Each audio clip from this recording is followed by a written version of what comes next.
Chapter 1. Holiday Time. 2 jolly fine tents, 4 ground sheets, 4 sleeping bags. I say, what about Timmy? Isn't he going to have a sleeping bag too?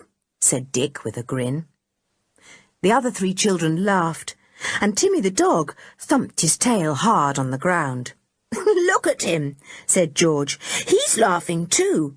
He's got his mouth stretched wide open. They all looked at Timmy. He really did look as if a wide grin stretched his hairy mouth from side to side. He's a darling, said Anne, hugging him. Best dog in the world, aren't you, Timmy? Woof, said Timmy, agreeing. He gave Anne a wet lick on her nose. The 4 children, Julian, tall and strong for his age, Dick, George and Anne, were busy planning a camping holiday. George was a girl, not a boy, but she would never answer to her real name, Georgina.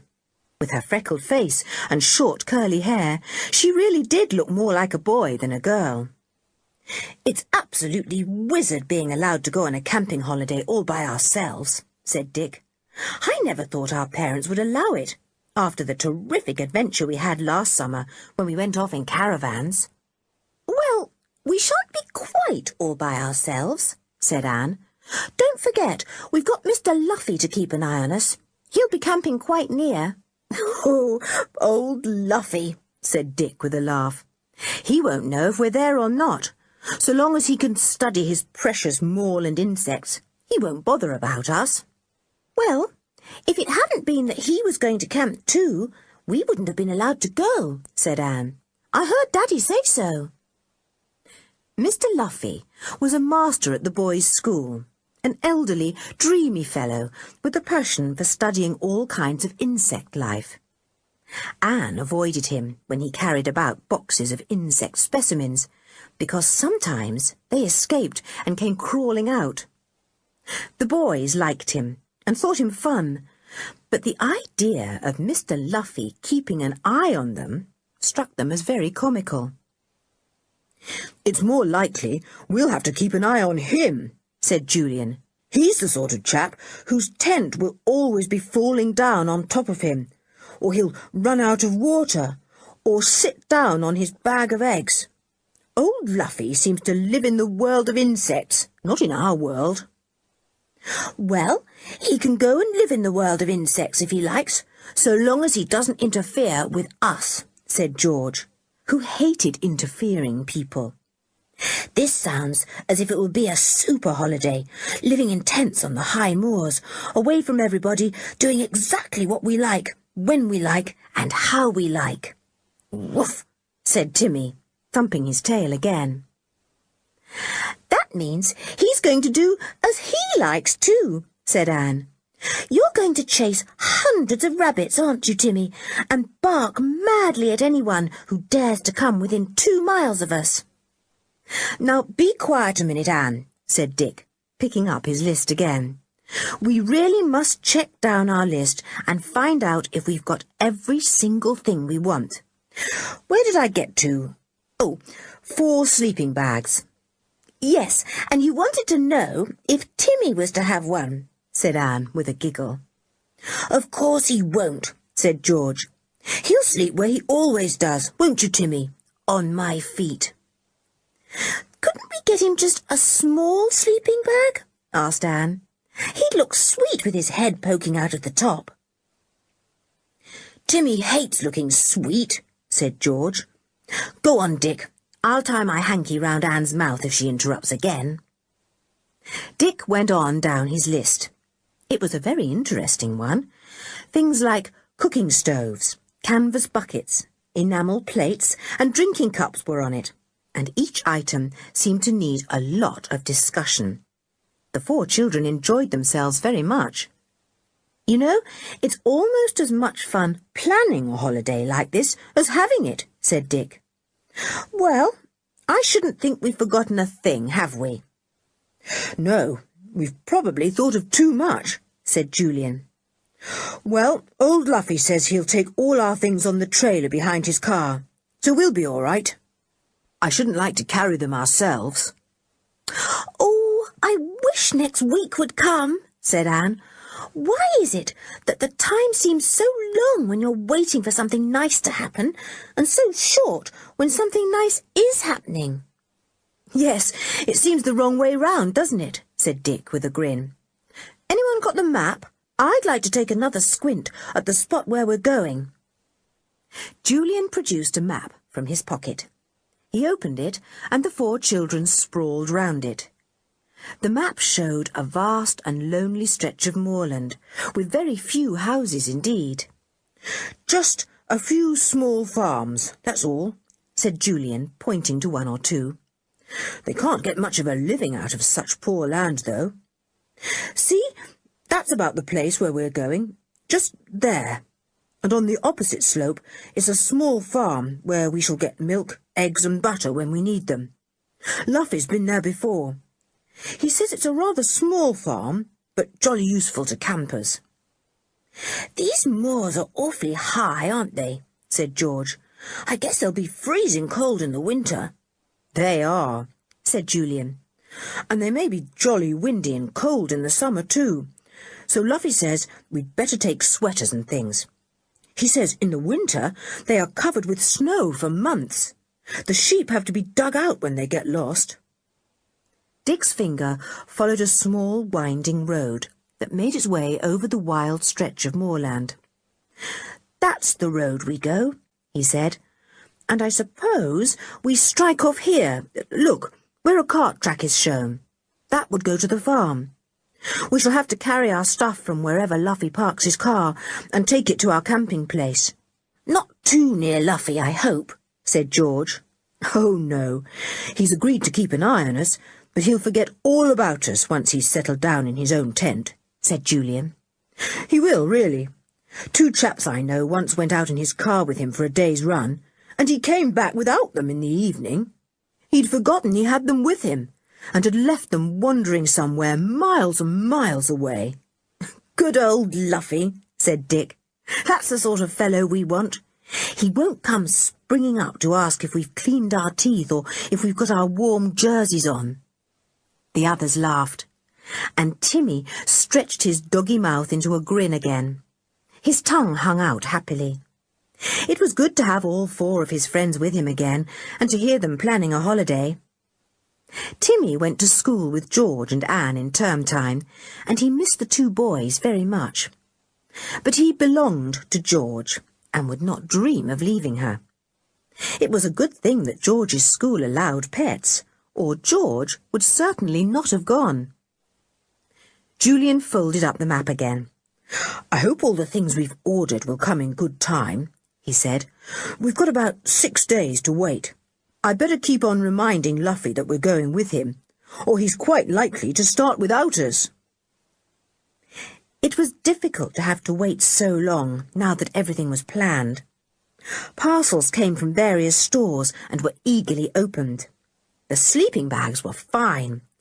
"Super!" said Anne. "Smashing!" said George, crawling into hers. "Look, I can lace it up at the neck, and it's got a hood thing to come right over my head. Golly, it's warm. I shan't mind the coldest night if I'm sleeping in this. I vote we sleep in them tonight." "What, in our bedrooms?" said Anne. "Yes, why not? Just to get used to them," said George, who felt that a sleeping bag was 100 times better than an ordinary bed. So that night all 4 slept on the floor of their bedrooms in their sleeping bags, and voted them very comfortable and as warm as toast. "The only thing is, Timmy kept wanting to come right inside mine," said George, "and honestly, there isn't enough room. Besides, he'd be cooked." "Well, he seemed to spend half the night on my tummy," grumbled Julian. "I shall jolly well keep the bedroom door shut if Timmy's going to spend the night flopping on everyone's bag in turn." "I don't mind the flopping so much as the frightful habit he's got of turning himself round and round and round before he flops down," complained Dick. "He did that on me last night. Silly habit of his." "He can't help it," said George at once. "It's a habit that wild dogs had centuries and centuries ago. They slept in reeds and rushes, and they got into the way of turning themselves round and round in them, to trample them down and make themselves a good sleeping place. And our dogs go on turning themselves round now before they go to sleep, even though there aren't any rushes to trample down. Well, I wish Timmy would forget his doggy ancestors were wild dogs with rushy beds, and just remember he's a nice tame dog with a basket of his own," said Dick. "You should see my tummy today. It's all printed over with his footmarks." "Fibber," said Anne. "You do exaggerate, Dick. Oh, I do wish Tuesday would come. I'm tired of waiting." "It'll come all right," said Julian. And so it did, of course. It dawned bright and sunny, with a sky that was a deep blue, flecked with tiny white clouds. "Good weather clouds," said Julian, pleased. "Now, let's hope old Luffy has remembered it's today we're starting off. He's due here at 10 o'clock. We're taking sandwiches for the whole party. Mother thought we'd better, in case Luffy forgot his. If he's remembered them, it won't matter, because we're sure to be able to eat them ourselves, and there's always Timmy to finish things up." Timmy was as excited as the 4 children. He always knew when something nice was going to happen. His tail was on the wag the whole time. His tongue hung out, and he panted as if he had been running a race. He kept getting under everyone's feet, but nobody minded. Mr. Luffy arrived half an hour late, just when everyone was beginning to feel he had forgotten to come. He was at the wheel of his big old car, beaming. All the children knew him quite well, because he lived not far away, and often came to play bridge with their father and mother. "Hello, hello," he cried. "All ready, I see. Good for you. Pile the things on the trailer, will you? Mine are there too, but there's plenty of room. I've got sandwiches for everyone, by the way. My wife said I'd better bring plenty." "We'll have a fine feast today, then," said Dick, helping Julian to carry out the folded-up tents and sleeping bags, while the girls followed with the smaller things. Soon everything was on the trailer, and Julian made them safe with ropes. They said goodbye to the watching grown-ups and climbed excitedly into the car. Mr. Luffy started up his engine and put the lever into first gear with a frightful noise. "Goodbye," called all the grown-ups, and Julian's mother added a last word. "Don't get into any awful adventure this time." "Of course they won't," called back Mr. Luffy cheerfully. "I'll see to that. There are no adventures to be found on a wild and deserted moor. Goodbye." Off they went, waving madly and shouting goodbye all the way down the road. "Goodbye! Goodbye! Hooray! We're off at last!" The car raced down the road, the trailer bumping madly after it. The holiday had begun. Chapter 2. Up on the Moors. Mr. Luffy was not a good driver. He went too fast, especially round the corners, and many times Julian looked behind at the trailer in alarm, afraid that everything would suddenly leap off it at some sharp bend. He saw the bundle of sleeping bags jump high into the air, but fortunately they remained on the trailer. He touched Mr. Luffy on the shoulder. "Sir, could you go a bit slower, please? The trailer will be empty by the time we arrive, if the luggage leaps about on it much more." "My word, I forgot we had a trailer," said Mr. Luffy, slowing down at once. "Remind me if I go over 35 miles an hour, will you? Last time I took the trailer with me, I arrived with only half the goods on it. I don't want that to happen again." Julian certainly hoped it wouldn't.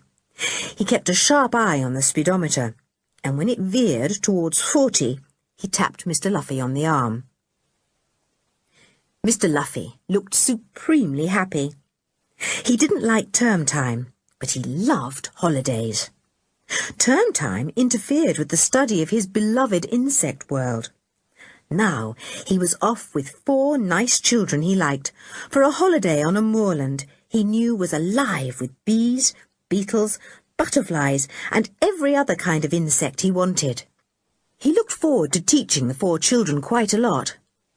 They would have been horrified if they guessed this, but they didn't. He was an odd-looking fellow. He had very untidy, shaggy eyebrows over kind and gentle brown eyes that always reminded Dick of a monkey's. He had a rather large nose, which looked fiercer than it was, because, unexpectedly, it had quite a forest of hairs growing out of the nostrils.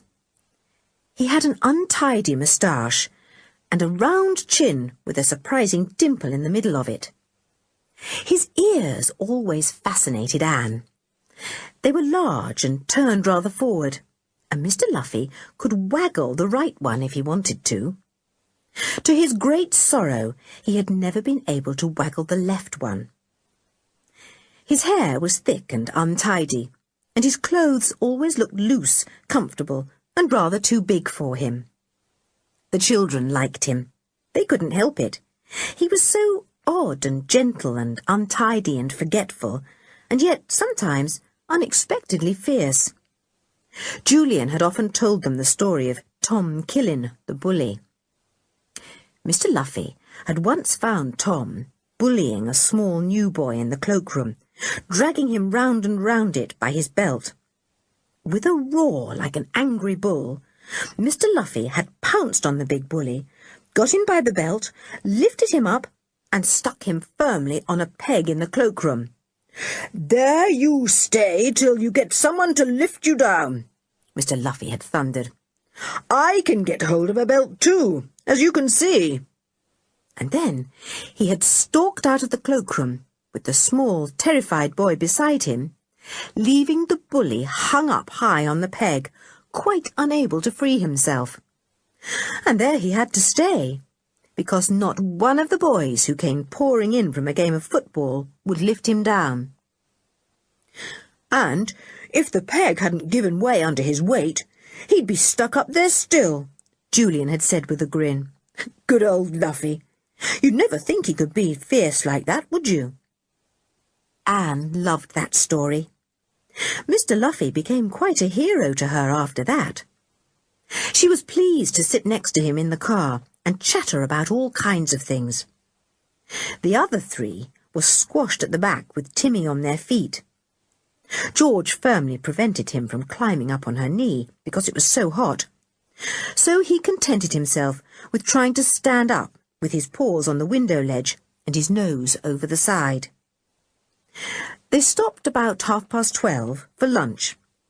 Mr. Luffy had indeed provided sandwiches for everyone, and remarkably fine ones they were too, made the evening before by Mrs. Luffy.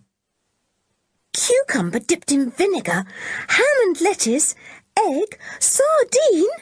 Oh, Mr. Luffy, your sandwiches are much nicer than ours," said Anne, beginning on 2 together, one cucumber and the other ham and lettuce.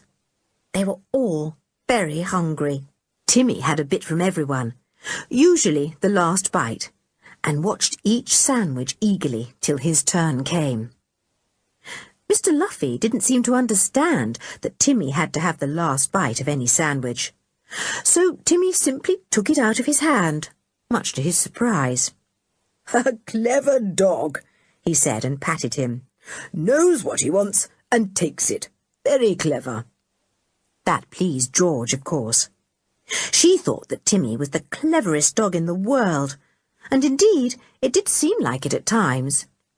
He understood every word she said to him, every pat, every stroke, every gesture.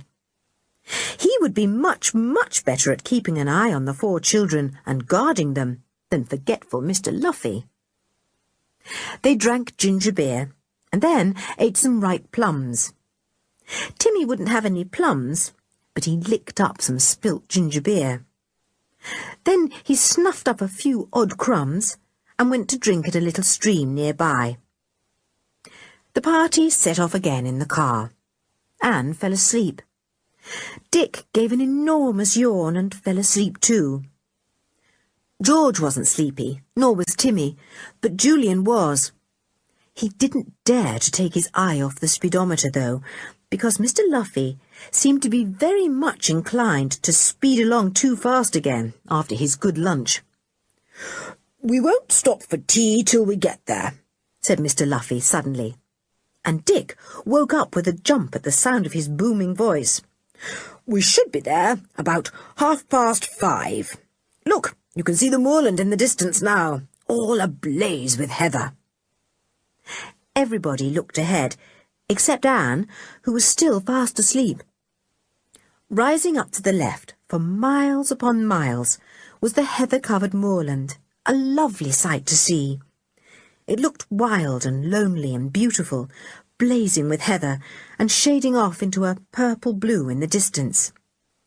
"We take this road to the left, and then we're on the moors," said Mr. Luffy, swinging violently to the left and making the luggage in the trailer jump high again. "Here we go." The car climbed the high moorland road steadily. It passed one or two small houses, and in the distance the children could see little farms in clearings. Sheep dotted the moorland, and some of them stood staring at the car as it drove by. "We've got about 20 miles to go, I should think," said Mr. Luffy, jamming on his brakes suddenly to avoid two large sheep in the middle of the road. "I wish these creatures wouldn't choose the centre of the road to gossip in. Hi, get on there. Let me pass." Timmy yelped and tried to get out of the car. The sheep hurriedly decided to move, and the car went on. Anne was thoroughly awake by now, having been almost jerked out of her seat by the sudden stop. "What a shame to wake you," said Mr. Luffy, gazing down at her kindly, and almost running into a ditch by the side of the road. "We're nearly there, Anne." They climbed steadily, and the wind grew a little cold. All around the children, the moors stretched for mile upon mile, never ending. Little streams sometimes splashed right down to the roadway and ran beside it.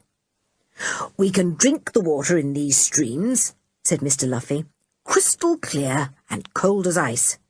There's one quite near where we're going to camp." That was good news. Julian thought of the big canvas buckets they had brought. He didn't particularly want to carry those for miles. If there was a stream near their camping place, it would be easy to get the buckets filled with washing water. The road forked into two. To the right was a good road leading on and on. To the left, it became not much more than a cart track. "That's the one we take," said Mr. Luffy, and the car jerked and jolted over it. He was forced to go slowly, and the children had time to see every little thing they passed. "I shall leave the car here," said Mr. Luffy, bringing it to a standstill beside a great rock that stood up bare and grey out of the moor. "It will be sheltered from the worst winds and rain. I thought we'd camp over yonder." There was a little slope just there, backed by some enormous gorse bushes. Thick heather grew everywhere. Julian nodded. It was a good place for camping. Those thick gorse bushes would provide fine shelter from the winds. "Right, sir," he said. "Shall we have tea first, or unpack now?" "Tea first," said Mr. Luffy. "I've brought a very good little stove for boiling and cooking things. Better than a wood fire. That makes kettles and saucepans so black." "We've got a stove too," said Anne. She scrambled out of the car and looked all around. "It's lovely here, all heather and wind and sun. Is that the farm over there, the one we shall go to for eggs and things?" She pointed to a tiny farmhouse on the hill opposite. It stood in a small clearing. In a field behind it were 3 or 4 cows and a horse. A small orchard stood at the side, and a vegetable garden lay in front. It seemed odd to see such a trim little place in the midst of the moorland. "That's Ollie's farm," said Mr. Luffy. "It's changed hands, I believe, since I was here 3 years ago. I hope the new people are nice. Now, did we leave something to eat for our tea?" They had, because Anne had wisely put away a good many sandwiches and bits of cake for tea time. They sat in the heather, with bees humming all round them, and munched solidly for 15 minutes. Timmy waited patiently for his bits, watching the bees that hummed round him. There were thousands of them.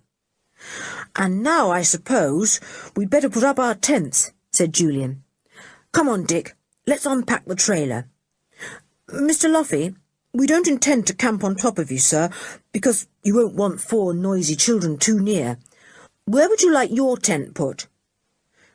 Mr. Luffy was about to say that he would like to have the 4 children and Timmy quite close, when it suddenly occurred to him that perhaps they might not want him too near.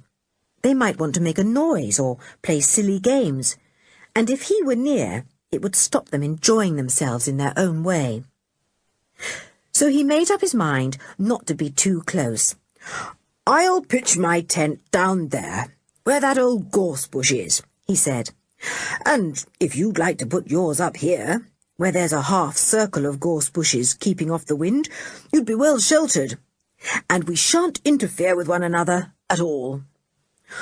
"Right, sir," said Julian, and he and Dick began to tackle the tents. It was fun. Timmy got under everyone's feet as usual, and ran off with an important rope, but nobody minded. By the time that dusk came creeping up the heather-covered moorland, all 3 tents were up, the ground sheets were put down, and the sleeping bags unrolled on them, 2 in each of the children's tents, and 1 in Mr. Luffy's. "I'm going to turn in," said Mr. Luffy. "My eyes are almost shut. Good night, all of you. Sleep well." He disappeared into the dusk. Anne yawned widely, and that set the others off too. "Come on, let's turn in too," said Julian. "We'll have a bar of chocolate each and a few biscuits. We can eat those in our sleeping bags. Good night, girls. Won't it be grand to wake up tomorrow morning?" He and Dick disappeared into their tent. The girls crawled into theirs with Timmy. They undressed and got into their warm, soft sleeping bags. "This is super," said George, pushing Timmy to one side. "I never felt so cosy in my life." "Oh, don't do that, Timmy. Don't you know the difference between my feet and my middle? That's better." "Good night," said Anne sleepily. "Look, George, you can see the stars shining through the opening of the tent. Don't they look enormous?" But George didn't care whether they were enormous or not. She was fast asleep, tired out with the day's run. Timmy cocked one ear when he heard Anne's voice and gave a little grunt. That was his way of saying good night. Then he put his head down and slept. "Our first night of camping," thought Anne happily. "I shan't go to sleep. I shall lie awake and look at the stars and smell that heathery smell." But she didn't. In half a second, she was sound asleep too. Chapter 3. Anne's Volcano. Julian awoke first in the morning. He heard a strange and lonely sound floating overhead. "Coralie! Coralie!" He sat up and wondered where he was and who was calling. Of course, he was in his tent with Dick, and they were camping on the moors. And that wild cry overhead came from a curlew, a bird of the moorlands. He yawned and lay down again. It was early in the morning. The sun put its warm fingers in at his tent opening, and he felt the warmth on his sleeping bag. He felt lazy and snug and contented. He also felt hungry, which was a nuisance. He glanced at his watch. 6:30. He really was too warm and comfortable to get up yet. He put out his hand to see if there was any chocolate left from the night before, and found a little piece. He put it into his mouth and lay there contentedly, listening to more curlews and watching the sun climb a little higher. He fell asleep again and was awakened by Timmy busily licking his face. He sat up with a start. The girls were peering in at his tent, grinning. They were fully dressed already. "Wake up, lazy," said Anne. "We sent Timmy in to get you up. It's 7:30. We've been up for ages." "It's a simply heavenly morning," said George. "Going to be a frightfully hot day." "Do get up. We're going to find the stream and wash in it. It seems silly to lug heavy buckets of water to and fro for washing if the stream's nearby." Dick awoke too. He and Julian decided to go and take a bathe in the stream. They wandered out into the sunny morning, feeling very happy and very hungry. The girls were just coming back from the stream. "It's over there," said Anne, pointing. "Timmy, go with them and show them. It's a lovely little brown stream, awfully cold, and it's got ferns along its banks. We left the bucket there. Bring it back full, will you?" "What do you want us to do that for if you've already washed?" asked Dick. "We want water for washing up the dishes," said Anne. "I suddenly remembered we'd need water for that. I say, do you think we ought to wake up Mr. Luffy? There's no sign of him yet." "No, let him sleep," said Julian. "He's probably tired out with driving the car so slowly. We can easily save him some breakfast. What are we going to have?"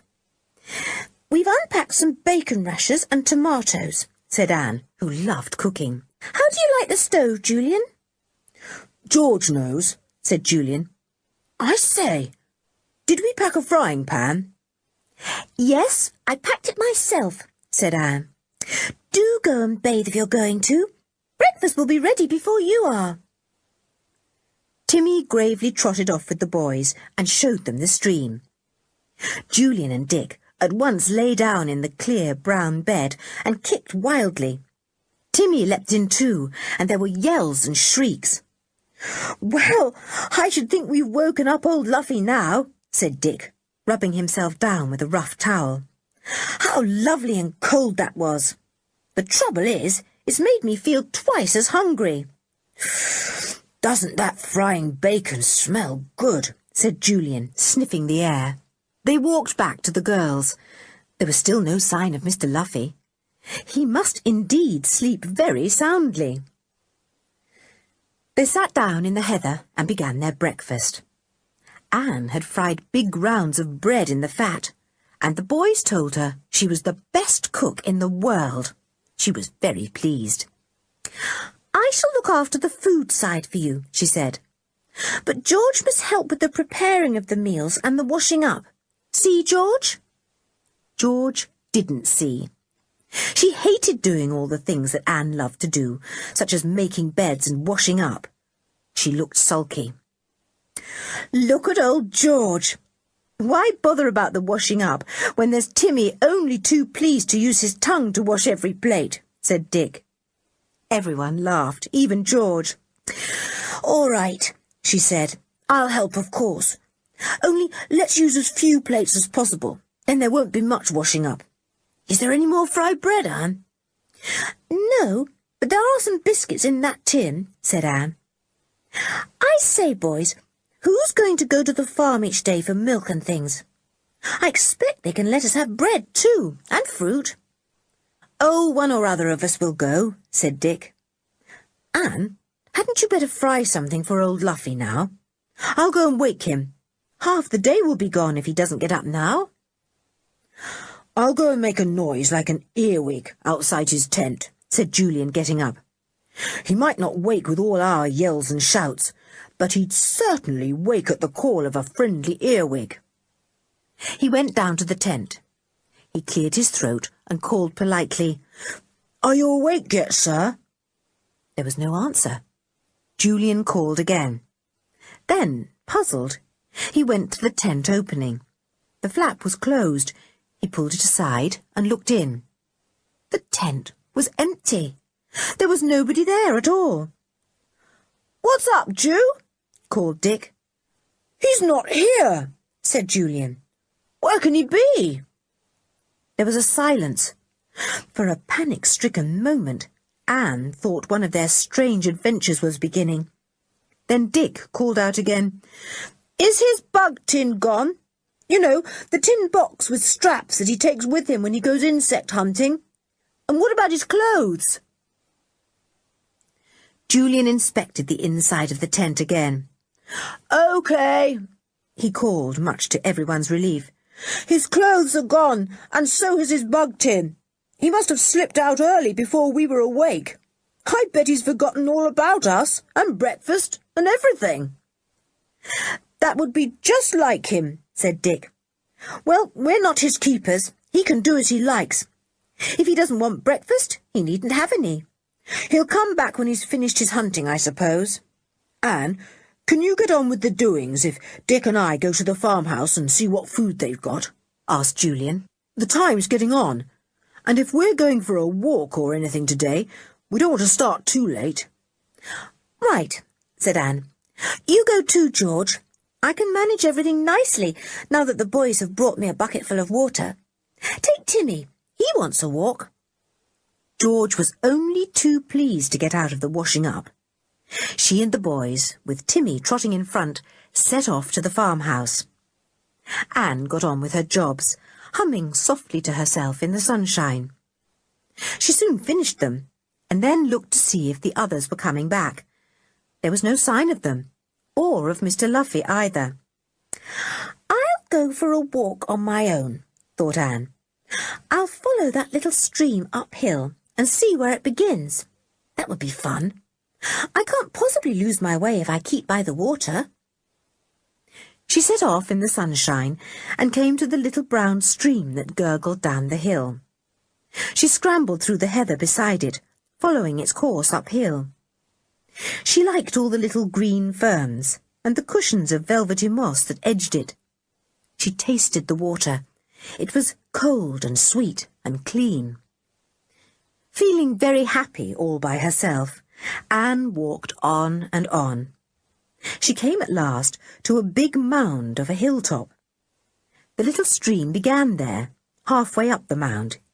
It came gurgling out of the heathery hillside, edged with moss, and made its chattering way far down the hill. "So, that's where you begin, is it?" said Anne. She flung herself down on the heather, hot with her climb.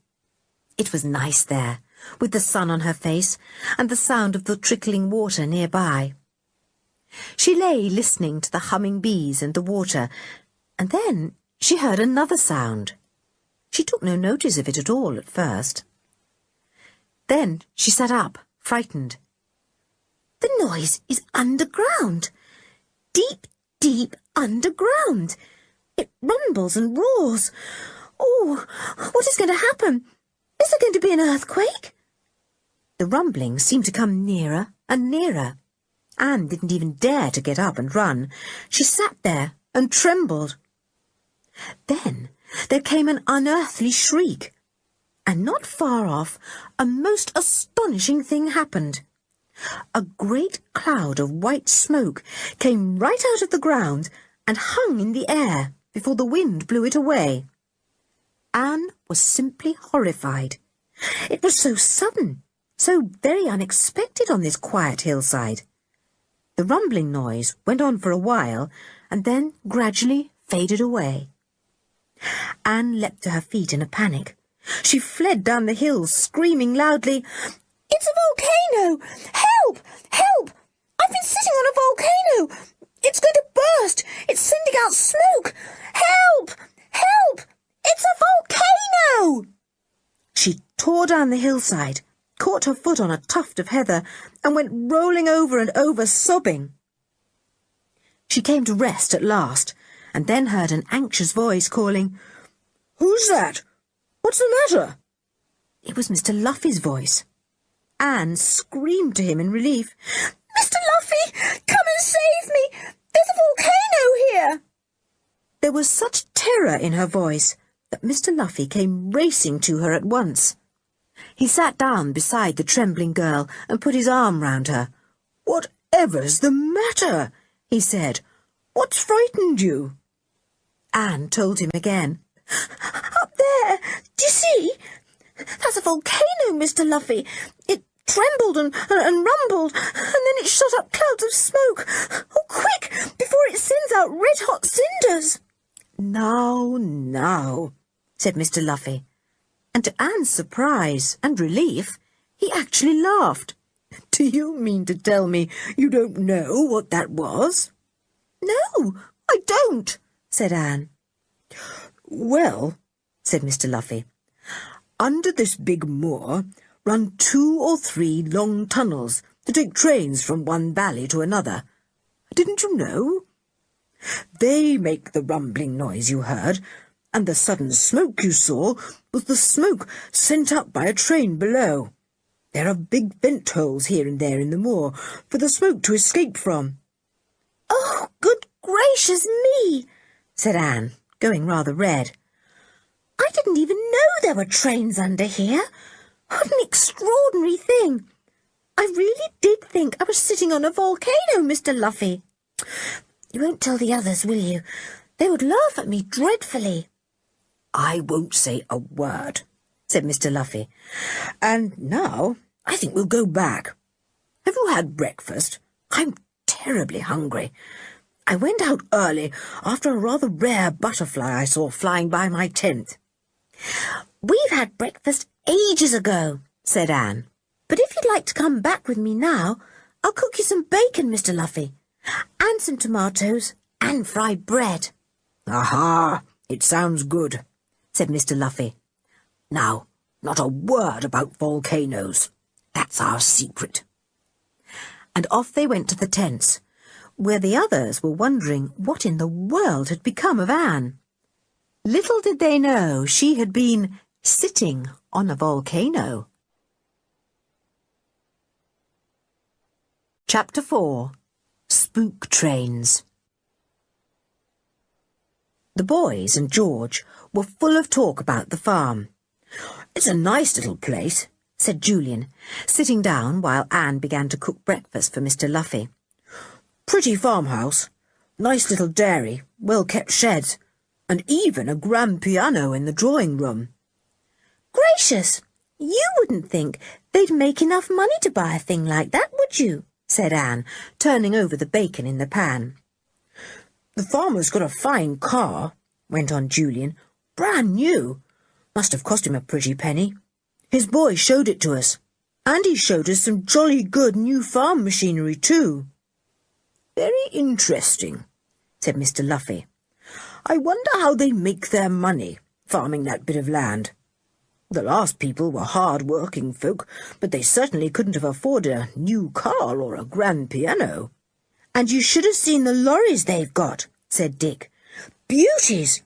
Old army ones, I should think. The boy said his father's going to use them for carting things from his farm to the market." "What things?" said Mr. Luffy, looking across at the little farmhouse. "I shouldn't have thought they needed an army of lorries for that. An old farm wagon would carry all their produce." "Well, that's what he told us," said Dick. "Everything certainly looked very prosperous, I must say. He must be a jolly good farmer." "We got eggs and butter and fruit, and even some bacon," said George.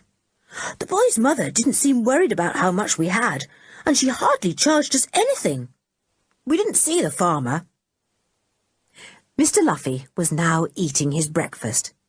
He was certainly very hungry. He brushed away the flies that hung round his head, and when one settled on his right ear, he waggled it violently. The fly flew off in surprise. "Oh, do that again," begged Anne. "How do you do it? Do you think if I practised hard for weeks, I could make my ear move?"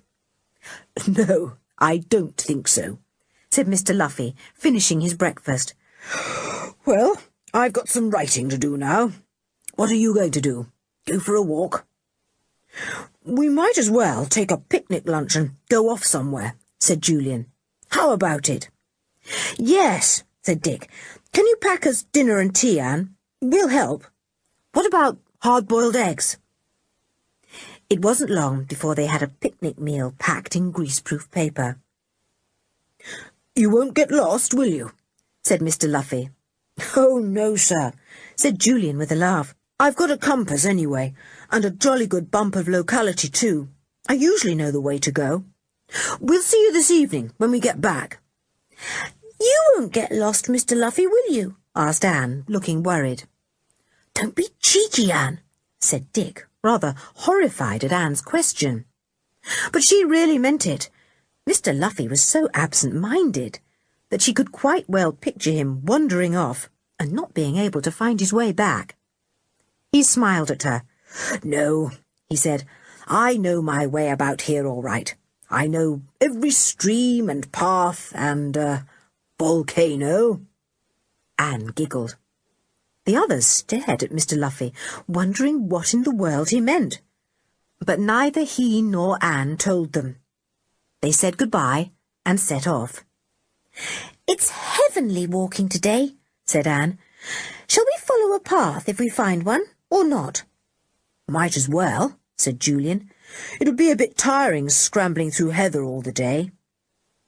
So when they did unexpectedly come across a path, they followed it. "It's just a shepherd's path, I expect," said Dick. "I bet it's a lonely job, looking after sheep up on these desolate, heathery hills." They went on for some way, enjoying the stretches of bright heather, the lizards that darted quickly away from their feet, and the hosts of butterflies of all kinds that hovered and fluttered.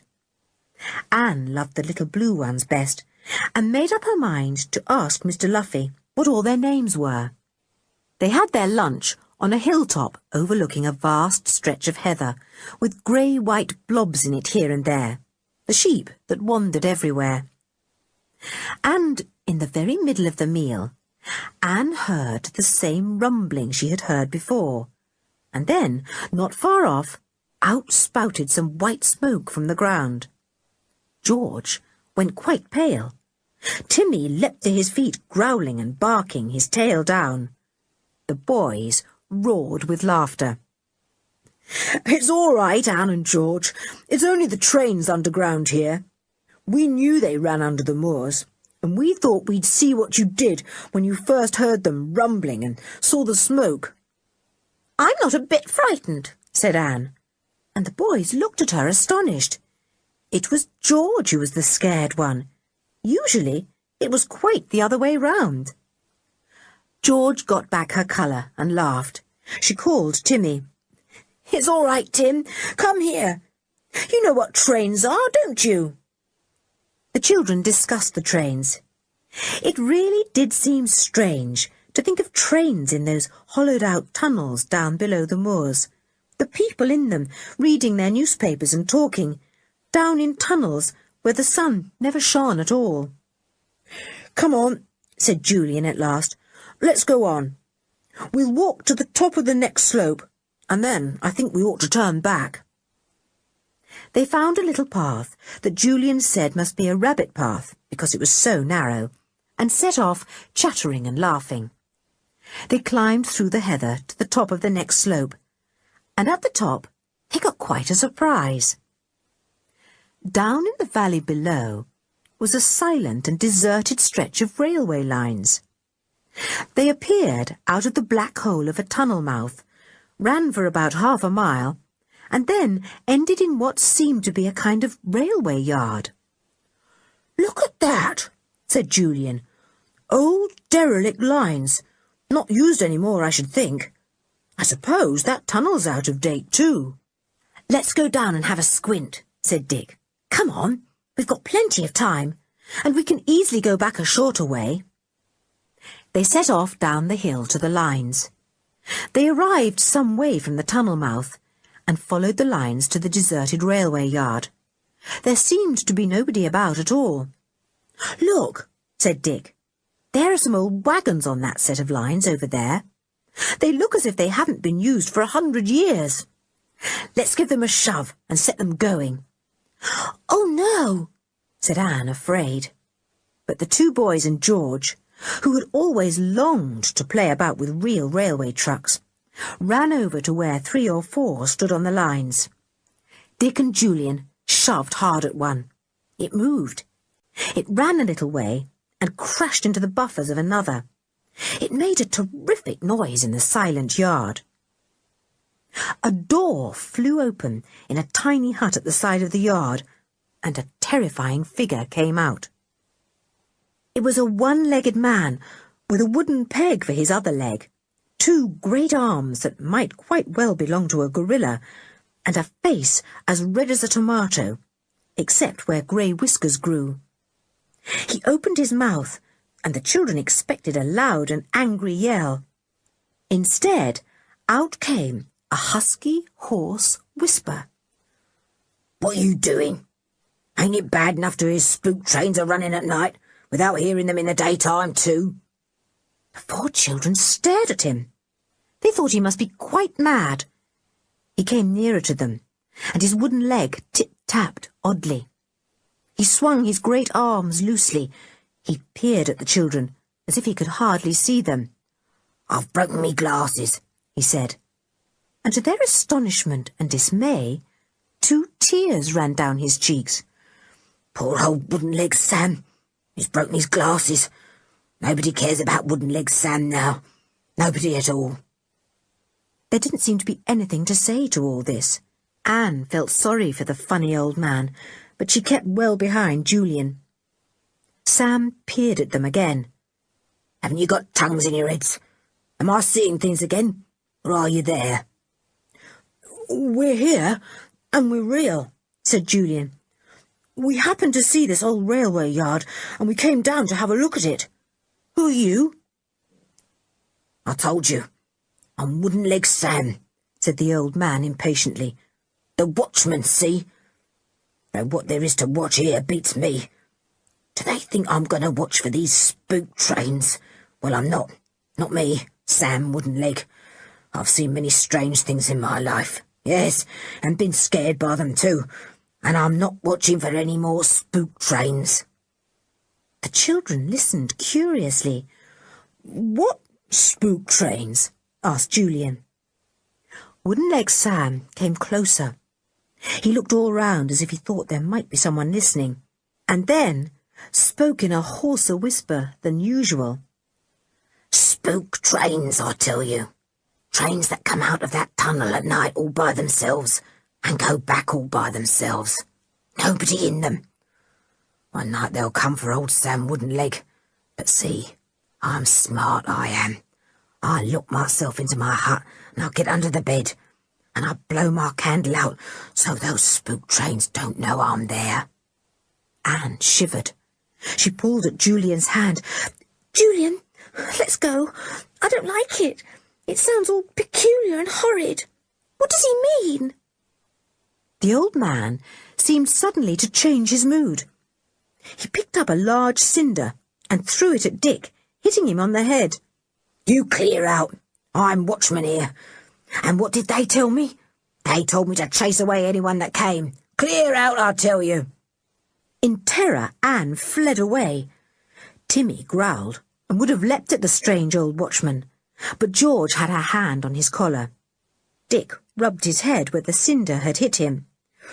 "We're going," he said soothingly to Sam.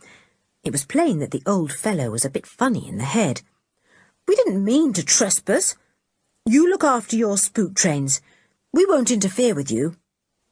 The boys and George turned away and caught up with Anne.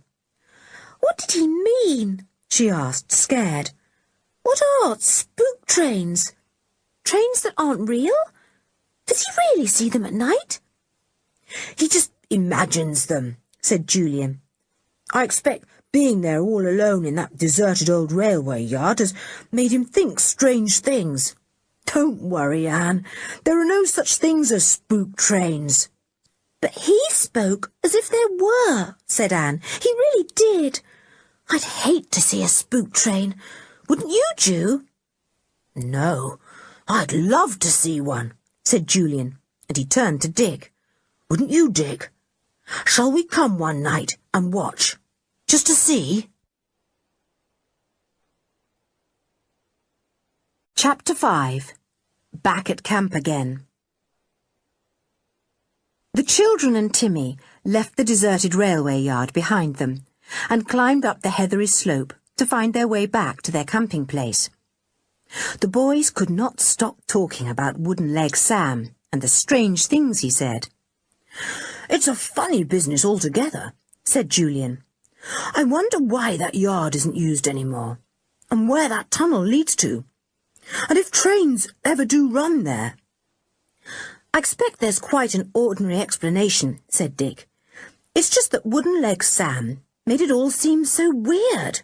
If there had been a proper watchman, we shouldn't have thought there was anything strange about it at all." "Perhaps the boy at the farm would know," said Julian. "We'll ask him tomorrow. I'm afraid there aren't any spook trains really, but gosh, I'd love to go and watch for one, if there were any." "I wish you wouldn't talk like that," said Anne, unhappily. "You know, it makes me feel as if you want another adventure, and I don't." "Well, there won't be any adventure, so don't worry," said Dick comfortingly. "And anyway, if there was an adventure, you could always go and hold old Luffy's hand. He wouldn't see an adventure if it was right under his nose. You'd be quite safe with him." "Look, what's that up there?" said George, seeing Timmy prick up his ears, and then hearing him give a little growl. "Shepherd or something, I should think," said Julian. He shouted out cheerfully, "Good afternoon! Nice day it's been!" The old man on the path just above them nodded his head.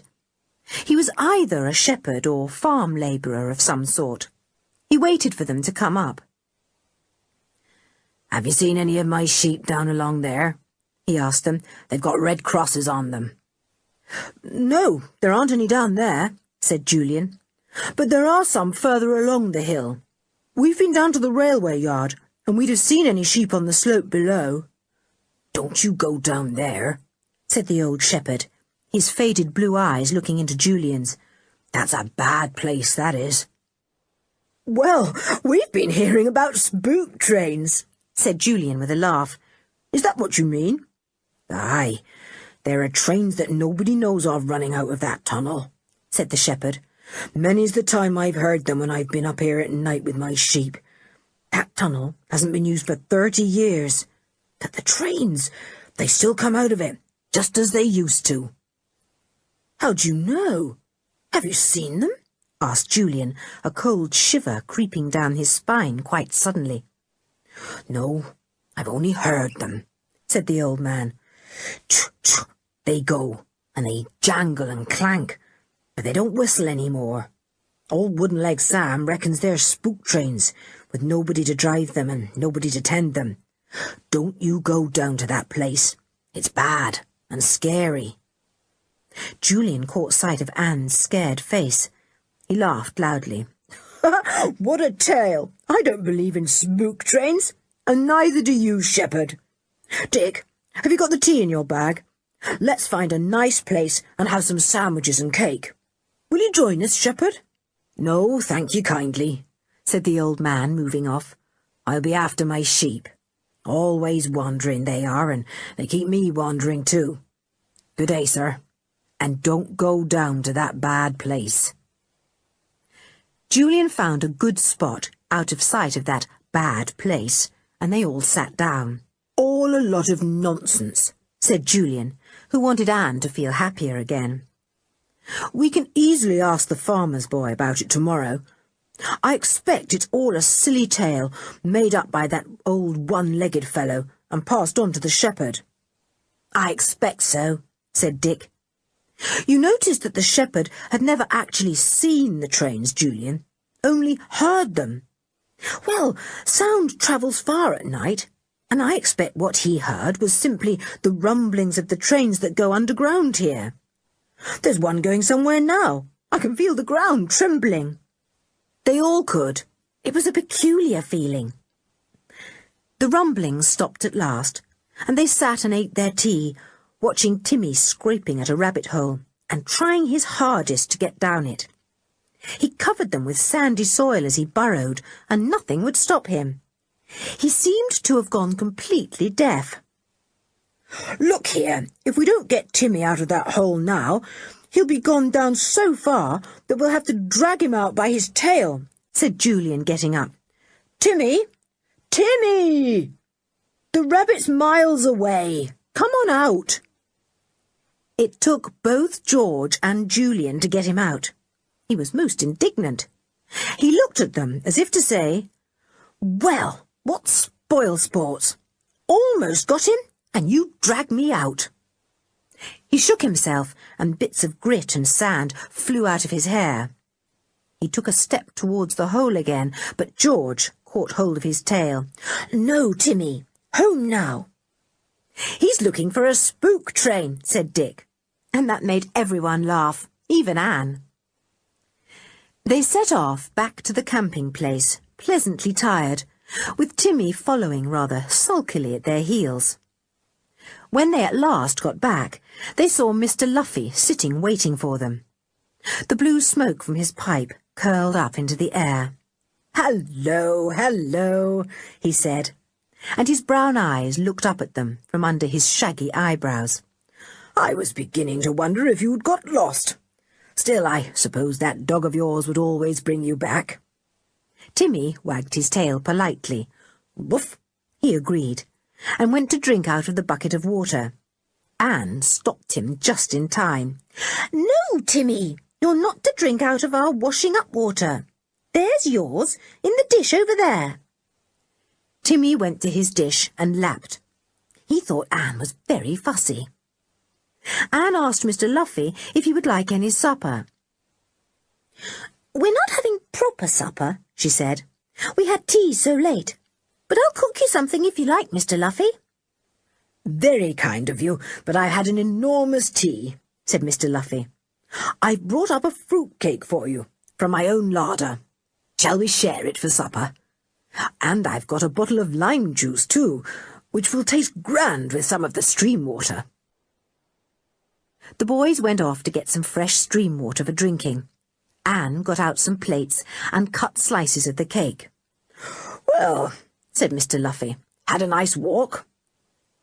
"Yes," said Anne, "except that we met a strange one-legged man who told us he saw spook trains."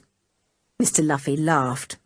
"Well, well, he must be a cousin of a little girl I know who thought she was sitting on a volcano." Anne giggled. "You're not to tease me. No, honestly, Mr. Luffy, this old man was a watchman at a sort of old railway yard, not used now, and he said when the spook trains came, he blew out his light and got under his bed so that they shouldn't get him." "Poor old fellow," said Mr. Luffy. "I hope he didn't frighten you." "He did a bit," said Anne, "and he threw a cinder at Dick and hit him on the head. Tomorrow we're going to the farm to ask the boy there if he's heard of the spook trains too. We met an old shepherd who said he'd heard them, but not seen them." "Well, well, it all sounds most interesting," said Mr. Luffy. "But these exciting stories usually have a very tame explanation, you know. Now, would you like to see what I found today? A very rare and interesting little beetle." He opened a small square tin and showed a shiny beetle to Anne. It had green feelers and a red fiery spot near its tail end. It was a lovely little thing. "Now, that's much more exciting to me than half a dozen spook trains," he told Anne. "Spook trains won't keep me awake at night, but thinking of this little beetle fellow here certainly will." "I don't very much like beetles," said Anne, "but this one certainly is pretty. Do you really like hunting about all day for insects and watching them, Mr. Luffy?" "Yes, very much," said Mr. Luffy. "Ah, here come the boys with the water. Now, we'll hand the cake round, shall we? Where's George? Oh, there she is, changing her shoes." George had a blister, and she had been putting a strip of plaster on her heel. She came up when the boys arrived, and the cake was handed round. They sat in a circle, munching, while the sun gradually went down in a blaze of red. "Nice day tomorrow again," said Julian. "What shall we do?" "We'll have to go to the farm first," said Dick. "The farmer's wife said she'd let us have some more bread if we turned up in the morning. And we could do with more eggs if we can get them. We took 8 hard-boiled ones with us today, and we've only 1 or 2 left. And who's eaten all the tomatoes, I'd like to know?" "All of you," said Anne at once. "You're perfect pigs over the tomatoes." "I'm afraid I'm one of the pigs," apologised Mr. Luffy. "I think you've fried me 6 for my breakfast, Anne." "That's all right," said Anne. "You didn't have as many as the others, even so. We can easily get some more." It was pleasant sitting there, eating and talking and drinking lime juice and stream water. They were all tired, and it was nice to think of the cosy sleeping bags. Timmy lifted his head and gave a vast yawn, showing an enormous amount of teeth. "Timmy, I could see right down to your tail then," said George. "Do shut your mouth up. You've made us all yawn." So he had. Even Mr. Luffy was yawning. He got up. "Well, I'm going to turn in," he said. "Good night. We'll make plans tomorrow morning. I'll bring some breakfast for you if you like. I've got some tins of sardines." "Oh, thanks," said Anne. "And there's some of this cake left. I hope you won't think that's too funny a breakfast, Mr. Luffy. Sardines and fruit cake." "Not a bit. It sounds a most sensible meal," came Mr. Luffy's voice from down the hillside. "Good night." The children sat there a few minutes longer. The sun went right out of sight. The wind grew a little chilly. Timmy yawned enormously again. "Come on," said Julian. "Time we turned in. Thank goodness Timmy didn't come into our tent and walk all over me last night. Good night, girls. It's going to be a heavenly night. But as I shall be asleep in about 2 shakes of a duck's tail, I shan't see much of it." The girls went into their tent. They were soon in their sleeping bags.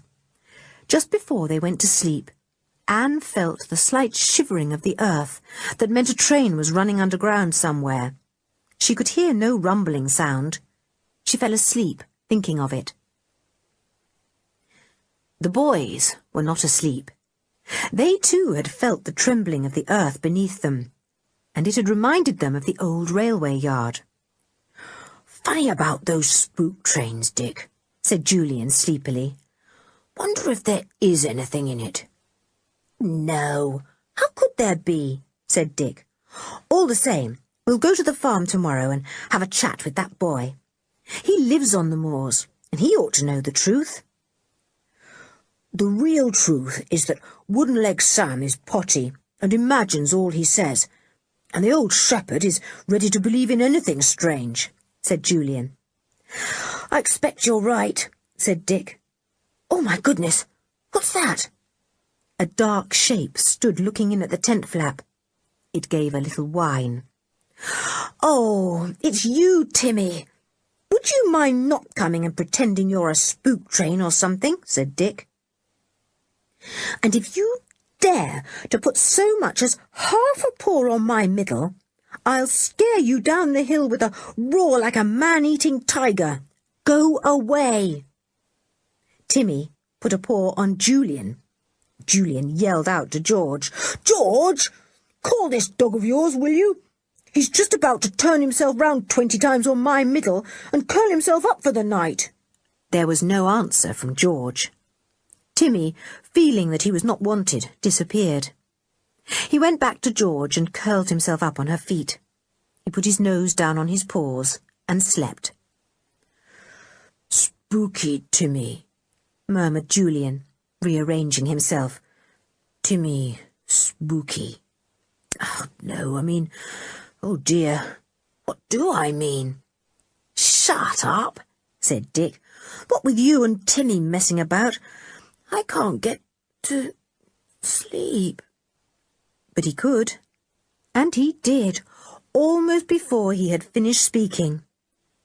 Silence fell on the little camp, and nobody noticed when the next train rumbled underground, not even Timmy. Chapter 6. Day at the Farm. The next day, the children were up very early as Mr. Luffy, and they all had breakfast together. Mr. Luffy had a map of the moorlands, and he studied it carefully after breakfast. "I think I'll go off for the whole day," he said to Julian, who was sitting beside him. "See that little valley marked here, Crowleg Vale? Well, I have heard that there are some of the rarest beetles in Britain to be found there. I think I'll take my gear and go along. What are you four going to do?" "5?" said George at once. "You've forgotten Timmy." "So I have. I beg his pardon," said Mr. Luffy solemnly. "Well, what are you going to do?" "We'll go over to the farm and get more food," said Julian, "and ask that farm boy if he's heard the tale of the spook trains. And perhaps look round the farm and get to know the animals there. I always like a farm." "Right," said Mr. Luffy, beginning to light his pipe. "Don't worry about me if I'm not back till dusk. When I'm bug hunting, I lose count of the time." "You're sure you won't get lost?" said Anne anxiously. She didn't really feel that Mr. Luffy could take proper care of himself. "Oh, yes, my right ear always warns me if I'm losing my way," said Mr. Luffy. "It waggles hard." He waggled it at Anne, and she laughed.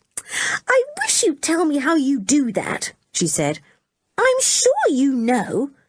You can't think how thrilled the girls at school would be if I learnt that trick. They'd think it was super." Mr. Luffy grinned and got up. "Well, so long," he said. "I'm off before Anne makes me give her a lesson in ear waggles." He went off down the slope to his own tent. George and Anne washed up, while the boys tightened some tent ropes that had come loose and generally tied it up.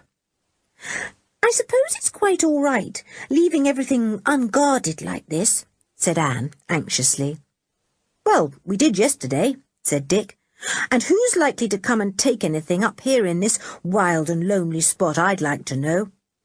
You don't imagine a spook train will come along and bundle everything into its luggage van, do you, Anne?" Anne giggled. "Oh, don't be silly. I just wondered if we ought to leave Timmy on guard, that's all."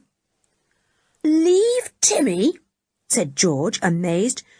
"You don't really think I'd leave Timmy behind every time we go off anywhere, Anne? Don't be an idiot." "No, I didn't really think you would," said Anne. "Well, I suppose nobody will come along here. Throw over that tea-cloth, George, if you've finished with it." Soon the tea-cloths were hanging over the gorse bushes to dry in the sun. Everything was put away neatly in the tents. Mr. Luffy had called a loud goodbye and gone. Now the 5 were ready to go off to the farm. Anne took a basket and gave one to Julian too. "To bring back the food," said she. "Are you ready to go now?" They set off over the heather, their knees brushing through the honeyed flowers and sending scores of busy bees into the air. It was a lovely day again, and the children felt free and happy. They came to the trim little farm. Men were at work in the fields, but Julian did not think they were very industrious. He looked about for the farm boy. The boy came out of a shed and whistled to them. "Hello! You come for some more eggs? I've collected quite a lot for you." He stared at Anne. "You didn't come yesterday. What's your name?" "Anne," said Anne. "What's yours?" "Jock," said the boy with a grin. He was rather a nice boy, Anne thought, with straw-coloured hair, blue eyes, and rather a red face which looked very good-tempered. "Where's your mother?" said Julian. "Can we get bread and other things from her today? We ate an awful lot of our food yesterday, and we want to stock up our larder again." "She's busy just now in the dairy," said Jock. "Are you in a hurry? Come and see my pups." They all walked off with him to a shed. In there, right at the end, was a big box lined with straw. A collie dog lay there with 5 lovely little puppies. She growled at Timmy fiercely, and he backed hurriedly out of the shed. He had met fierce mother dogs before, and he didn't like them. The 4 children exclaimed over the fat little puppies, and Anne took one out very gently. It cuddled into her arms and made funny little whining noises.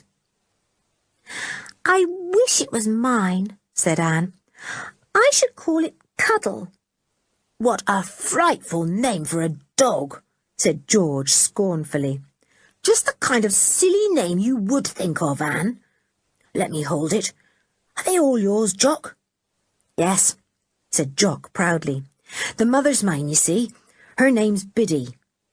Biddy pricked up her ears at her name and looked up at Jock out of bright, alert eyes. He fondled her silky head. "I've had her for 4 years," he said. "When we were at Owl Farm, old Farmer Burrows gave her to me when she was 8 weeks old." "Oh, were you at another farm before this one, then?" asked Anne. "Have you always lived on a farm? Aren't you lucky?" "I've only lived on 2, said Jock. "Owl Farm and this one. Mum and I had to leave Owl Farm when Dad died, and we went to live in a town for a year. I hated that. I was glad when we came here." "But I thought your father was here," said Dick, puzzled. "That's my stepfather," said Jock. "He's no farmer, though." He looked round and lowered his voice. "He doesn't know much about farming. It's my mother that tells the men what to do. Still, he gives her plenty of money to do everything well, and we've got fine machinery and wagons and things. I'd like to see the dairy. It's slap up to date, and Mum loves working in it." Jock took the 4 children to the shining, spotless dairy. His mother was at work there with the girl. She nodded and smiled at the children. "Good morning. Hungry again? I'll pack you up plenty of food when I've finished in the dairy. Would you like to stay and have dinner with my Jock? He's lonely enough here in the holidays with no other boy to keep him company." "Oh, yes, do let's," cried Anne in delight. "I'd like that. Can we, Jew?" "Yes, thank you very much, Mrs. said Julian. "I'm Mrs. Andrews," said Jock's mother. "But Jock is Jock Robbins. He's the son of my first husband, a farmer. Well, stay to dinner, all of you, and I'll see if I can give you a meal that will keep you going for the rest of the day." This sounded good. The 4 children felt thrilled, and Timmy wagged his tail hard. He liked Mrs. Andrews. "Come on," said Jock joyfully. "I'll take you all round the farm, into every corner. It's not very big, but we're going to make it the best little farm on the moorlands. My stepfather doesn't seem to take much interest in the work of the farm, but he's jolly generous when it comes to handing out money to Mum to buy everything she wants."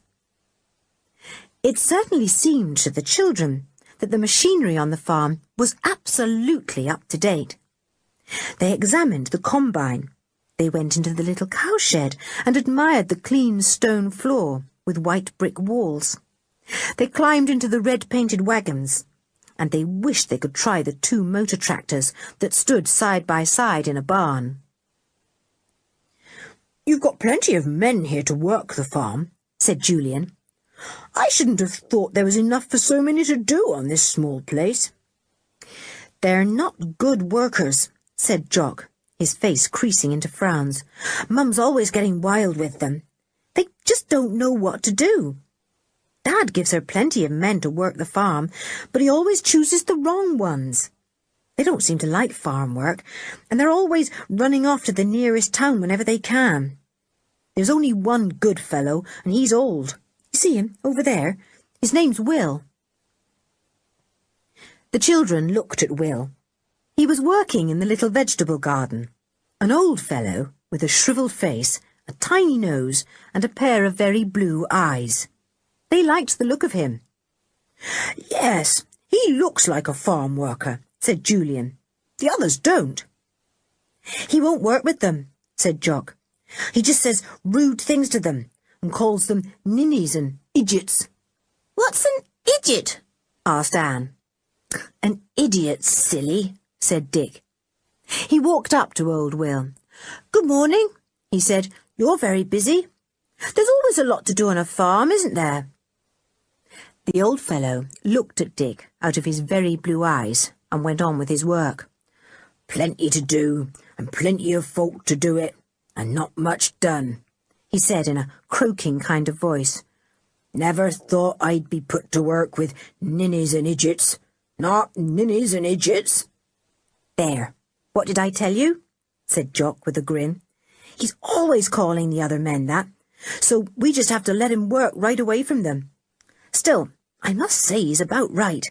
Most of the fellows here don't know the first thing about work on a farm. I wish my stepfather would let us have a few proper workers instead of these fellows. Where's your stepfather? Said Julian, thinking he must be rather peculiar to pour money into a little moorland farm like this, and yet choose the wrong kind of workers.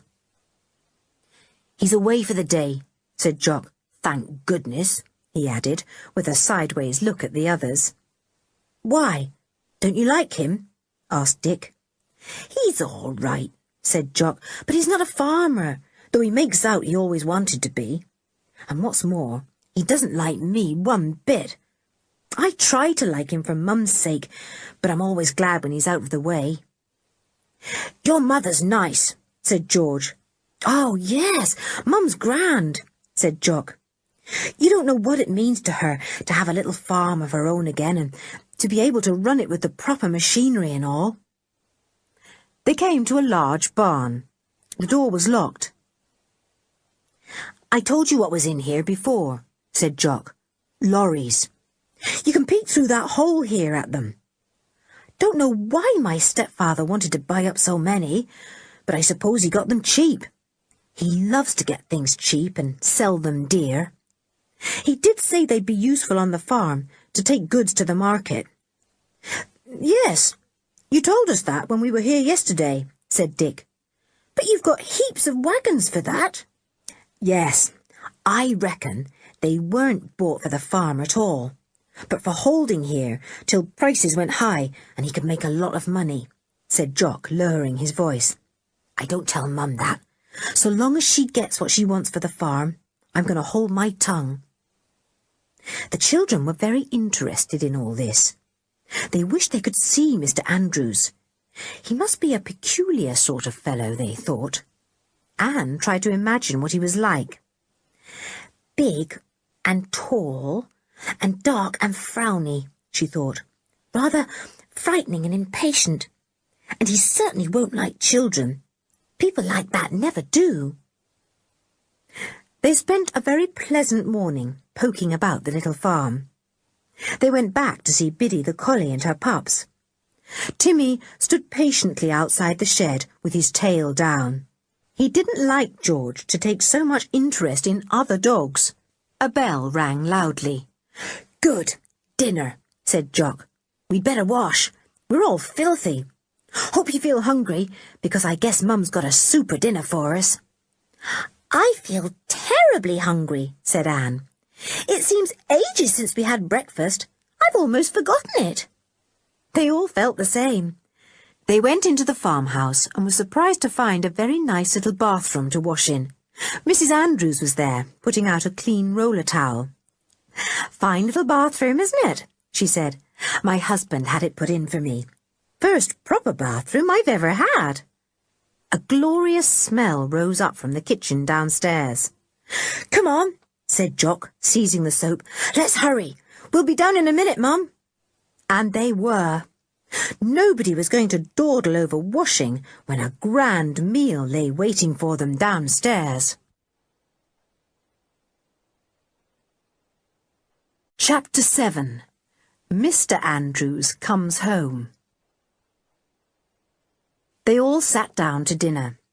There was a big meat pie, a cold ham, salad, potatoes in their jackets, and homemade pickles. It really was difficult to know what to choose. Have some of both, said Mrs. Andrews, cutting the meat pie. Begin with the pie and go on with the ham. That's the best of living on a farm. You know, you do get plenty to eat. After the first course, there were plums and thick cream, or jam tarts and the same cream. Everyone tucked in hungrily. "I've never had such a lovely dinner in my life," said Anne at last. "I wish I could eat some more, but I can't. It was super, Mrs. Andrews."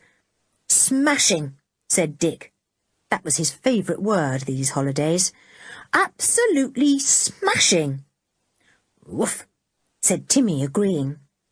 He had had a fine plateful of meaty bones, biscuits and gravy, and he had licked up every crumb and every drop.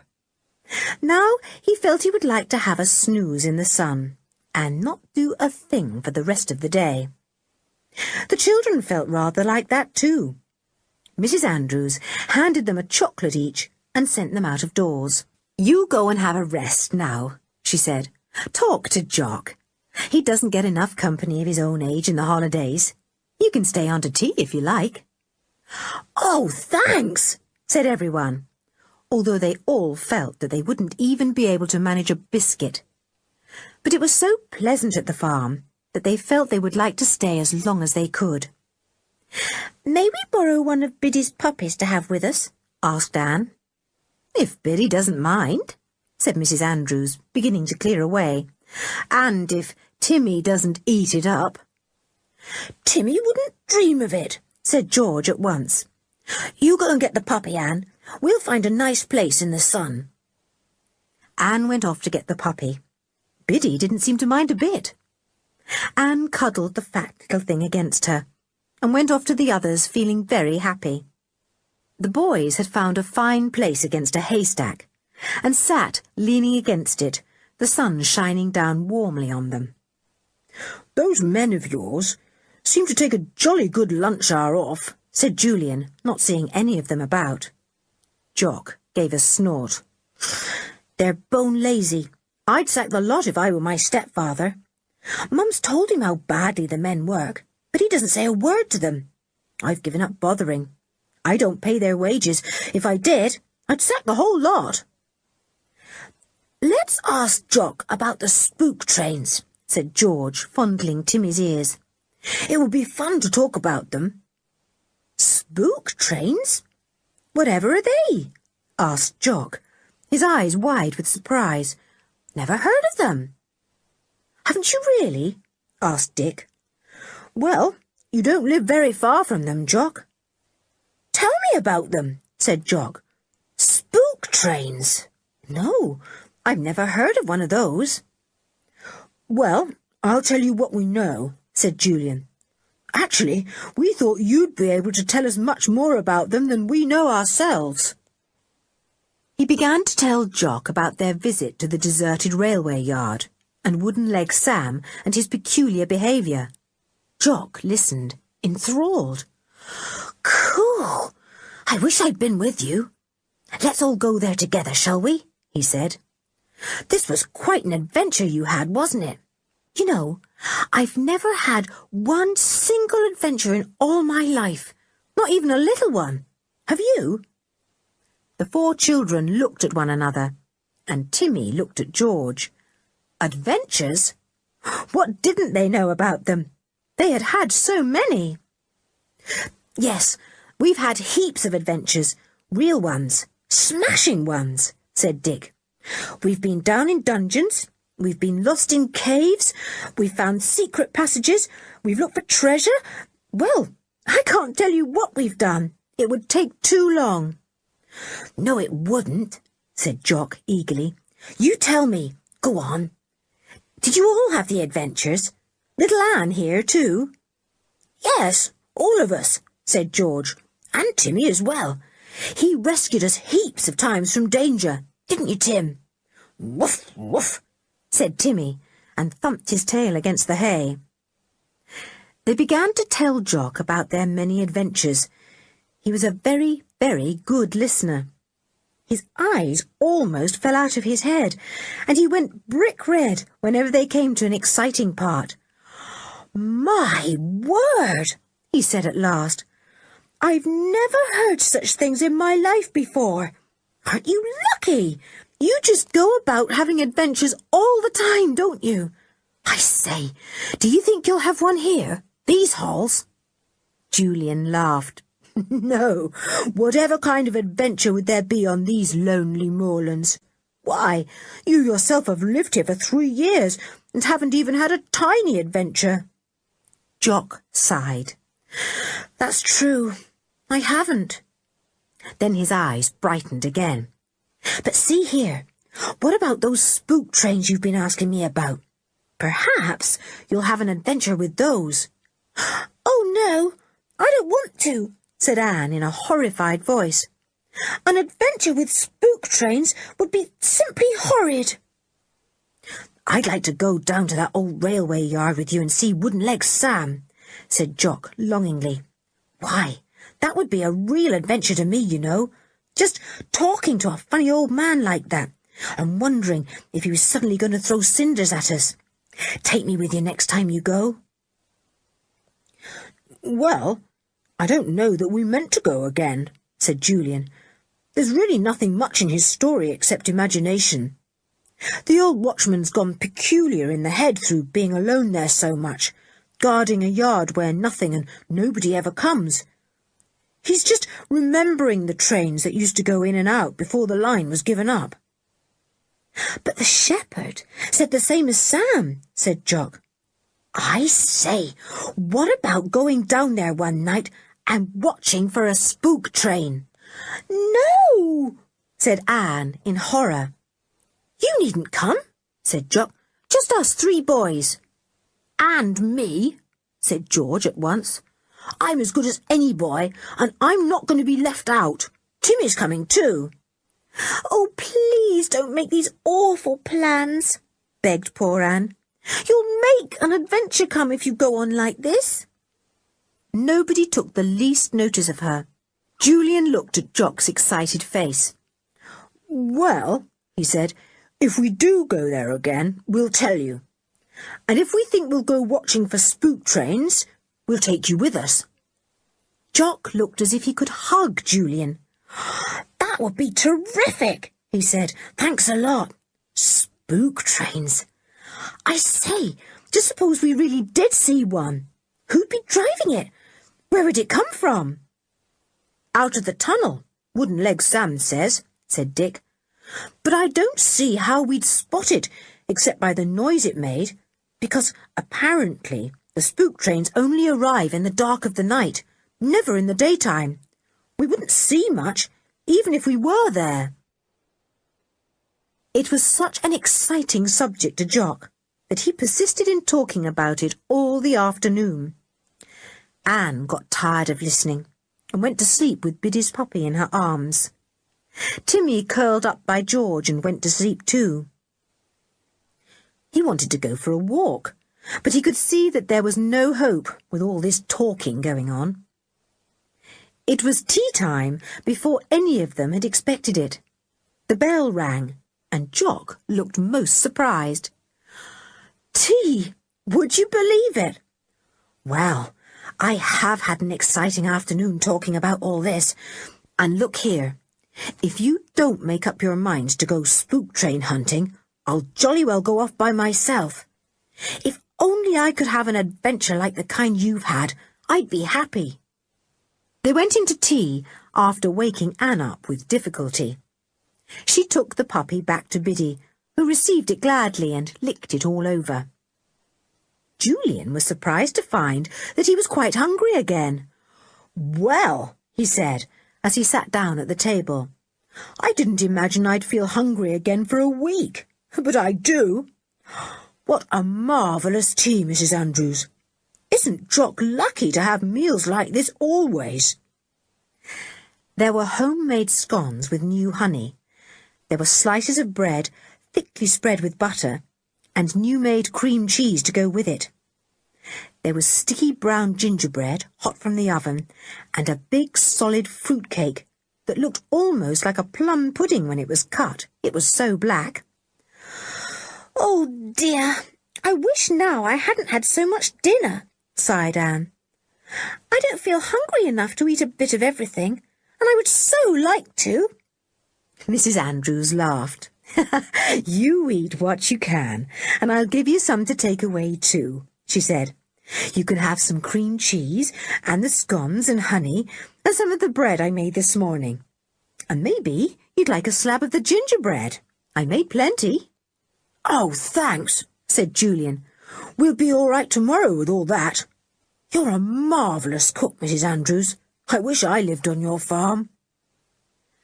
There was the sound of a car coming slowly up the rough track to the farmhouse, and Mrs. Andrews looked up. That's Mr. Andrews come back, she said. My husband, you know, Jock's stepfather. Julian thought she looked a little worried. Perhaps Mr. Andrews didn't like children, and wouldn't be pleased to see them sitting round his table when he came home tired. Would you like us to go, Mrs. Andrews? He asked politely. Perhaps Mr. Andrews would like a bit of peace for his meal when he comes in, and we're rather a crowd, aren't we? Jock's mother shook her head. No, you can stay. I'll get him a meal in the other room if he'd like it. Mr. Andrews came in.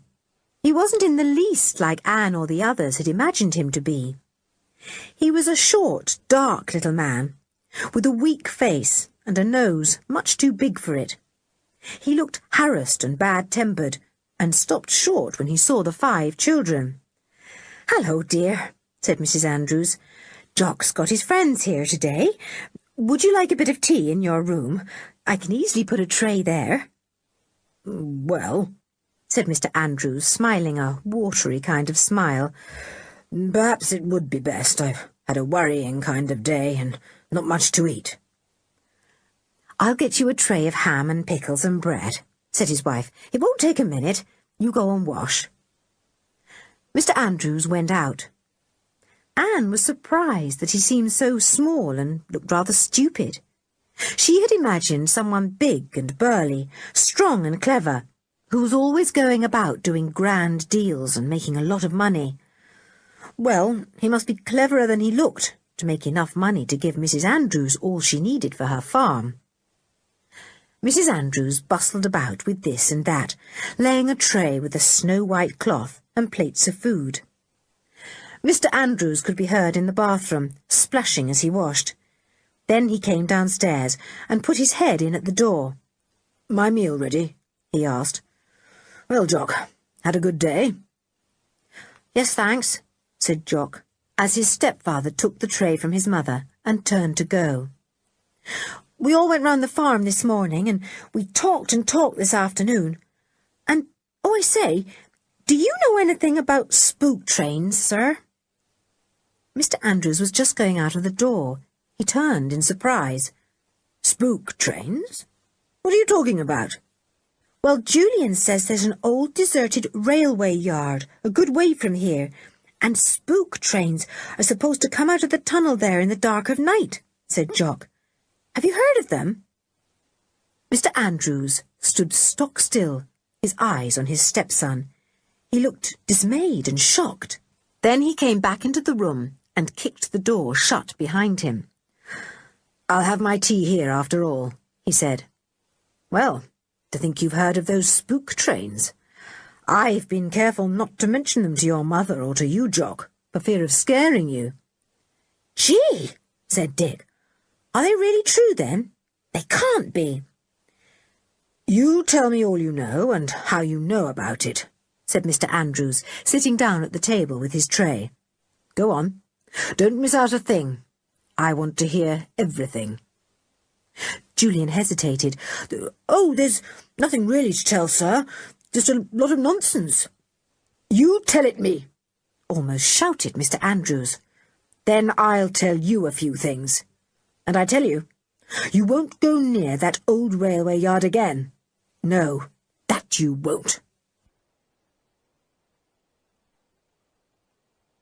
Chapter 8. A Lazy Evening. The 5 children and Mrs. Andrews stared in surprise at Mr. Andrews when he shouted at them. He repeated some of his words again. "Go on. You tell me all you know, and then I'll tell you."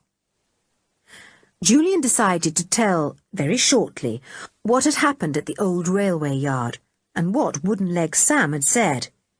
He made the tale sound rather bald and dull. Mr. Andrews listened to it with the greatest interest, never once taking his eyes off Julian. Then he sat back and drank a whole cup of strong tea in one gulp. The children waited for him to speak, wondering what he had to say. "Now," he said, making his voice sound important and impressive, "you listen to me. Don't any of you ever go down to that yard again. It's a bad place." "Why?" asked Julian. "What do you mean, a bad place?" "Things have happened there, years and years ago," said Mr. Andrews. "Bad things. Accidents. It was all shut up after that, and the tunnel wasn't used any more, see? Nobody was allowed to go there, and nobody did because they were scared. They knew it was a bad place where bad things happen." Anne felt frightened. "But, Mr. Andrews, you don't mean there really are spook trains, do you?" she asked, her face rather pale. Mr. Andrews pursed up his lips and nodded very solemnly indeed. "That's just what I do mean. Spook trains come and go. Nobody knows why, but it's bad luck to be there when they come. They might take you away, see?" Julian laughed. "Oh, not as bad as that, sir, surely. Anyway, you're frightening Anne, so let's change the subject. I don't believe in spook trains." But Mr. Andrews didn't seem to want to stop talking about the trains. "Wooden-Leg Sam was right to hide himself when they come along," he said. "I don't know how he manages to stay on in a bad place like that, never knowing when a train is going to come creeping out of that tunnel in the darkness." Julian was not going to have Anne frightened any more. He got up from the table and turned to Mrs. Andrews. "Thank you very much for a lovely day and lovely food," he said. "We must go now. Come along, Anne." "Wait a minute," said Mr. Andrews. "I just want to warn you all, very solemnly, that you mustn't go down to that railway yard. You hear me, Jock? You might never come back. Old Wooden-Leg Sam's mad, and well he may be, with spook trains coming along in the dead of night. It's a bad and dangerous place. You're not to go near it." "Well, thank you for the warning, sir," said Julian politely, suddenly disliking the small man with the big nose very much indeed. "We'll be going. Goodbye, Mrs. Andrews. Goodbye, Jock. Come along tomorrow and have a picnic with us, will you?" "Oh, thanks. Yes, I will," said Jock. "But wait a minute. Aren't you going to take any food with you?" "Yes, of course they are," said Mrs. Andrews, getting up from her chair. She had been listening to the conversation with a look of puzzled wonder on her face. She went out into the scullery, where there was a big cold larder. Julian followed her. He carried the 2 baskets. "I'll give you plenty," said Mrs. Andrews, putting loaves, butter and cream cheese into the baskets. "I know what appetites you youngsters get. Now, don't you be too scared at what my husband's just been saying. I saw that little Anne was frightened. I've never heard of the spook trains, and I've been here for 3 years. I don't reckon there's much in the tale, you know, for all my husband's so set on warning you not to go down to the yard." Julian said nothing. He thought that Mr. Andrews had behaved rather oddly about the whole story. Was he one of the kind of people who believed in all sorts of silly things and got scared himself? He looked weak enough. Julian found himself wondering how a nice woman like Mrs. Andrews could have married such a poor specimen of a man. Still, he was a generous fellow, judging by all Jock had said, and perhaps Jock's mother felt grateful to him for giving her the farm and the money to run it with. That must be it. Julian thanked Mrs. Andrews and insisted on paying her, though she would have given him the food for nothing.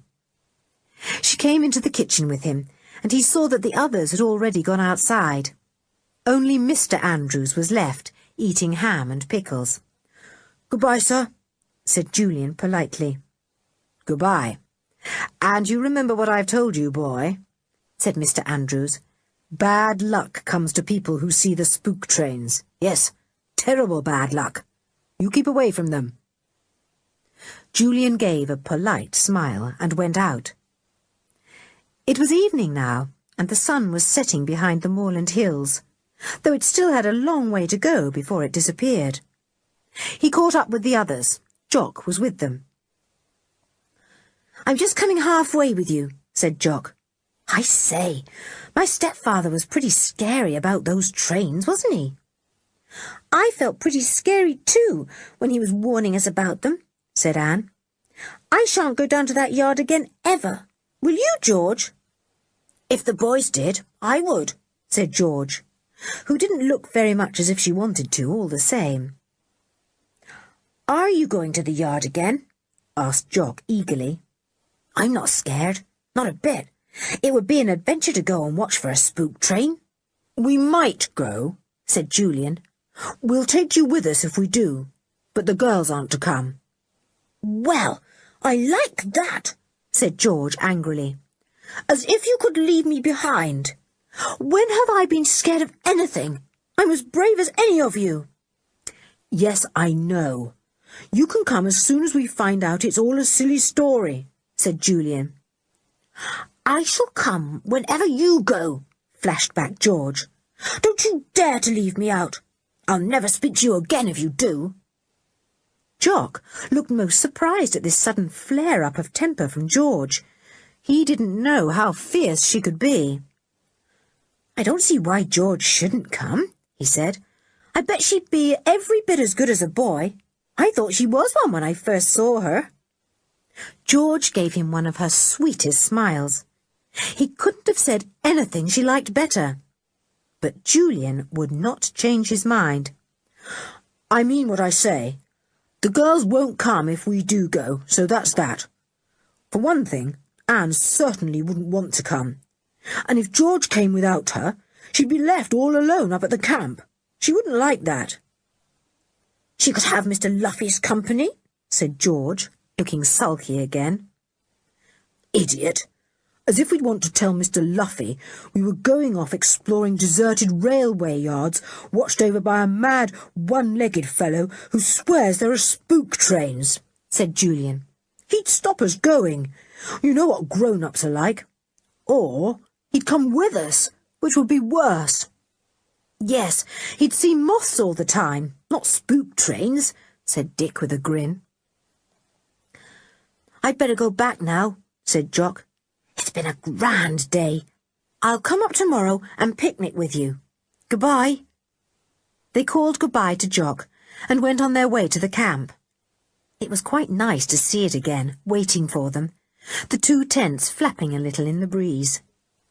Anne pushed her way through the tent flap, anxious to see that everything was untouched.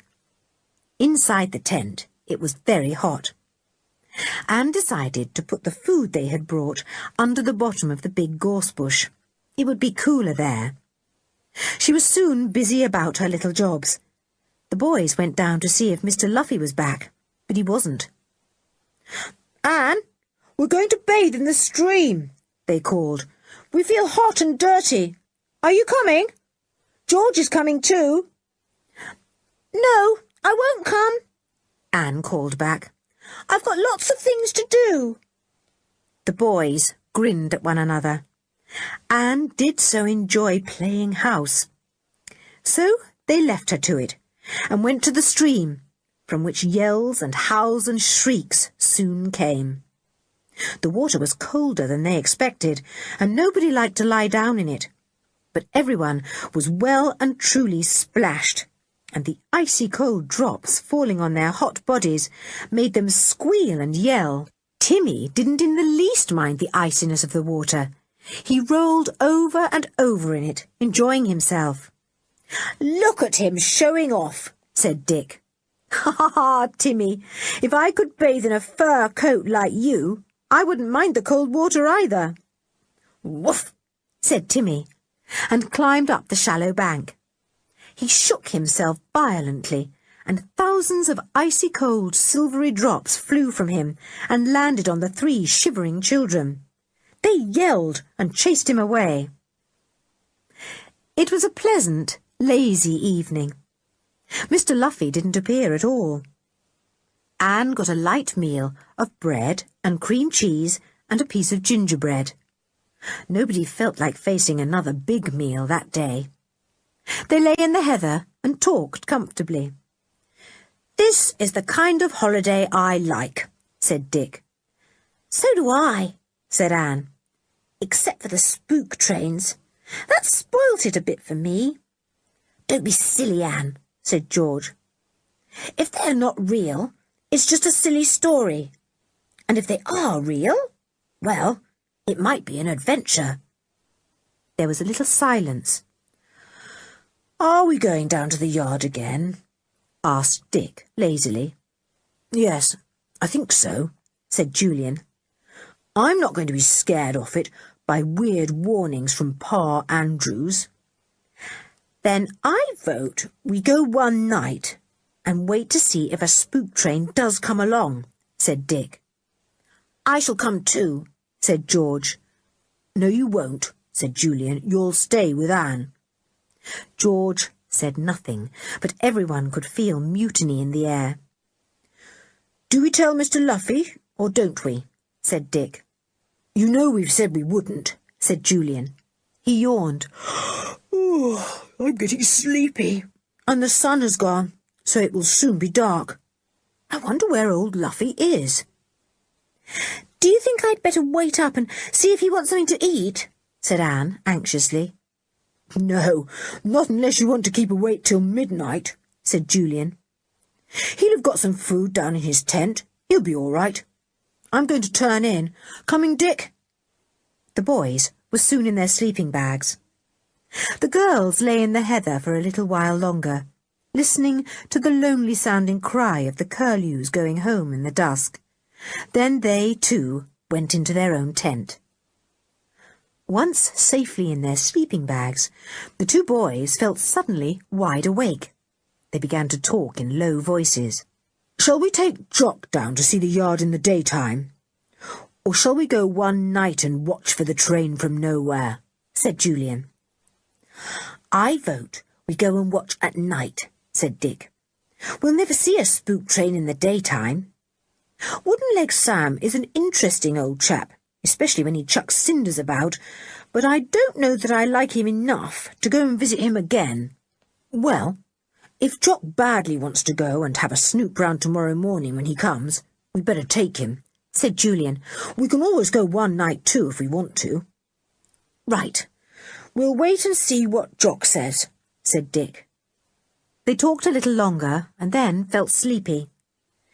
Dick was just dropping off when he heard something coming wriggling through the heather. A head was stuck through the opening of the tent. "If you dare to come in, I'll smack your silly face," said Dick, thinking it was Timmy. "I know what you want, you perfect pest. You want to flop down on my tummy. You just turn yourself round and go away. Do you hear?" The head in the opening moved a little, but didn't go away. Dick raised himself up on one elbow. "Put one paw inside my tent and you'll be sent rolling down the hill," he said. "I love you very much in the daytime, but I'm not fond of you at night. Not when I'm in a sleeping bag, anyway. Scoot!" The head made a peculiar, apologetic sound. Then it spoke. You're awake, I see. Are all of you all right? The girls too? I'm only just back." "Gosh, it's Mr. Luffy," said Dick, filled with horror. "I say, sir, I'm most awfully sorry.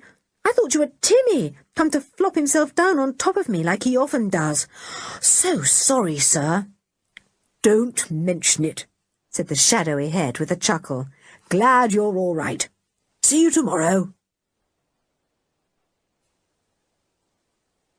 Chapter 9. Night Visitor.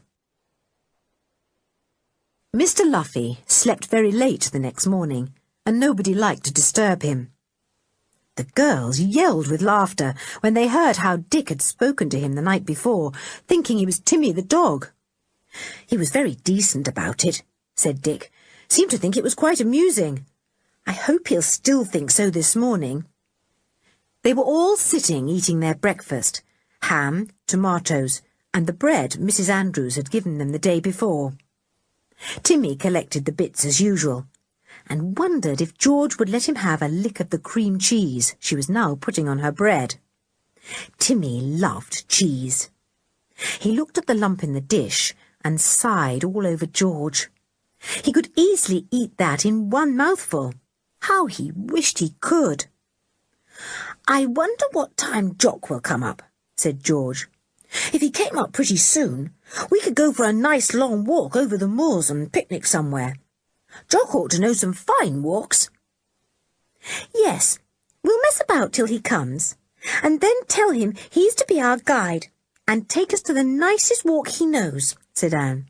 "Oh, Timmy, you beast! You've taken my nice lump of cream cheese right out of my fingers." "Well, you were waving it about under his nose, so what could you expect?" said George. "He thought you were giving it to him." "Well, he shan't have any more. It's too precious," said Anne. "Oh, dear, I wish we didn't eat so much. We keep bringing in stacks of food, and it hardly lasts any time." "I bet Jock will bring some more," said Dick. "He's a sensible sort of fellow. Did you get a peep into that enormous larder of his mother's? It's like a great cave, goes right back into the wall, with dozens of stone shelves, and all filled with food. No wonder Jock's tubby." "Is he? I never noticed," said Anne. "Is that him whistling?" It wasn't. It was a curlew, very high up. "Too early for him yet," said Julian. "Shall we help you to clear up, Anne?" "No, that's my job and George's," said Anne firmly. "You go down and see if Mr. Luffy is awake. He can have a bit of ham and a few tomatoes if he likes." They went down to Mr. Luffy's tent. He was awake, sitting at the entrance, eating some kind of breakfast. He waved a sandwich at them. "Hello there. I'm late this morning. I had a job getting back. I went much too far. Sorry I woke you up last night, Dick." "You didn't. I wasn't asleep," said Dick, going rather red. "Did you have a good day, Mr. Luffy?" "Bit disappointing. Didn't find quite all the creatures I'd hoped," said Mr. Luffy. "What about you? Did you have a good day?" "Fine," said Dick, and described it. Mr. Luffy seemed very interested in everything, even in Mr. Andrews' rather frightening warning about the railway yard.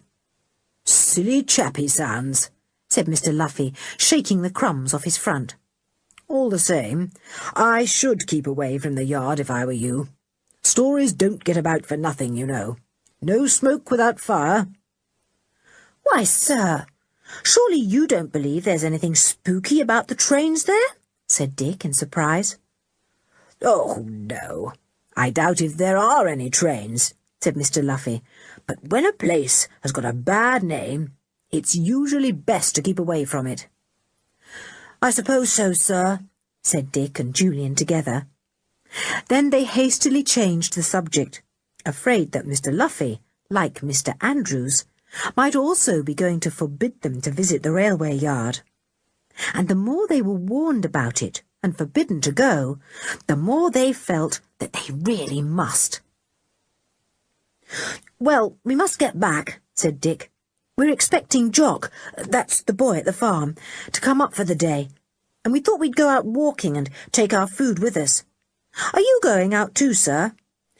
"Not today," said Mr. Luffy. "My legs are tired and stiff with so much scrambling about yesterday, and I want to mount some of the specimens I found. Also, I'd like to meet your farm friend. What's his name? Jock?" "Yes, sir," said Julian. "Right. We'll bring him along as soon as he comes. Then off we'll go. You'll be left in peace all day." But Jock didn't come. The children waited for him all the morning, and he didn't turn up.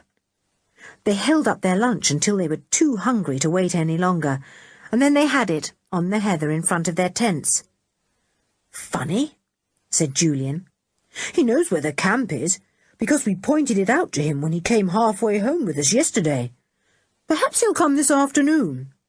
But he didn't come in the afternoon either, nor did he come after tea. Julian debated whether or not to go and see what was up, but decided against it. There must be some good reason why Jock hadn't come, and Mrs. Andrews wouldn't want them all visiting her 2 days running. It was a disappointing day. They didn't like to leave the tents and go for even a short stroll in case Jock came. Mr. Luffy was busy all day long with his specimens. He was sorry Jock had disappointed them. "He'll come tomorrow," he said. "Have you got enough food? There's some in that tin over there if you want it." "Oh, no thank you, sir," said Julian. "We've plenty, really. We're going to have a game of cards. Like to join us?" "Yes, I think I will," said Mr. Luffy, getting up and stretching himself. "Can you play rummy?" They could, and they beat poor Mr. Luffy handsomely, because he couldn't play at all. He blamed his luck on his bad cards, but he enjoyed the game immensely. He said the only thing that really put him off was the way that Timmy stood behind him and breathed down his neck all the time. "I kept feeling certain that Timmy thought he knew how to play my cards better than I could," he complained, "and whenever I did something wrong, he breathed down my neck harder than usual." Everyone laughed, and George privately thought that Timmy would probably play very much better than Mr. Luffy if only he could hold the cards. Jock didn't come at all. They put the cards away when they could no longer see them, and Mr. Luffy announced that he was going to bed. "It was very late when I got back last night," he said. "I really must have an early night." The others thought they would go to bed too. The thought of their cosy sleeping bags was always a nice one when darkness came on. The girls crept into their bags, and Timmy flopped down on George. The boys were in their bags about the same time, and Dick gave a loud yawn. "Oh, good night, Ju," he said, and fell fast asleep. Julian was soon asleep too. In fact, everyone was sound asleep when Timmy gave a little growl. It was such a small growl that neither of the girls heard it, and certainly Dick and Julian didn't, away in their tent. Timmy raised his head and listened intently. Then he gave another small growl. He listened again. Finally, he got up, shook himself, still without waking George, and stalked out of the tent, his ears cocked and his tail up. He had heard somebody or something, and although he thought it was all right, he was going to make sure. Dick was sound asleep when he felt something brushing against the outside of his tent. He awoke at once and sat up. He looked at the tent opening. A shadow appeared there and looked in. Was it Timmy? Was it Mr. Luffy? He mustn't make a mistake this time. He waited for the shadow to speak, but it didn't. It just stayed there, as if it were listening for some movement inside the tent. Dick didn't like it. "Timmy," he said at last in a low voice. Then the shadow spoke. "Dick? Or is it Julian? It's Jock here. I've got Timmy beside me. Can I come in?" "Jock?" said Dick in surprise. "Whatever have you come at this time of night for? And why didn't you come today? We waited ages for you." "Yes, I know, I'm awfully sorry," said Jock's voice, and the boy wriggled himself into the tent. Dick poked Julian awake. "Julian, here's Jock and Timmy." "Oh, get off me, Timmy." "Here, Jock, see if you can squeeze inside my sleeping bag. There's room for us both, I think." "Oh, thanks," said Jock, and squeezed inside with difficulty. "How warm it is! I say, I'm terribly sorry I didn't come today. But my stepfather suddenly announced he wanted me to go somewhere with him for the whole day. Can't think why. He doesn't bother about me as a rule." "That was mean of him, seeing that he knew you were to come on a picnic with us," said Julian. "Was it something important?" "No, not at all," said Jock. "He drove off to Endersfield, that's about 40 miles away, parked me in the public library there, saying he'd be back in a few minutes, and he didn't come back till past tea time. I had some sandwiches with me, luckily. I felt pretty angry about it, I can tell you." "Never mind, come tomorrow instead," said Dick. "I can't," said Jock in despair. "He's gone and arranged for me to meet the son of some friend of his, a boy called Cecil Dearlove. What a name! I'm to spend the day with this frightful boy. The worst of it is, Mum's quite pleased about it. She never thinks my stepfather takes enough notice of me. Good thing he doesn't, I think." "Oh, blow! So you won't be able to come tomorrow either," said Julian. "Well, what about the next day?" "It should be all right," said Jock, "but I've a feeling I'll have dear love of a Cecil plunked on me for the day, to show him the cows and the puppies. Dear pet. Ugh! When I could be with you four and Timmy." "It's bad luck," said Julian, "it really is." "I thought I'd better come and tell you," said Jock. "It's the first chance I've had, creeping up here tonight. I brought some more food for you, by the way. I'd guess you'd want some. I feel down in the dumps about that adventure, you know, going to see the railway yard. I was going to ask you to take me today." "Well, if you can't come tomorrow either, and perhaps not the next day, what about going one night?" said Dick. "Would you like to come up tomorrow night, about this time? We won't tell the girls. We'll just go off by ourselves, we 3 boys, and watch." Jock was too thrilled to say a word. He let out a deep breath of joy. Dick laughed. "Don't get too thrilled. We probably shan't see a thing. Bring a torch if you've got one. Come to our tent and jerk my toe. I'll probably be awake, but if I'm not, that'll wake me all right. And don't say a word to anyone, of course." "Rather not," said Jock, overjoyed. "Well, I suppose I'd better be going.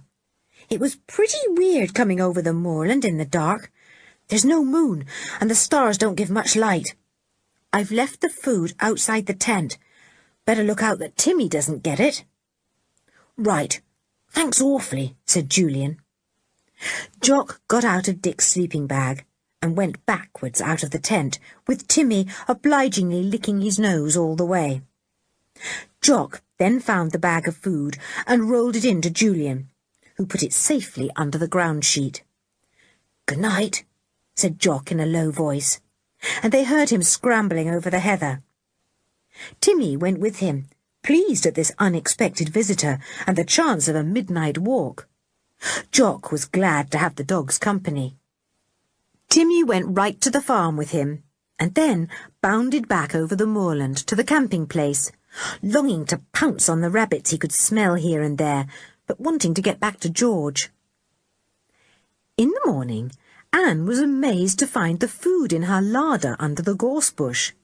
Julian had popped it there to surprise her.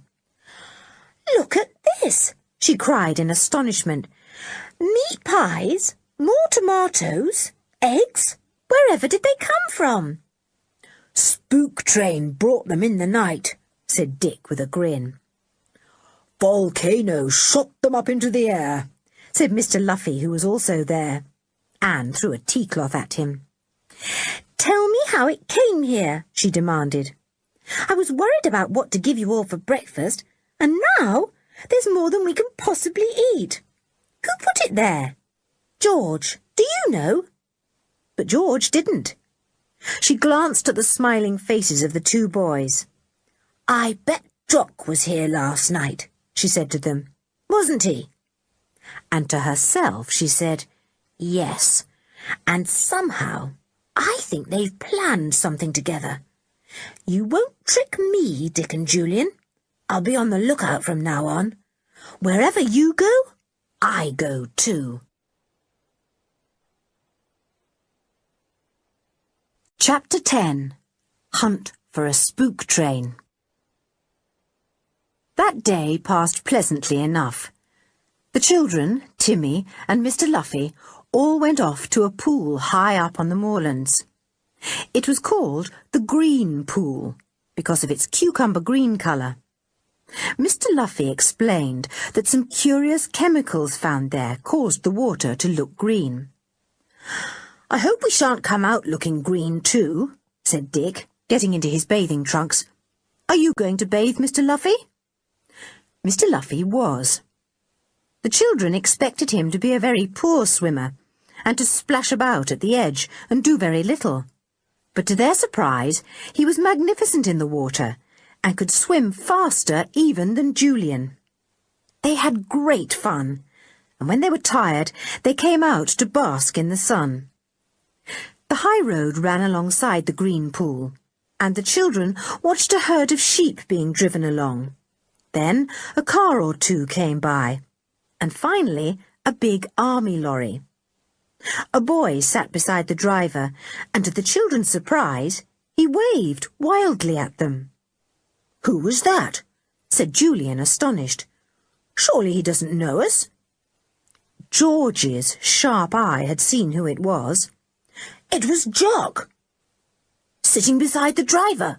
And look, here comes his stepfather's fine new car. Jock's preferred to go with the lorry driver instead of his stepfather. I don't blame him either. The bright new car came by, driven by Mr. Andrews. He didn't glance at the children by the wayside, but drove steadily on after the lorry. "Going to market, I suppose," said Dick, lying back again. "Wonder what they're taking." "So do I," said Mr. Luffy. "He must sell his farm produce at very high prices to be able to buy that fine car and all the machinery and gear you've told me about.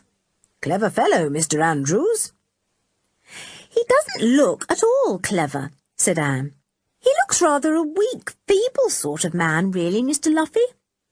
I can't even imagine him being clever enough to beat anyone down or get the better of them."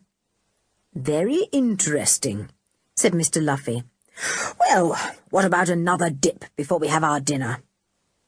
It was a very nice day, and Mr. Luffy was very good company. He could make fine jokes very solemnly indeed, and only the fact that his ear waggled violently showed the others that he too was enjoying the joke. His right ear seemed to love to join in the joke, even if Mr. Luffy's face was as solemn as Timmy's. They arrived home at the camp about tea-time, and Anne got a fine tea ready.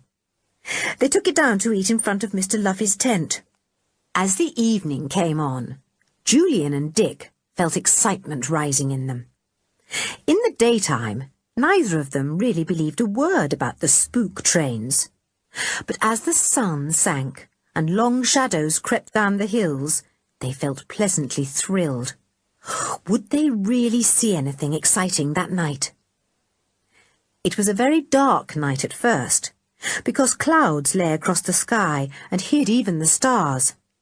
The boys said good night to the girls and snuggled down into their sleeping bags.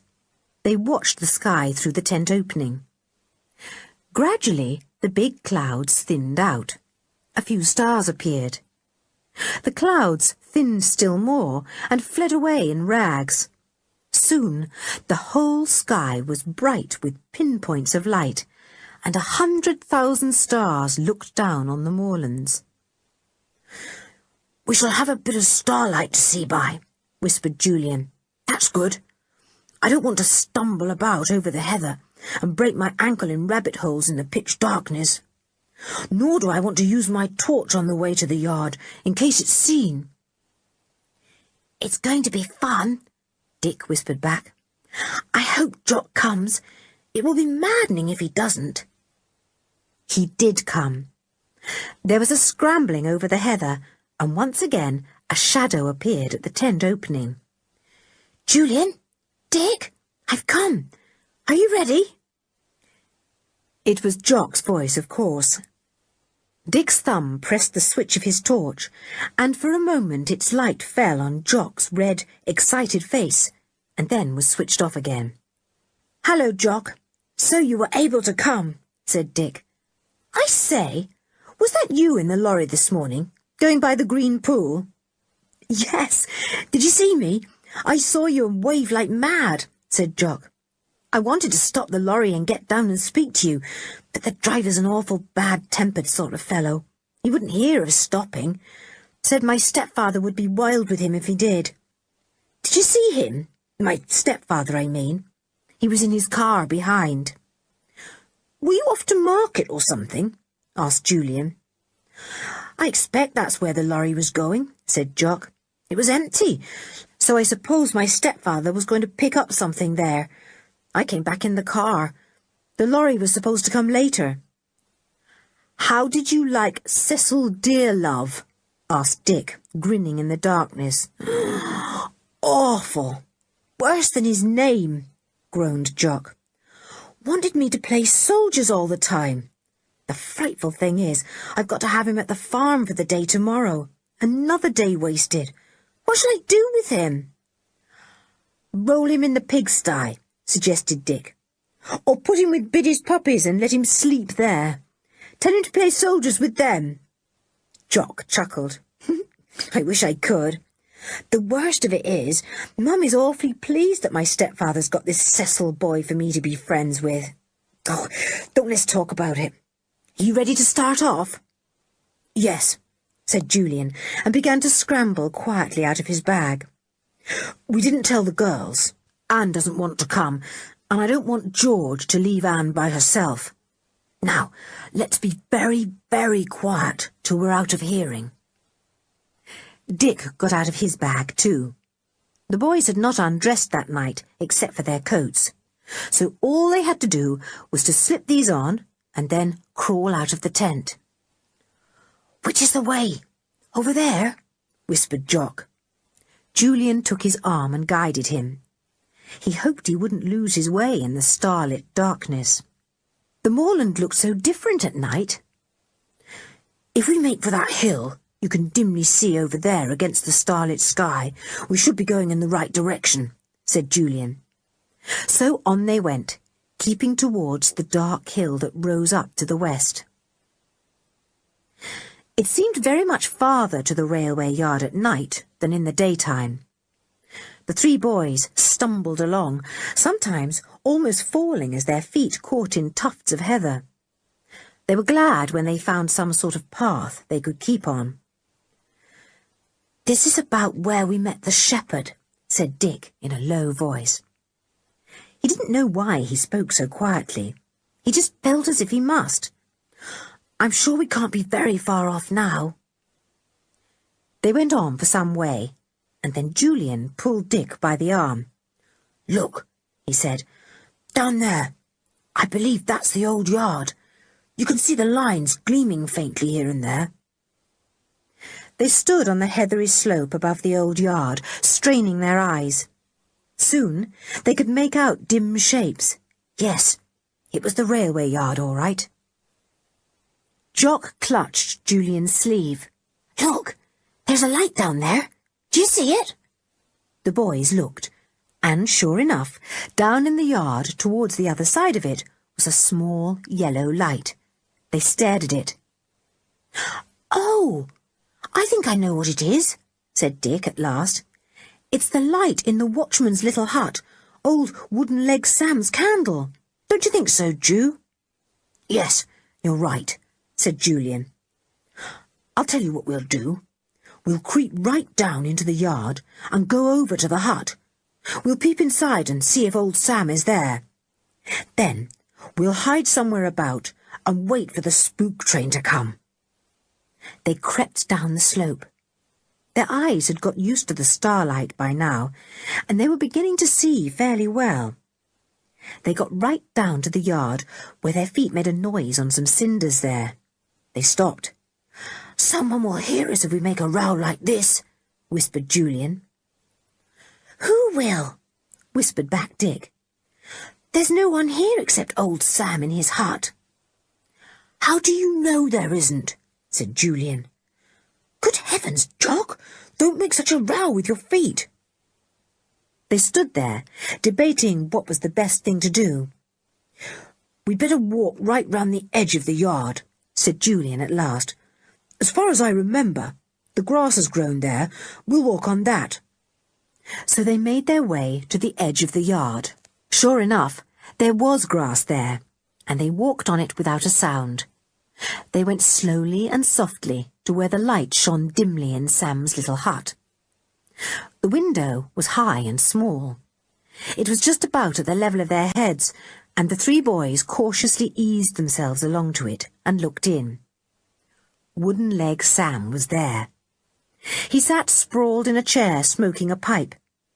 He was reading a newspaper, squinting painfully as he did so. He obviously had not had his broken glasses mended yet. On a chair beside him was his wooden leg. He had unstrapped it, and there it lay. He's not expecting the spook train tonight, or he wouldn't have taken off his wooden leg, whispered Dick. The candlelight flickered, and shadows jumped about the tiny hut. It was a poor, ill-furnished little place, dirty and untidy. A cup without saucer or handle stood on the table, and a tin kettle boiled on a rusty stove. Sam put down his paper and rubbed his eyes. He muttered something. The boys could not hear it, but they felt certain it was something about his broken glasses. "Are there many lines in this yard?" whispered Jock, tired of looking in at old Sam. "Where do they go to?" "About half a mile or so up there is a tunnel," said Julian, pointing past Jock. "The lines come from there and run here, where they break up in many pairs, for shunting and so on, in the old days, I suppose, when this place was used." "Let's go up the lines to the tunnel," said Jock. "Come on, there's nothing to be seen here. Let's walk up to the tunnel." "All right," said Julian. "We may as well. I don't expect we'll see much up there either. I think these spook trains are all a tall story of old Sam's." They left the little hut with its forlorn candlelight and made their way round the yard again. Then they followed the single-line track away from the yard and up towards the tunnel. It didn't seem to matter walking on cinders now and making a noise. They walked along, talking in low voices. And then things began to happen. A far-off, muffled noise came rumbling out of the tunnel, which was now so near that the boys could see its black mouth. Julian heard it first. He stood still and clutched Dick. "I say, listen, can you hear that?" The others listened. "Yes," said Dick, "but it's only a train going through one of the underground tunnels. The noise is echoing out through this one." "It isn't. That noise is made by a train coming through this tunnel," said Julian. The noise grew louder and louder. A clanking made itself heard too. The boys stepped off the lines and crouched together by the side, waiting, hardly daring to breathe. Could it be the spook train? They watched for the light of an engine lamp to appear like a fiery eye in the tunnel, but none came. It was darker than night in there. But the noise came nearer and nearer and nearer. Could there be the noise of a train without a train? Julian's heart began to beat twice as fast, and Dick and Jock found themselves clutching one another without knowing it. The noise grew thunderous, and then out from the tunnel came something long and black, with a dull glow in front that passed quickly and was gone. The noise deafened the boys, and then the clanking and rumbling grew less as the train, or whatever it was, passed by. The ground trembled, and then was still. "Well, there you are," said Julian in a rather trembly voice. "The spook train, without a light or a signal. Where's it gone? To the yard, do you think?" "Shall we go and see?" asked Dick. I didn't see anyone in the cab, even in the glow of what must have been the fire there.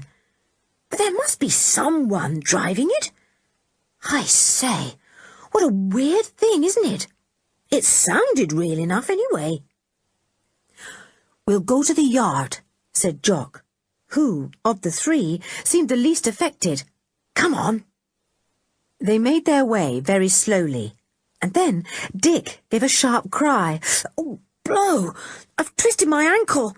Half a minute." He sank down to the ground in great pain. It was only a sharp twist, not a sprain, but for a few minutes Dick could do nothing but groan. The others dared not leave him. Julian knelt by him, offering to rub the ankle, but Dick wouldn't let him touch it. Jock stood by anxiously. It took about 20 minutes for Dick's ankle to be strong enough for him to stand on again. With the help of the others, he got to his feet and tested his ankle. "It's all right, I think. I can walk on it slowly. Now we'll go to the yard and see what's happening." But even as they started to walk slowly back, they heard a noise coming up the lines from the faraway yard. Rumble, rumble, rumble, jangle, clank. "It's coming back again," said Julian. "Stand still, watch. It'll be going back into the tunnel." They stood still and watched and listened. Again the noise came nearer and grew thunderous. They saw the glow of what might be the fire in the cab, and then it passed. The train disappeared into the blackness of the tunnel mouth, and they heard the echo of its rumblings for some time. "Well, there you are. There is a spook train," said Julian, trying to laugh, though he felt a good deal shaken. "It came and it went. Where from or where to, nobody knows. But we've heard it and seen it in the darkness of the night. And jolly creepy it was, too."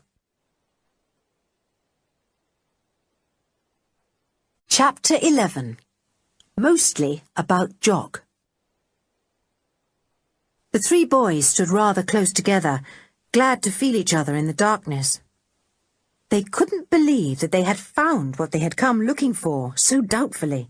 What kind of a train was this that had come rumbling out of the tunnel so mysteriously, and then, after a pause at the yard, had gone just as mysteriously back again? "If only I hadn't twisted my ankle, we could have followed the train down the lines to the yard, and have gone quite close to it there," groaned Dick. "Oh, what an ass I am, messing things up at the most exciting moment." "You couldn't help it," said Jock. "I say, we've seen the spook train. I can hardly believe it. Does it go all by itself, with nobody to drive it? Is it a real train?" "Judging by the noise it made, it's real all right," said Julian. "And it shot out smoke, too. All the same, it's jolly strange. I can't say I like it much." "Let's go and see what's happened to Wooden Leg Sam," said Dick. "I bet he's under his bed." They made their way slowly back to the yard, Dick limping a little, though his ankle was practically all right again. When they came to the yard, they looked towards Sam's hut. The light was there no longer. "He's blown it out and got under the bed," said Dick. "Poor Sam! It really must be terrifying for him. Let's go and peep into his hut." They went over to it and tried to see in at the window, but there was nothing to be seen. The hut was in complete darkness. Then suddenly a little flare flashed out somewhere near the floor. "Look, there's Sam. He's lighting a match," said Julian. "See? He's peeping out from under the bed. He looks scared stiff. Let's tap on the window and ask him if he's all right." But that was quite the wrong thing to do. As soon as Julian tapped sharply on the window, Sam gave an anguished yell and retired hurriedly under the bed again, his wavering matchlight going out. "Oh, it's come for to take me," they heard him wailing. "It's come for to take me. And me with me wooden leg off too." "We're only frightening the poor old fellow," said Dick. "Come on, let's leave him. He'll have a fit or something if we call out to him. He honestly thinks the spook train's come to get him." They wandered round the dark yard for a few minutes, but there was nothing to find out in the darkness. No more rumbling came to their ears. The spook train was evidently not going to run again that night. "Let's go back," said Julian. "That really was exciting. Honestly, my hair stood on end when that train came puffing out of the tunnel. Where on earth did it come from? And what's the reason for it?" They gave it up and began to walk back to the camp. They scrambled through the heather, tired but excited. "Shall we tell the girls we've seen the train?" said Dick. "No," said Julian. "It would only scare Anne, and George would be furious if she knew we'd gone without her. We'll wait and see if we discover anything more before we say anything, either to the girls or to old Luffy." "Right," said Dick. "You'll hold your tongue too, won't you, Jock?" "Course," said Jock scornfully. "Who'd I tell? My stepfather? Not likely. How furious he'd be if he knew we'd all pooh-poohed his warnings and gone down to see the spook train after all." He suddenly felt something warm against his legs and gave a startled cry. "What's this? Get away!" But the warm thing turned out to be Timmy, who had come to meet the three boys. He pressed against each of them in turn and whined a little. "He says, 'Why didn't you take me with you?' said Dick. 'Sorry, old thing, but we couldn't. George would never have spoken to us again if we'd taken you and left her behind. How would you have liked spook trains, Timmy? Would you have run into a corner somewhere and hidden?' 'Woof!' said Timmy scornfully, as if he would be afraid of anything. They reached their camping place and began to speak in whispers. "Goodbye, Jock. Come up tomorrow if you can. Hope you don't have that Cecil boy to cope with." "Goodbye. See you soon," whispered Jock, and disappeared into the darkness with Timmy at his heels. Another chance of a midnight walk? Good, thought Timmy. Just what he'd like. It was hot in the tent, and a scamper in the cool night air would be fine. Timmy growled softly when they came near to Ollie's farm, and stood still, the hackles on his neck rising up a little. Jock put his hand on the dog's head and stopped. "What's the matter, old boy? Burglars or something?" He strained his eyes in the darkness. Big clouds now covered the stars, and there was no light at all to see by. Jock made out a dim light in one of the barns. He crept over to it to see what it was. It went out as he came near, and then he heard the sound of footsteps, the quiet closing of the barn door, and the click of the padlock as it was locked. Jock crept nearer, too near, for whoever it was must have heard him and swung round, lashing out with his arm. He caught Jock on the shoulder, and the boy overbalanced. He almost fell, and the man who had struck him clutched hold of him. A flashlight was put on, and he blinked in the sudden light. "It's you, Jock," said an astonished voice, rough and impatient. "What are you doing out here at this time of night?" "Well, what are you doing?" demanded Jock, wriggling free. He switched on his own torch and let the light fall on the man who had caught him. It was Peters, one of the farm men, the one in whose lorry he had ridden that very day. "What's it to do with you?" said Peters angrily. "I had a breakdown, and I've only just got back. Look here, you're fully dressed. Where have you been at this time of night? Did you hear me come in and get up to see what was happening?" "You never know," said Jock cheekily. He wasn't going to say anything that might make Peters suspicious of him. "You just never know." "Is that Biddy?" said Peters, seeing a dark shadow slinking away. "Do you mean to say you've been out with Biddy? What in the world have you been doing?" Jock thanked his lucky stars that Peters hadn't spotted it was Timmy, not Biddy. He moved off without saying another word. Let Peters think what he liked. It was bad luck, though, that Peters had had a breakdown and come in late.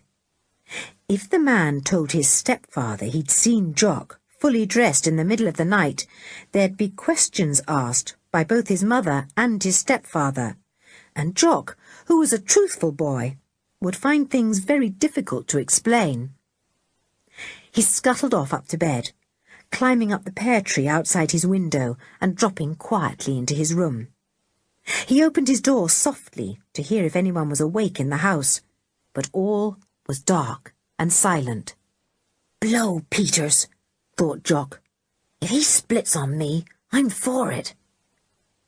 He got into bed, pondered over the curious happenings of the night for a few minutes, and then slid into an uneasy sleep, in which spook trains, Peters and Timmy kept doing most peculiar things. He was glad to awake in the bright sunny morning and find his mother shaking him.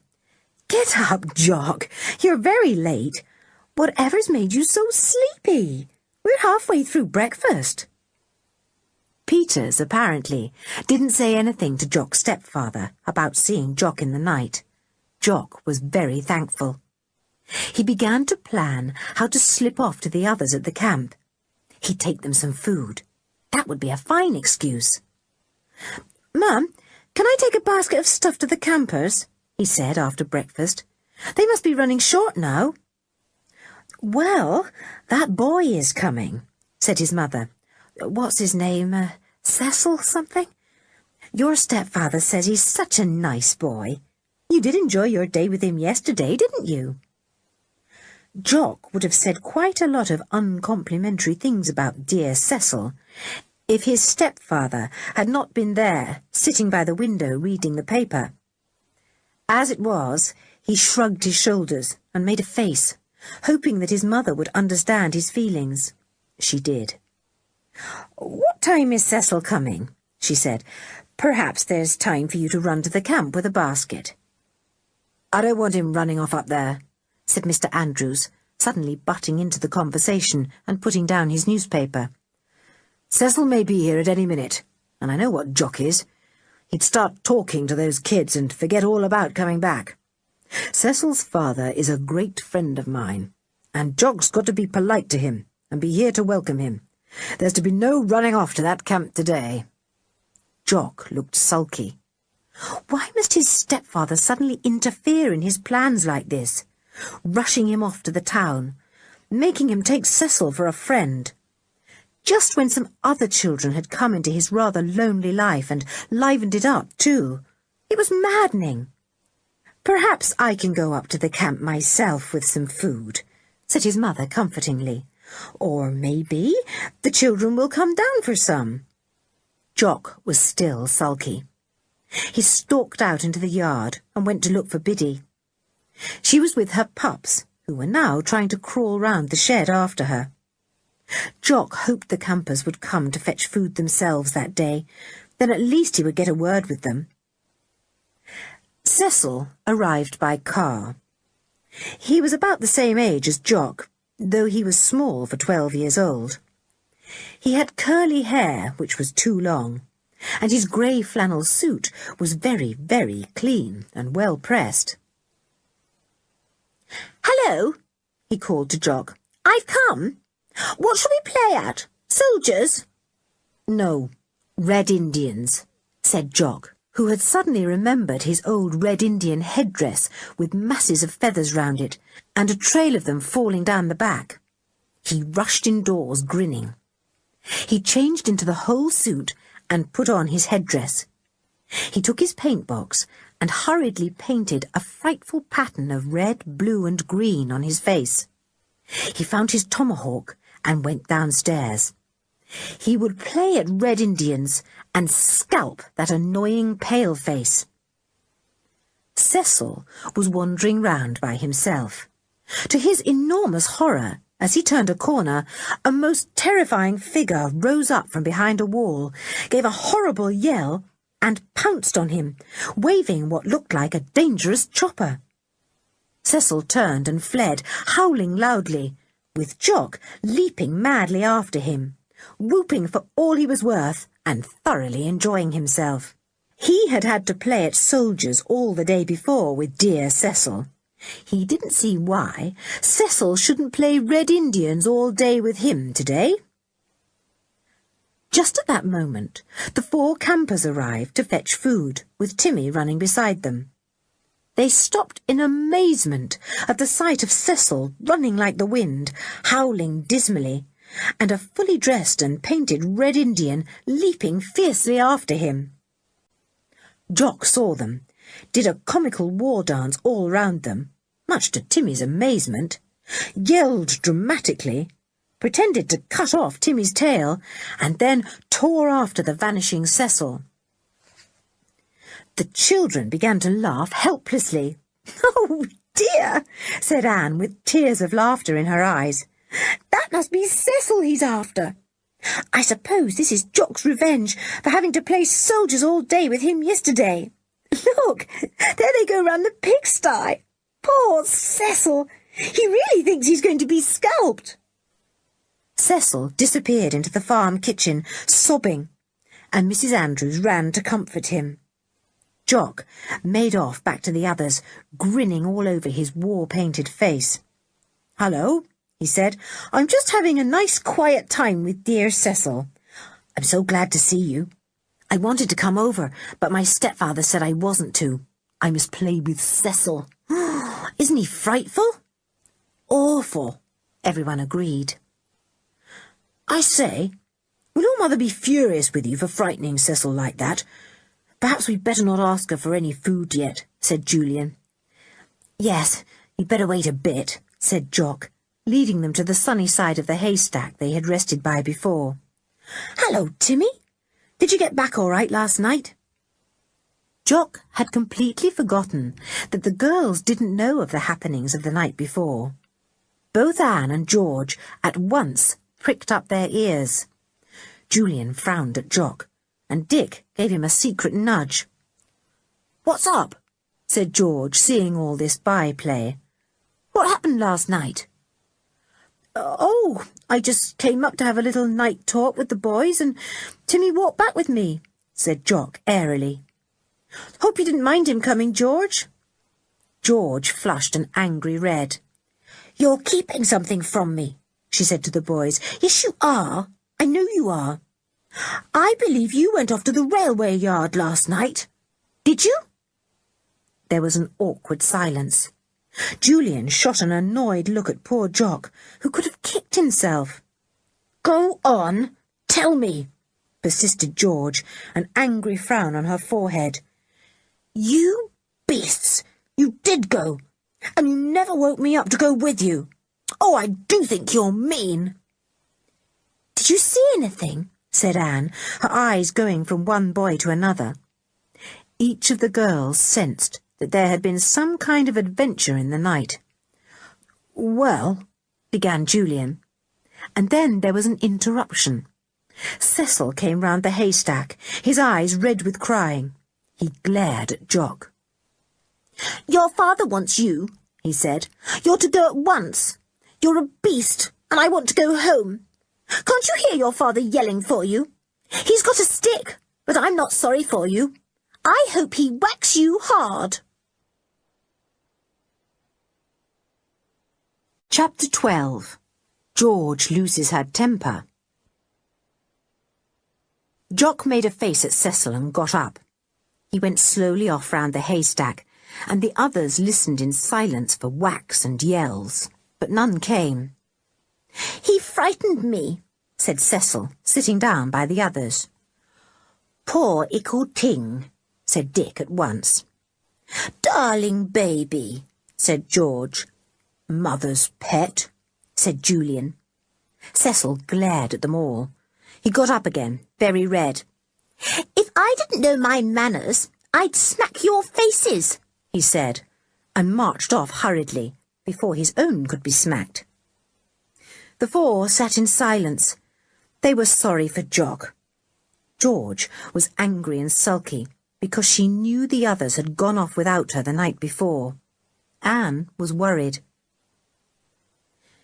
They all sat there for about 10 minutes. Then, round the haystack, came Jock's mother, looking distressed. She carried a big basket of food. The children all stood up politely. "Good morning, Mrs. Andrews," said Julian. "I'm sorry I can't ask you to stop today," said Mrs. Andrews, "but Jock has really behaved very foolishly. I wouldn't let Mr. Andrews give him a hiding, because it would only make Jock hate his stepfather, and that would never do, so I've sent him up to bed for the day. You won't be able to see him, I'm afraid. Here is some food for you to take. Oh, dear, I'm really very sorry about all this. I can't think what came over Jock to behave in such a way. It's not a bit like him." Cecil's face appeared round the haystack, looking rather smug. Julian grinned to himself. "Would you like us to take Cecil for a nice long walk over the moors?" he said. "We can climb hills and jump over streams and scramble through the heather. It would make such a nice day for him." Cecil's face immediately disappeared. "Well," said Mrs. Andrews, "that really would be very kind of you. Now that Jock's been sent upstairs for the day, there's no one for Cecil to play with. But I'm afraid he's a bit of a mother's boy, you know. You'll have to go carefully with him. Cecil! Cecil! Where are you? Come and make friends with these children." But Cecil had gone. There was no answer at all. He didn't want to make friends with these children. He knew better than that. Mrs. Andrews went in search of him, but he had completely disappeared. The 4 children were not at all surprised. Julian, Dick and Anne grinned at one another. George stood with her back to them, still sulky. Mrs. Andrews came back again, out of breath. "Oh, I can't find him," she said. "Never mind. I'll find something for him to do when he appears again." "Yes, perhaps you've got some beads for him to thread, or a nice easy jigsaw puzzle to do," said Julian very politely. The others giggled. A smile appeared on Mrs. Andrews's face. "Bad boy," she said. "Oh, dear, poor Jock. Well, it's his own fault. Now, goodbye. I must get on with my work." She ran off to the dairy. The children looked round the haystack. Mr. Andrews was getting into his car. He would soon be gone. They waited a few minutes till they heard the car set off down the rough cart track. "That's Jock's bedroom, where the pear tree is," said Julian. "Let's just have a word with him before we go. It's a shame." They went across the farmyard and stood under the pear tree, all except George, who stayed behind the haystack with the food, frowning. Julian called up to the window above. "Jock!" A head came out, the face still painted terrifyingly in streaks and circles. "Hello. He didn't whack me. Mum wouldn't let him. All the same, I'd rather he had. It's awful being stuck up here this sunny day." "Where's dear Cecil?" "I don't know. Probably in the darkest corner of one of the barns," said Julian. "Jock, if things are difficult in the daytime, come up at night. We've got to see you somehow." "Right," said Jock. "How do I look? Like a real Red Indian?" "You look frightful," grinned Julian. "I wonder old Timmy knew you." "Where's George?" asked Jock. "Sulking behind the haystack," said Dick. "We shall have an awful day with her now. You let the cat properly out of the bag, you idiot." "Yes, I'm a ninny and an idiot," said Jock, and Anne giggled. "Look, there's Cecil. You might tell him to beware of the bull, will you?" "Is there a bull?" said Anne, looking alarmed. "No, but that's no reason why he shouldn't beware of one," grinned Jock. "So long. Have a nice day." The 3 left him and strolled over to Cecil, who had just appeared out of a dark little shed. He made a face at them and stood ready to run to the dairy, where Mrs. Andrews was busy. Julian suddenly clutched Dick and pointed behind Cecil. The bull! Beware of the bull! He yelled suddenly. Dick entered into the joke. The bull's loose! Look out! Beware of the bull! He shouted. Anne gave a shriek. It all sounded so real that, although she knew it was a joke, she felt half scared. The bull! She cried. Cecil turned green. His legs shook. Where is it? He stammered. Look out! Behind you! Yelled Julian, pointing. Poor Cecil, convinced that a large bull was about to pounce on him from behind, gave an anguished cry and tore on tottering legs to the dairy. He threw himself against Mrs. Andrews. Save me! Save me! The bull's chasing me! But there's no bull here, said Mrs. Andrews in surprise. Really, Cecil? Was it a pig after you or something? Helpless with laughter, the three children made their way back to George. They tried to tell her about the make-believe bull, but she turned away and wouldn't listen. Julian shrugged his shoulders. Best to leave George to herself when she was in one of her rages. She didn't lose her temper as often as she used to, but when she did, she was very trying indeed. They went back to the camp with the basket of food. Timmy followed soberly. He knew something was wrong with George, and he was unhappy. His tail was down, and he looked miserable.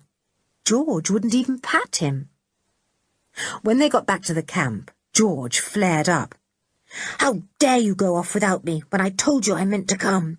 Fancy taking Jock and not letting me go. I think you're absolute beasts. I never really thought you'd do a thing like that, you and Dick. Don't be silly, George, said Julian. I told you we didn't mean to let you and Anne go.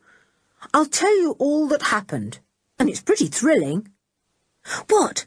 Tell me quickly, begged Anne. But George obstinately turned away her head as if she was not interested. Julian began to relate all the curious happenings of the night. Anne listened breathlessly. George was listening too, though she pretended not to. She was very angry and very hurt. Well, there you are, said Julian when he had finished. If that's what people mean by spook trains, there was one puffing in and out of that tunnel all right. I felt pretty scared, I can tell you. Sorry you weren't there too, George, but I didn't want to leave Anne alone. George was not accepting any apologies. She still looked furious. I suppose Timmy went with you, she said. I think that was horrid of him, to go without waking me, when he knew I'd like to be with you on the adventure. Oh, don't be so silly, said Dick in disgust. Fancy being angry with old Tim, too. You're making him miserable. And anyway, he didn't come with us.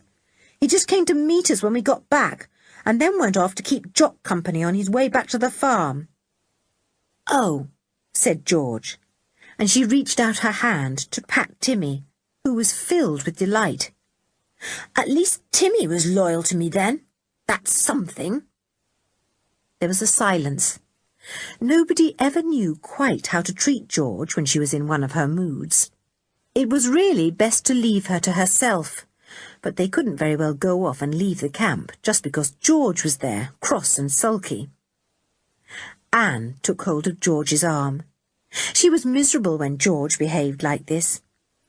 George, she began, there's no need to be cross with me too. I haven't done anything. If you weren't such a little coward, too afraid to go with us, I'd have been able to go too, said George unkindly, dragging her arm away. Julian was disgusted. He saw Anne's hurt face and was angry with George. Shut up, George, he said. You're being horrid, saying catty things like that. I'm astonished at you. George was ashamed of herself, but she was too proud to say so. She glared at Julian. And I'm astonished at you, she said. After all the adventures we've had together, you tried to keep me out of this one. But you will let me come next time, won't you, Julian? What? After your frightful behaviour today, said Julian, who could be just as obstinate as George when he wanted to. Certainly not. This is my adventure and Dick's, and perhaps Jock's, not yours or Anne's. He got up and stalked down the hill with Dick. George sat pulling bits of heather off the stems, looking mutinous and angry. Anne blinked back the tears. She hated this sort of thing. She got up to get dinner ready. Perhaps after a good meal they would all feel better. Mr. Luffy was sitting outside his tent reading. He had already seen the children that morning. He looked up, smiling. "Hello, come to talk to me?" "Yes," said Julian, an idea uncurling itself in his mind. "Could I have a look at that map of yours, Mr. Luffy? The big one you've got, showing every mile of these moorlands?" "Of course. It's in the tent somewhere," said Mr. Luffy. The boys found it and opened it. Dick at once guessed why Julian wanted it. Mr. Luffy went on reading. "It shows the railways that run under the moorlands too, doesn't it?" said Julian. Mr. Luffy nodded. "Yes, there are quite a few lines. I suppose it was easier to tunnel under the moors from valley to valley rather than make a permanent way over the top of them. In any case, a railway over the moors would probably be completely snowed up in the winter-time." The boys bent their heads over the big map. It showed the railways as dotted lines when they went underground, but by long black lines when they appeared in the open air in the various valleys. They found exactly where they were. Then Julian's finger ran down the map a little and came to where a small line showed itself at the end of a dotted line. He looked at Dick, who nodded. Yes, that showed where the tunnel was, out of which the spook train had come, and the lines to the deserted yard. Julian's finger went back from the yard to the tunnel where the dotted lines began. His finger traced the dotted lines a little way till they became whole lines again. That was where the train came out into another valley. Then his finger showed where the tunnel that led from the yard appeared to join up with another one that also ran for some distance before coming out into yet another valley. The boys looked at one another in silence. Mr. Luffy suddenly spotted a day-flying moth and got up to follow it. The boys took the chance of talking to one another. "The spook train either runs through its own tunnel to the valley beyond, or it turns off into this fork and runs along to the other valley," said Julian in a low voice. "I tell you what we'll do, Dick. We'll get Mr. Luffy to run us down to the nearest town to buy something, and we'll slip along to the station there and see if we can't make a few inquiries about these two tunnels. We may find out something." "Good idea," said Dick, as Mr. Luffy came back. "I say, sir, are you very busy today? Could you possibly run us down to the nearest town after dinner?" Certainly, certainly," said Mr. Luffy amiably. The boys looked at one another in delight. Now they might find out something. But they wouldn't take George with them. No, they would punish her for her bad temper by leaving her behind. Chapter 13. A Thrilling Plan. Anne called them to dinner. "Come along," she cried. "I've got it all ready. Tell Mr. Luffy there's plenty for him too." Mr. Luffy came along willingly. He thought Anne was a marvellous camp housekeeper. He looked approvingly at the spread set out on a white cloth on the ground. Salad, hard-boiled eggs, slices of ham, and what's this? Apple pie. My goodness! Don't tell me you cooked that here, Anne." Anne laughed. "No, all this came from the farm, of course, except the lime juice and water." George ate with the others, but said hardly a word. She was brooding over her wrongs, and Mr. Luffy looked at her several times, puzzled. "Are you quite well, George?" he said suddenly. George went red. "Yes, thank you," she said, and tried to be more herself, though she couldn't raise a smile at all. Mr. Luffy watched her, and was relieved to see that she ate as much as the others. Probably had some sort of row, he guessed correctly. Well, it would blow over. He knew better than to interfere. They finished lunch and drank all the lime juice. It was a hot day, and they were very thirsty indeed. Timmy emptied all his dish of water, and went and gazed longingly into the canvas bucket of washing water. But he was too well behaved to drink it, now that he knew he mustn't. Anne laughed, and poured some more water into his dish. "Well," said Mr. Luffy, beginning to fill his old brown pipe, "if anyone wants to come into town with me this afternoon, I'll be starting in 15 minutes. "I'll come," said Anne at once. "It won't take George and me long to wash up these things. Will you come too, George?" "No," said George, and the boys heaved a sigh of relief. They had guessed she wouldn't want to come with them, but if she'd known what they were going to try and find out, she would have come all right. "I'm going for a walk with Timmy," said George, when all the washing up had been done. "All right," said Anne, who secretly thought that George would be much better left on her own to work off her ill feelings that afternoon. "See you later." George and Timmy set off.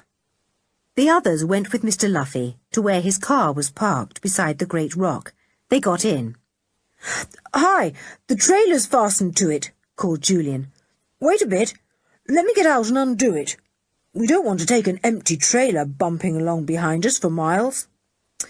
"Dear me, I always forget to undo the trailer," said Mr. Luffy, vexed.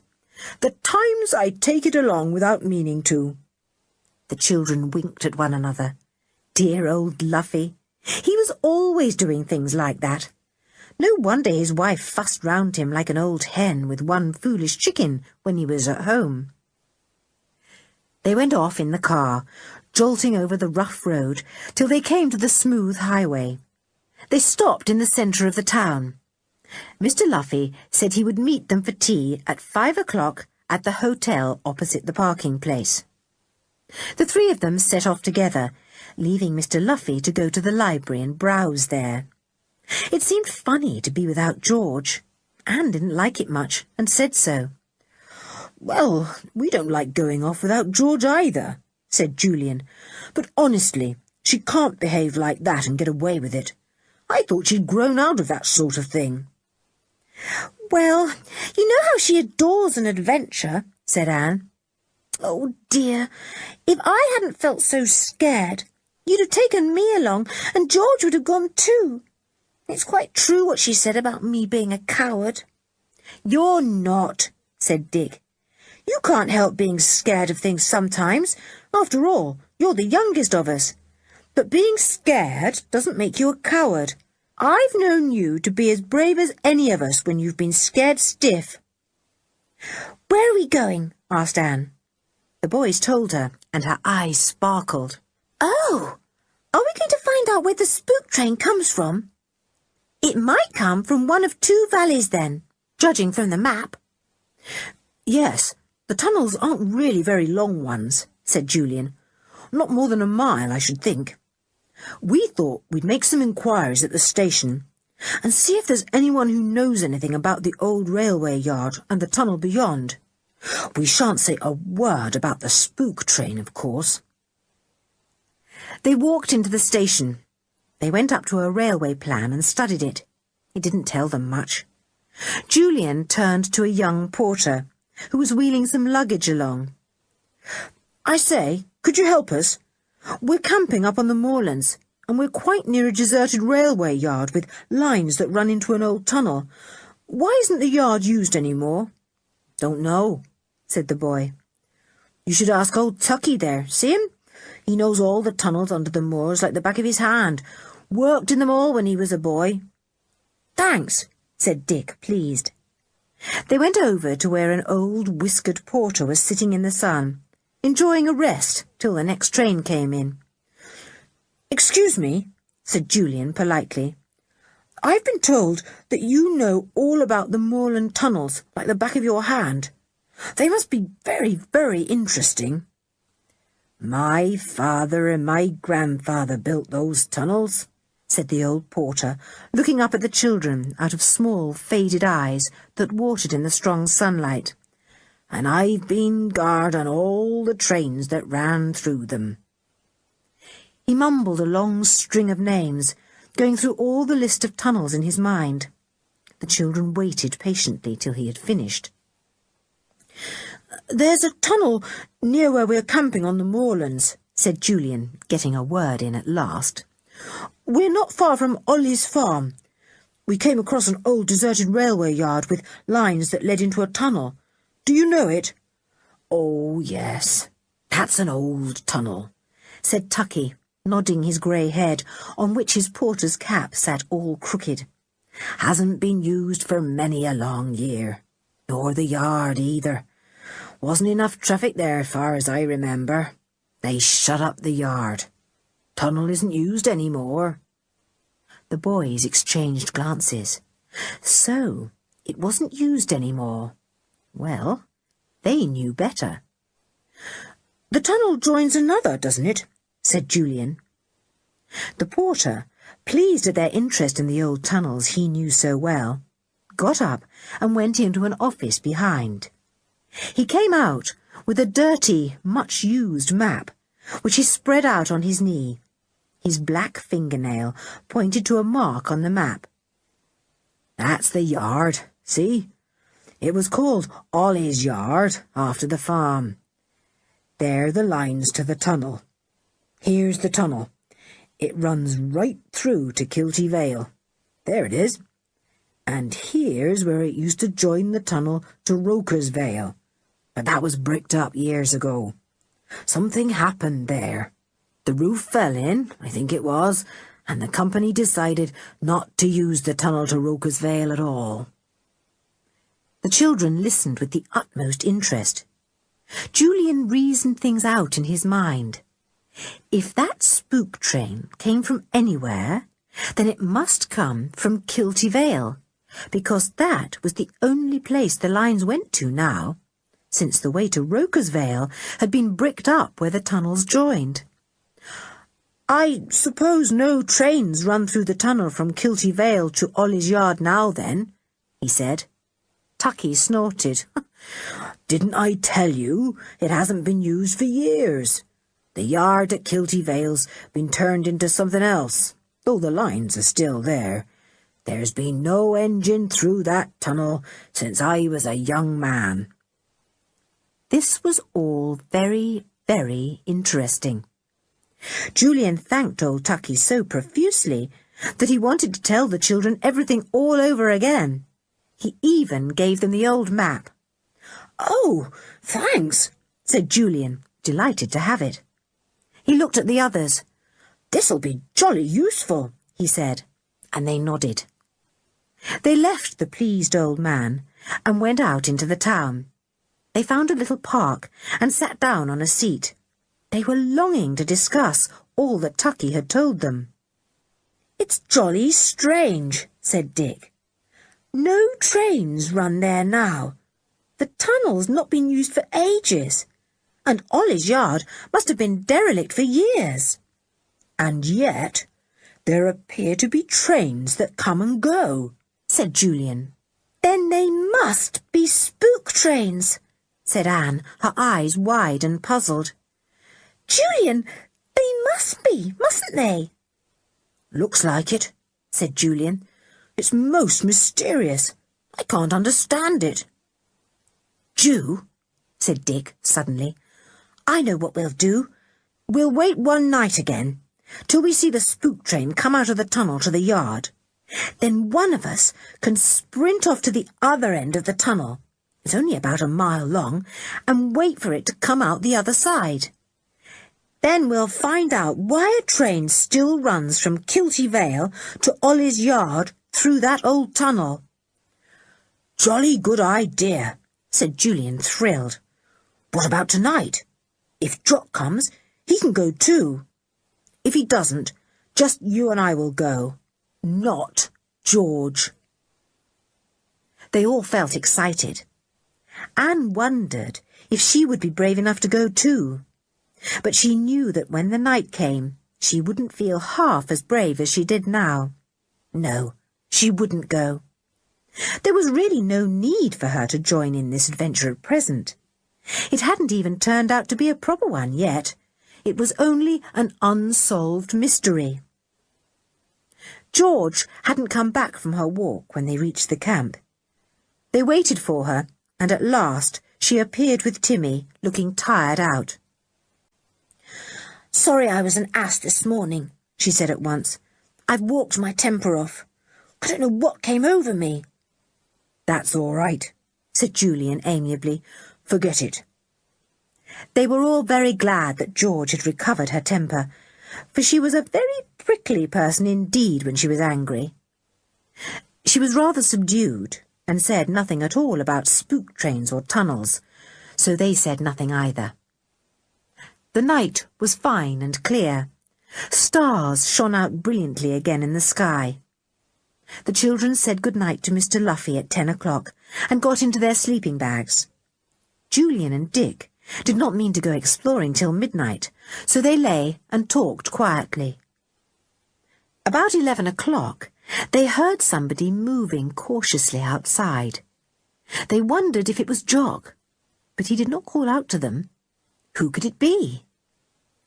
Then Julian saw a familiar head outlined against the starlit sky. It was George. But what in the world was she doing? He couldn't make it out at all. Whatever it was, she wasn't making any noise over it, and she obviously thought the boys were asleep. Julian gave a nice little snore or two, just to let her go on thinking so. At last she disappeared. Julian waited a few minutes and then put his head cautiously out of the tent opening. He felt about, and his fingers brushed against some string. He grinned to himself and got back into the tent. "I've found out what George was doing," he whispered. "She's put string across the entrance of our tent, and I bet it runs to her tent, and she's tied it to her big toe or something, so that if we go out without her, she'll feel the pull of the string when we go through it and wake up and follow us." "Good old George," chuckled Dick. "Well, she'll be unlucky. We'll squeeze out under the sides of the tent," which was what they did do at about 12:15. They didn't disturb George's string at all. They were out on the heather and away down the slope, while George was sleeping soundly in her tent beside Anne, waiting for the pull on her toe, which didn't come. Poor George.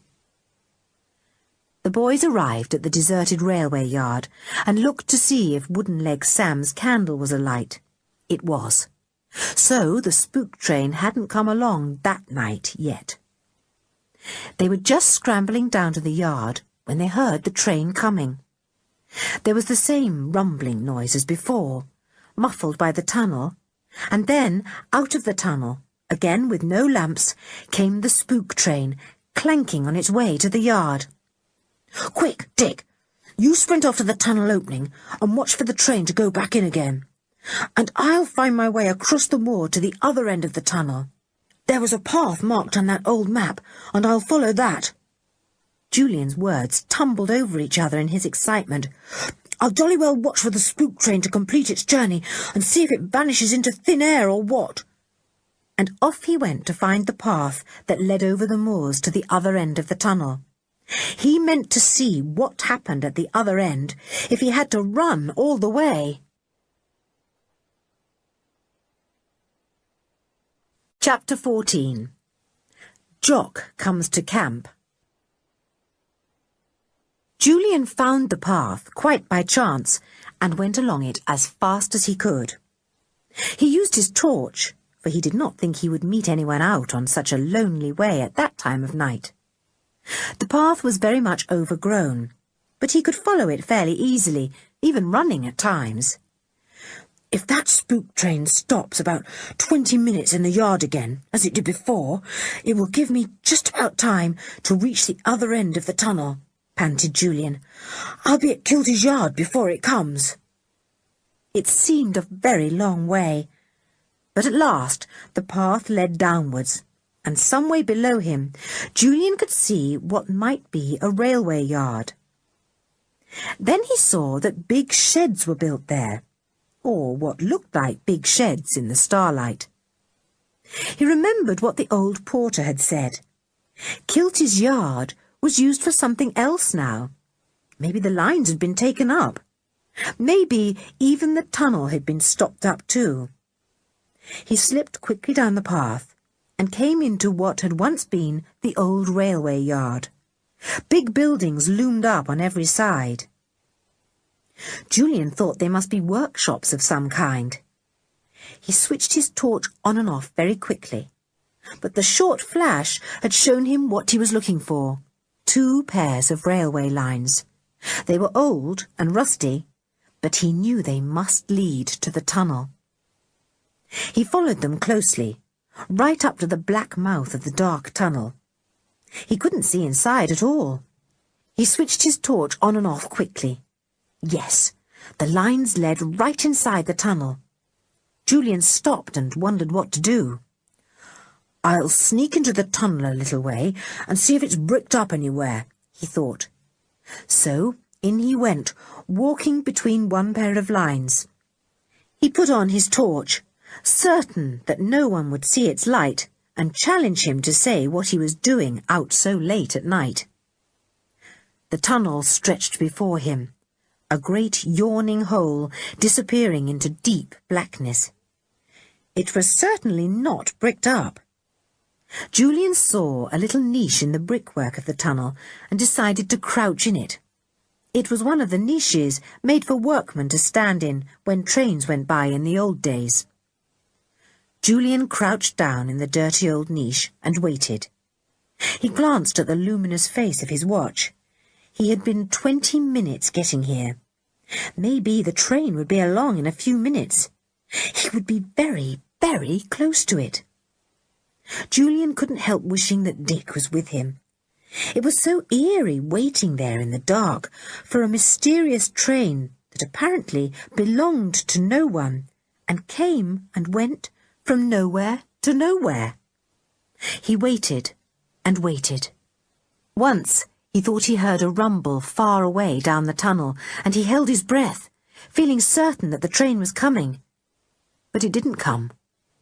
Julian waited for half an hour, and still the train had not appeared. What had happened to it?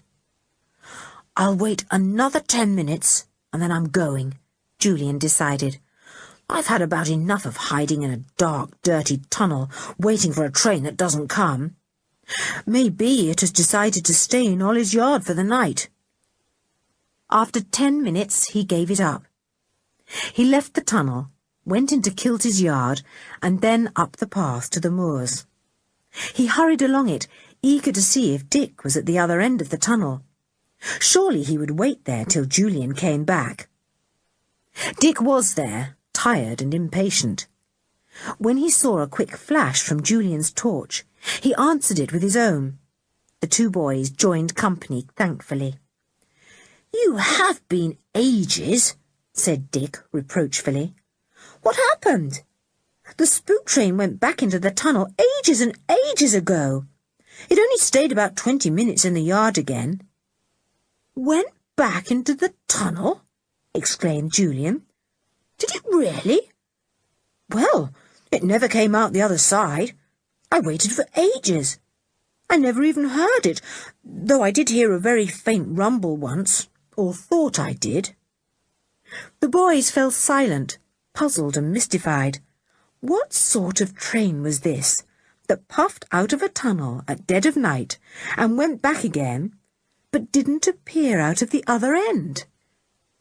"I suppose the entrance to that second tunnel the porter told us about is really bricked up," said Julian at last.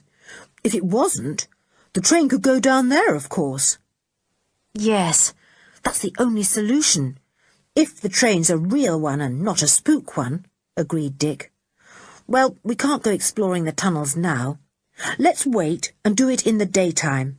I've had enough tonight. Julian had had enough too. In silence, the two boys went back to camp. They quite forgot the string in front of their tent and scrambled right through it. They got into the sleeping bags, thankfully. The string, fastened to George's big toe through a hole she had cut in her sleeping bag, pulled hard, and George woke up with a jump. Timmy was awake, having heard the boys come back. He licked George when she sat up. George had not undressed properly. She slipped quickly out of her bag and crawled out of her tent. Now she would catch the two boys going off secretly and follow them. But there was no sign or sound of them anywhere around. She crawled silently to their tent. Both boys had fallen asleep immediately, tired out with their midnight trip. Julian snored a little, and Dick breathed so deeply that George could quite well hear him as she crouched outside listening. She was very puzzled. Someone had pulled at her toe, so somebody must have scrambled through that string. After listening for a few minutes, she gave it up and went back to her tent. In the morning, George was furious. Julian and Dick related their night's adventure, and George could hardly believe that once again they had gone without her, and that they had managed to get away without disturbing the string. Dick saw George's face and couldn't help laughing. "Sorry, old thing. We discovered your little trick and avoided it when we set out. But typically, we forgot all about it coming back. We must have given your toe a frightful tug, did we? I suppose you did tie the other end of the string to your toe." George looked as if she could throw all the breakfast things at him. Fortunately for everyone, Jock arrived at that moment. He didn't wear his usual beaming smile, but seemed rather subdued. "Hello, Jock," said Julian. "Just in time for a spot of breakfast. Sit down and join us." "I can't," said Jock. "I've only a few minutes. Listen, isn't it rotten? I'm to go away and stay with my stepfather's sister for 2 weeks. 2 weeks! You'll be gone when I come back, won't you?" "Yes." "But, Jock, why have you got to go away?" said Dick, surprised. "Has there been a row or something?" "I don't know," said Jock. "Mum won't say, but she looks pretty miserable. My stepfather's in a frightful temper. It's my opinion they want me out of the way for some reason. I don't know this sister of my stepfather's very well, only met her once, but she's pretty awful." "Well, come over here and stay with us, if they want to get rid of you," said Julian, sorry for Jock. Jock's face brightened. "I say, that's a fine idea," he said. "Smashing," agreed Dick. "Well, I don't see what's to stop you. If they want to get rid of you, it can't matter where you go for a fortnight. We'd love to have you." "Right, I'll come," said Jock. "I'll not say a word about it, though, to my stepfather. I'll let Mum into the secret. She was going to take me away today, but I'll just tell her I'm coming to you instead. I don't think she'll split on me, and I hope she'll square things with my step-aunt." Jock's face beamed again now. The others beamed back, even George, and Timmy wagged his tail. It would be nice to have Jock, and what a lot they had to tell him. He went off to break the news to his mother, while the others washed up and cleared things away. George became sulky again when Jock was gone. She simply could not or would not realise that Julian meant what he said. When they began to discuss everything that had happened the night before, George refused to listen. "I'm not going to bother about your stupid spook trains any more," she said. "You wouldn't let me join you when I wanted to, and now I shan't take any interest in the matter." And she walked off with Timmy, not saying where she was going. "Oh, well, let her go," said Julian, exasperated and cross. What does she expect me to do? Climb down and say we'll let her come the next night we go? We said we'd go in the daytime, said Dick. She could come then, because if Anne doesn't want to come, it won't matter leaving her here alone in the daytime. You're right, said Julian. Let's call her back and tell her. But by that time, George was out of hearing. She's taken sandwiches, said Anne. She means to be gone all day. Oh, isn't she an idiot? Jock came back after a time with 2 rugs and an extra jersey and more food. I had hard work to persuade Mum, he said, but she said yes at last. Though, mind you, I'd have come anyhow. I'm not going to be shoved about by my stepfather just out of spite. I say, isn't this great?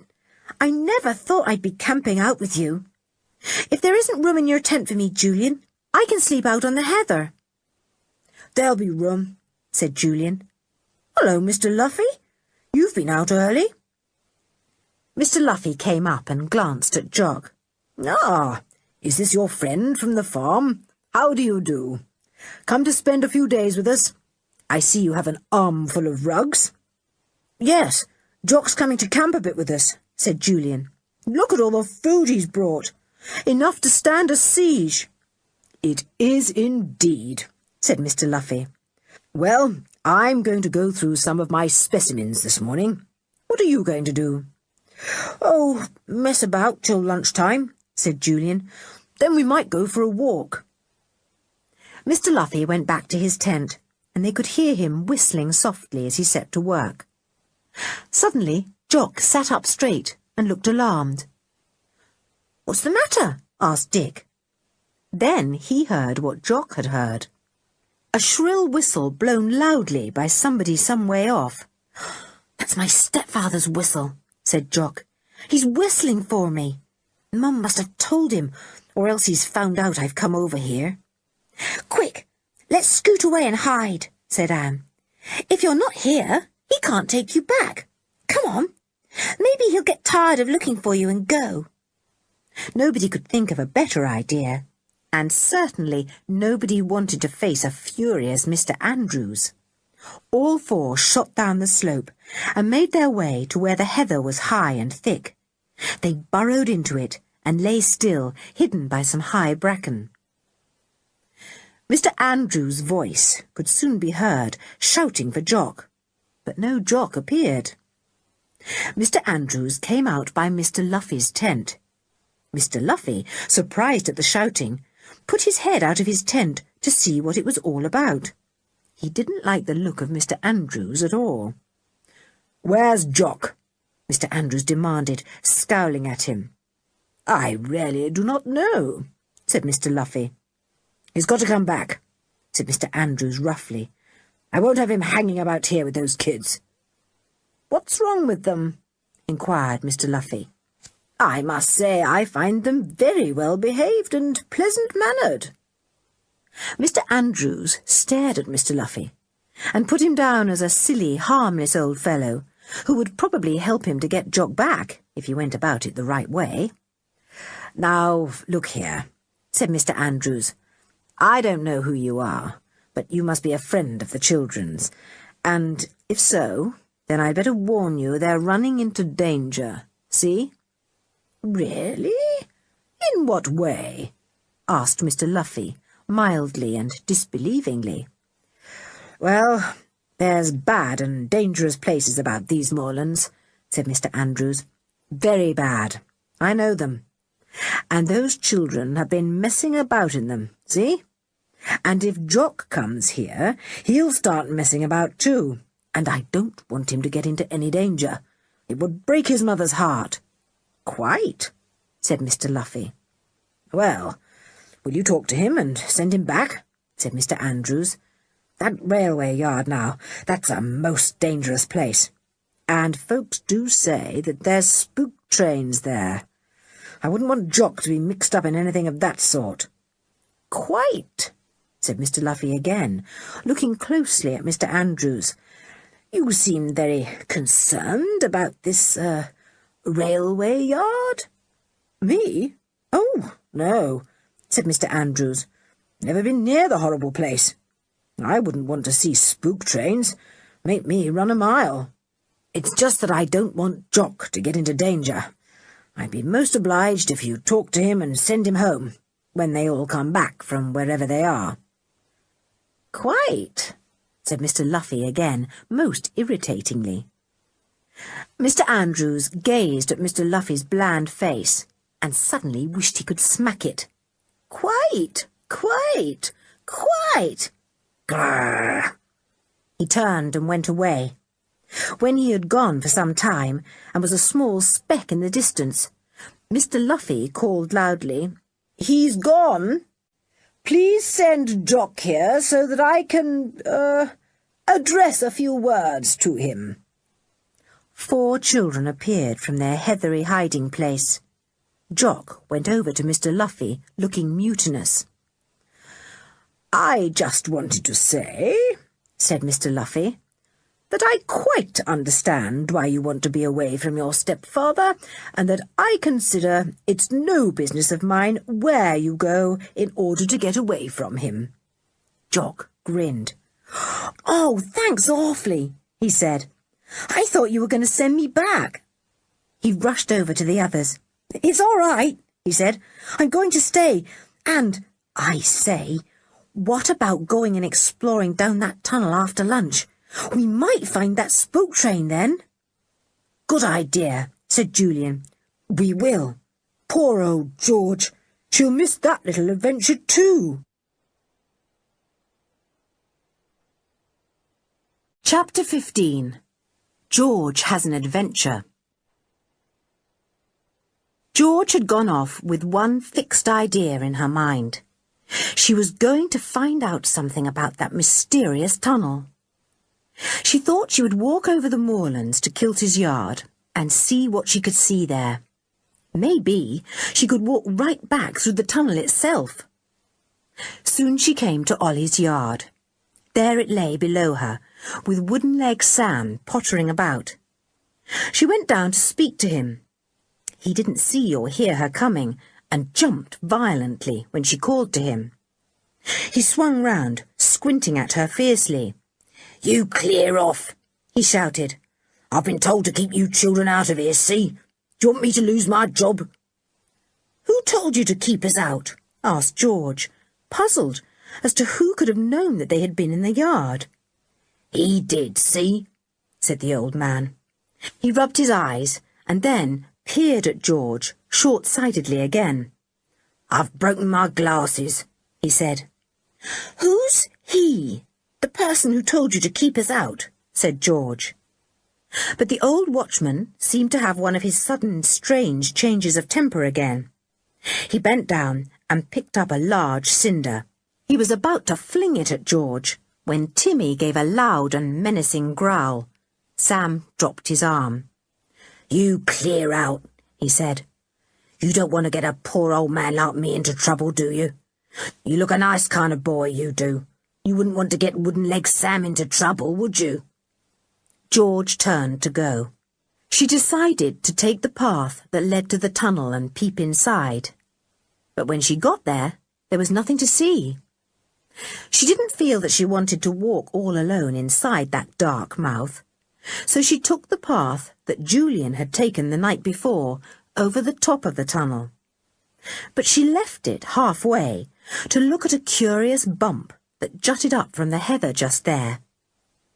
She scraped away at the heather and found something hard beneath. She pulled at it, but it would not give. Timmy, thinking she was obligingly digging for rabbits, came to help. He scrambled below the heather, and then he suddenly gave a bark of fright and disappeared. George screamed, "Timmy! What have you done? Where are you?" To her enormous relief, she heard Timmy's bark some way down. Where could he be? She called again, and once more Timmy barked. George tugged at the tufts of heather, and then suddenly she saw what the curious mound was. It was a built-up vent hole for the old tunnel, a place where the smoke came curling out in the days when trains ran there often. It had been barred across with iron, but the bars had rusted and fallen in, and heather had grown thickly over them. "Oh, Timmy, you must have fallen down the vent," said George anxiously. "But not very far down. Wait a bit, and I'll see what I can do. Oh, if only the others were here to help."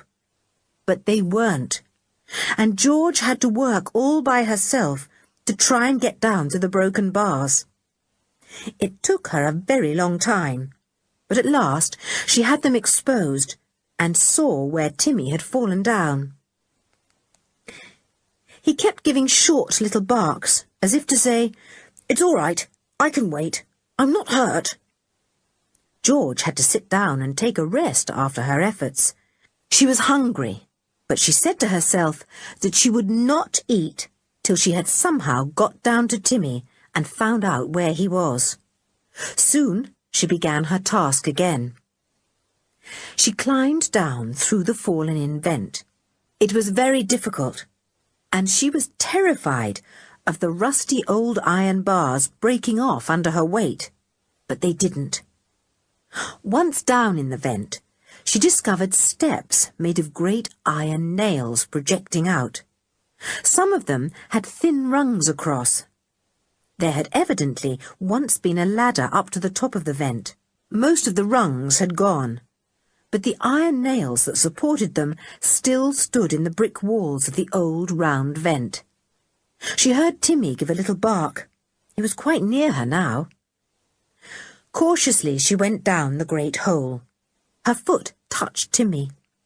He had fallen on a collection of broken iron bars, which, caught in part of the old iron ladder, stuck out from it and made a rough landing place for the dog to fall on. "Oh, Timmy," said George, horrified. "How ever am I going to get you out of here? This hole goes right down into the tunnel." She couldn't possibly pull Timmy up the hole. It was equally impossible to get him down. He could never climb down the iron ladder, especially as it had so many rungs missing. George was in despair. "Oh, Timmy, why did I lose my temper and walk out on the others to do some exploring all by myself? Don't fall, Timmy. You'll break your legs if you do." Timmy had no intention of falling. He was frightened, but so far his curious landing place felt firm. He kept quite still. "Listen, Tim," said George at last. "The only thing I can think of is to climb down round it somehow and see how far it is to the tunnel itself. There might even be someone there to help. No, that's silly. There can't be. But I might find an old rope, anything that I could use to help you down with. Oh, dear, what a horrible nightmare." George gave Timmy a reassuring pat, and then began to feel about for the iron rungs with her feet. Further down, they were all there, and it was easy to climb lower and lower. She was soon down in the tunnel itself. She had her torch with her and switched it on. Then she nearly gave a scream of horror. Just near to her was a silent train. She could almost touch the engine. Could it be the spook train itself? George stared at it, breathing fast. It looked very, very old and out of date. It was smaller than the trains she was used to. The engine was smaller, and so were the trucks. The funnel was longer, and the wheels were different from those of ordinary trains. George stared at the silent train by the light of her torch, her mind in a muddle. She really didn't know what to think. It must be the spook train. It had come from this tunnel the night before, and had gone back again. And it hadn't run all the way through to Kilty's yard, because Julian had watched for it, and it hadn't come out there. No, it had run here, to the middle of the dark tunnel, and there it stood, waiting for night, so that it might run again. George shivered. The train belonged to years and years ago. Who drove it at night? Did anybody? Or did it run along without a driver, remembering its old days and old ways? No, that was silly. Trains didn't think or remember. George shook herself and remembered Timmy. And just at that very moment, poor Timmy lost his foothold on the iron bars and fell. He had stretched out to listen for George. His foot had slipped, and now he was hurtling down the vent. He gave a mournful howl. He struck against part of the ladder, and that stopped his headlong fall for a moment. But down he went again, scrabbling as he fell, trying to get hold of something to save himself. George heard him howl and knew he was falling. She was so horror-stricken that she simply couldn't move. She stood there at the bottom of the vent like a statue, not even breathing. Timmy fell with a thump beside her, and a groan was jerked out of him. In a trice, George was down by him on her knees. Timmy, are you hurt? Are you alive? Oh, Timmy, say something. Woof, said Timmy, and got up rather unsteadily on his 4 legs. He had fallen on a pile of the softest soot. The smoke of many, many years had sooted the walls of the vent, and the weather had sent it down to the bottom, until quite a pile had collected at one side. Timmy had fallen plump in the middle of it, and almost buried himself. He shook himself violently, and soot flew out all over George. She didn't know or care. She hugged him, and her face and clothes grew as black as soot. She felt about and found the soft pile that had saved Timmy from being hurt. It's soot. I came down the other side of the vent, so I didn't know the soot was there. Oh, Timmy, what a bit of luck for you. I thought you'd been killed, or at least badly hurt, said George. He licked her sooty nose, and didn't like the taste of it.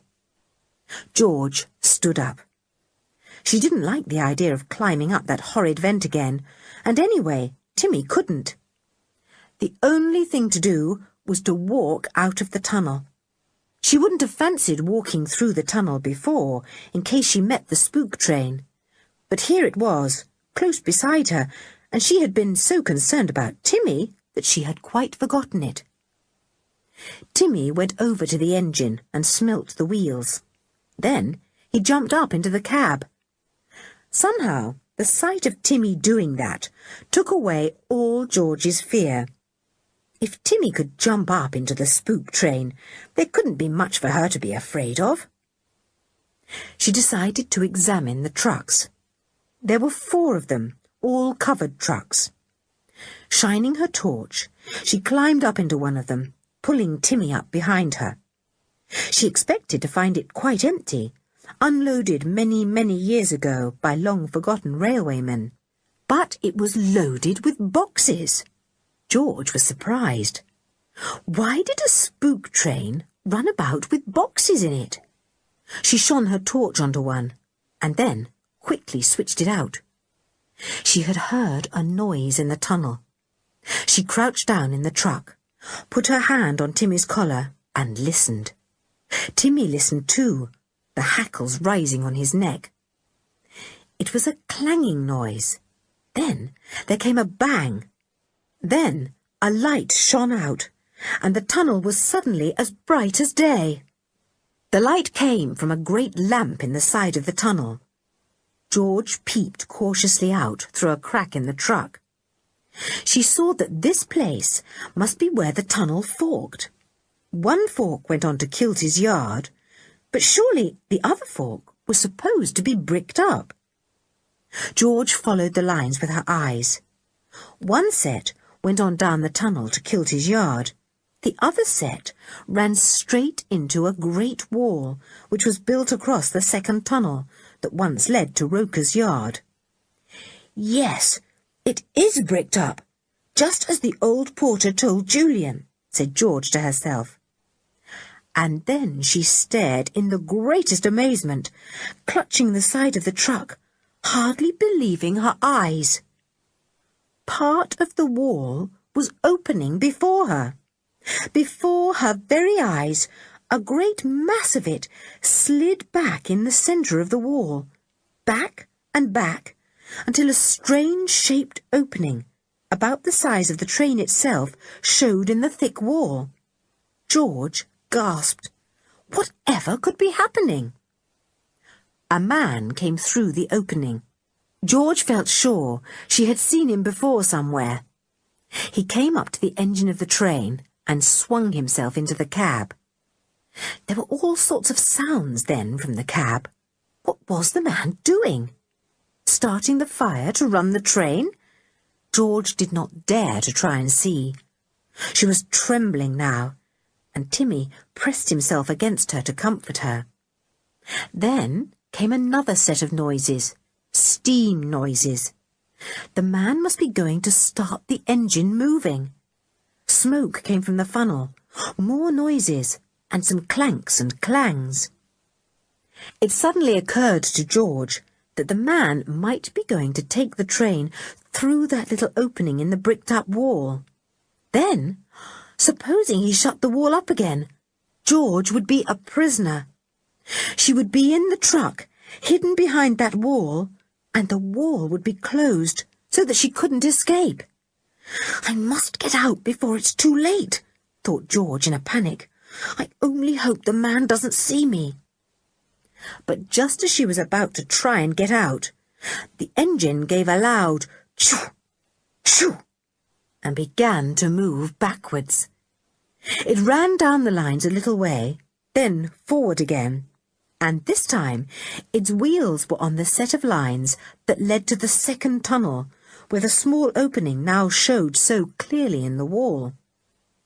George didn't dare to get out of the moving train, so there she crouched as the engine steamed quickly to the hole in the wall that stretched right across the other tunnel. That hole just fitted it. It must have been made for it, thought George, as the train moved through it. The train went right through and came out in another tunnel. Here there was a bright light too. George peered out through the crack. There was more than a tunnel here. What looked like vast caves stretched away on each side of the tunnel, and men lounged about in them. Who on earth were they? And what were they doing with that old train? There was a curious noise at the back of the train. The hole in the stout brick wall closed up once more. Now there was no way in or out. It's like the open sesame trick in Ali Baba and the 40 Thieves, thought George. And like Ali Baba, I'm in the cave and don't know the way to get myself out. Thank goodness Timmy is with me. The train was now at a standstill. Behind it was the thick wall, and then George saw that in front of it was a thick wall too. This tunnel must be bricked up in 2 places, and in between was this extraordinary cavern, or whatever it was. George puzzled her head over the strange place, but couldn't make head or tail of it.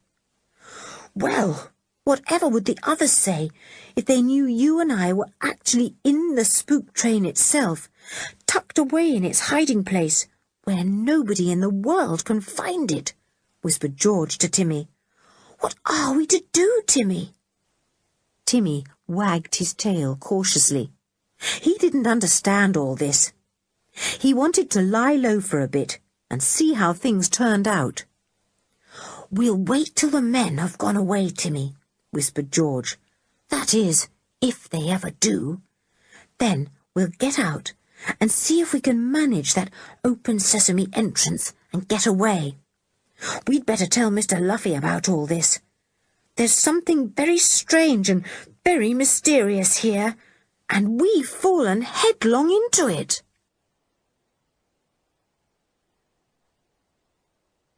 Chapter 16. in the tunnel again. Jock was really enjoying himself at the camp. He had a picnic lunch with the others and ate as much as they did, looking very happy. Mr. Luffy joined them, and Jock beamed at him, feeling that he was a real friend. "Where's George?" asked Mr. Luffy. "Gone off by herself," said Julian. "Have you quarrelled by any chance?" said Mr. Luffy. "A bit," said Julian. "We have to let George get over it by herself, Mr. Luffy. She's like that." "Where's she gone?" said Mr. Luffy, helping himself to a tomato. "Why isn't she back to dinner?" "She's taken hers with her," said Anne. "I feel a bit worried about her somehow. I hope she's all right." Mr. Luffy looked alarmed. "I feel a bit worried myself," he said. "Still, she's got Timmy with her." "We're going off on a bit of exploring," said Julian, when they had all finished eating. "What are you going to do, Mr. Luffy?" "I think I'll come with you," said Mr. Luffy unexpectedly. The children's hearts sank. They couldn't possibly go exploring for spook trains in the tunnel if Mr. Luffy was with them. "Well, I don't think it will be very interesting for you, sir," said Julian rather feebly. However, Mr. Luffy took the hint and realised he wasn't wanted that afternoon. "Right," he said. "In that case I'll stay here and mess about." The children sighed with relief.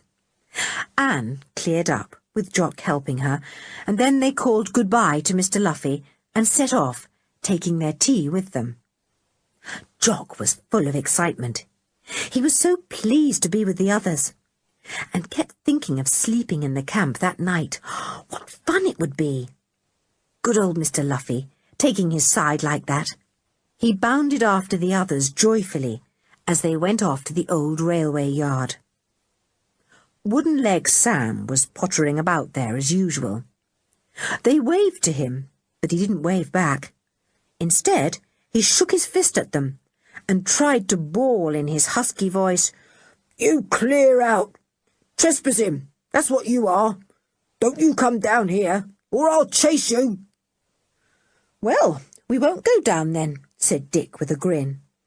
"Poor old man, thinking of chasing us with that wooden leg of his. We won't give him the chance. We'll just walk along here, climb down the lines, and walk up them to the tunnel." Which is what they did, much to the rage of poor Sam. He yelled till his voice gave out, but they took no notice and walked quickly up the lines. The mouth of the tunnel looked very round and black as they came near. "Now, we'll jolly well walk right through this tunnel and see where that spook train is that came out of it the other night," said Julian. "It didn't come out the other end, so it must be somewhere in the middle of the tunnel." "If it's a real spook train, it might completely disappear," said Anne, not liking the look of the dark tunnel at all. The others laughed. "It won't have disappeared," said Dick. "We shall come across it somewhere, and we'll examine it thoroughly and try and find out exactly what it is and why it comes and goes in such a mysterious manner." They walked into the black tunnel and switched on their torches, which made little gleaming paths in front of them. They walked up the middle of one pair of lines, Julian in front, keeping a sharp lookout for anything in the shape of a train. The lines ran on and on. The children's voices sounded weird and echoing in the long tunnel. Anne kept close to Dick and half wished she hadn't come. Then she remembered that George had called her a coward, and she put up her head, determined not to show that she was scared.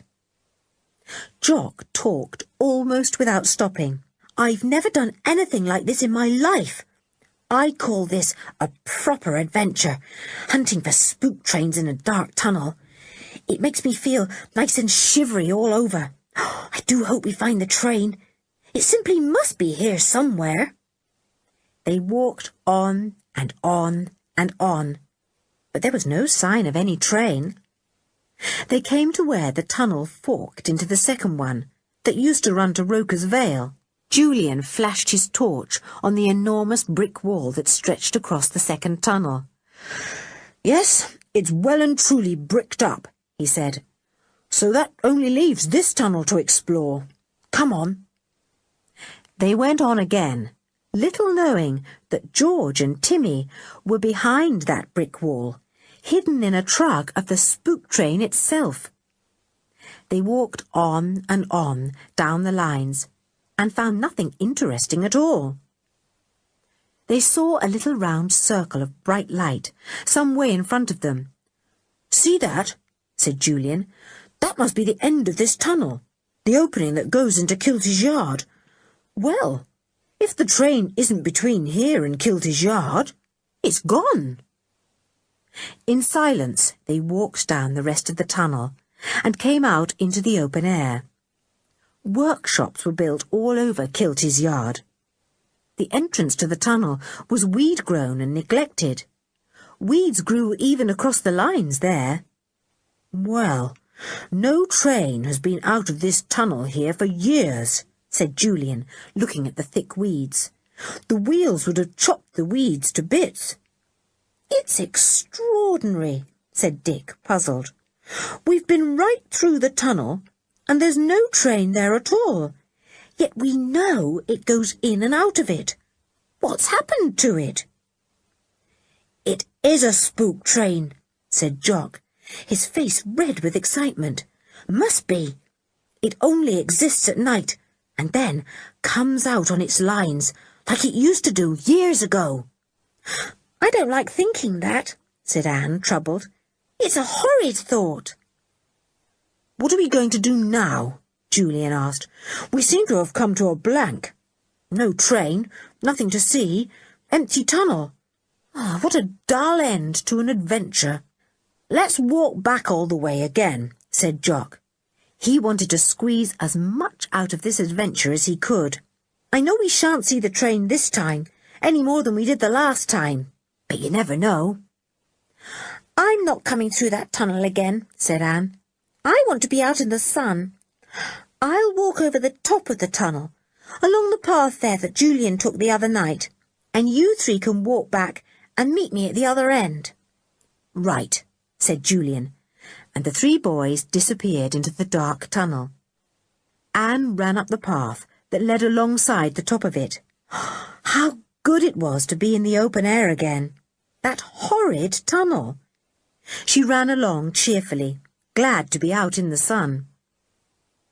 She got to the other end of the tunnel quite quickly, and sat down on the path above the yard to wait for the others. She looked for Wooden-Leg Sam. He was nowhere to be seen. Perhaps he was in his little hut. She hadn't been there for more than 2 minutes when something surprising happened. A car came bumping slowly down the rough track to the yard.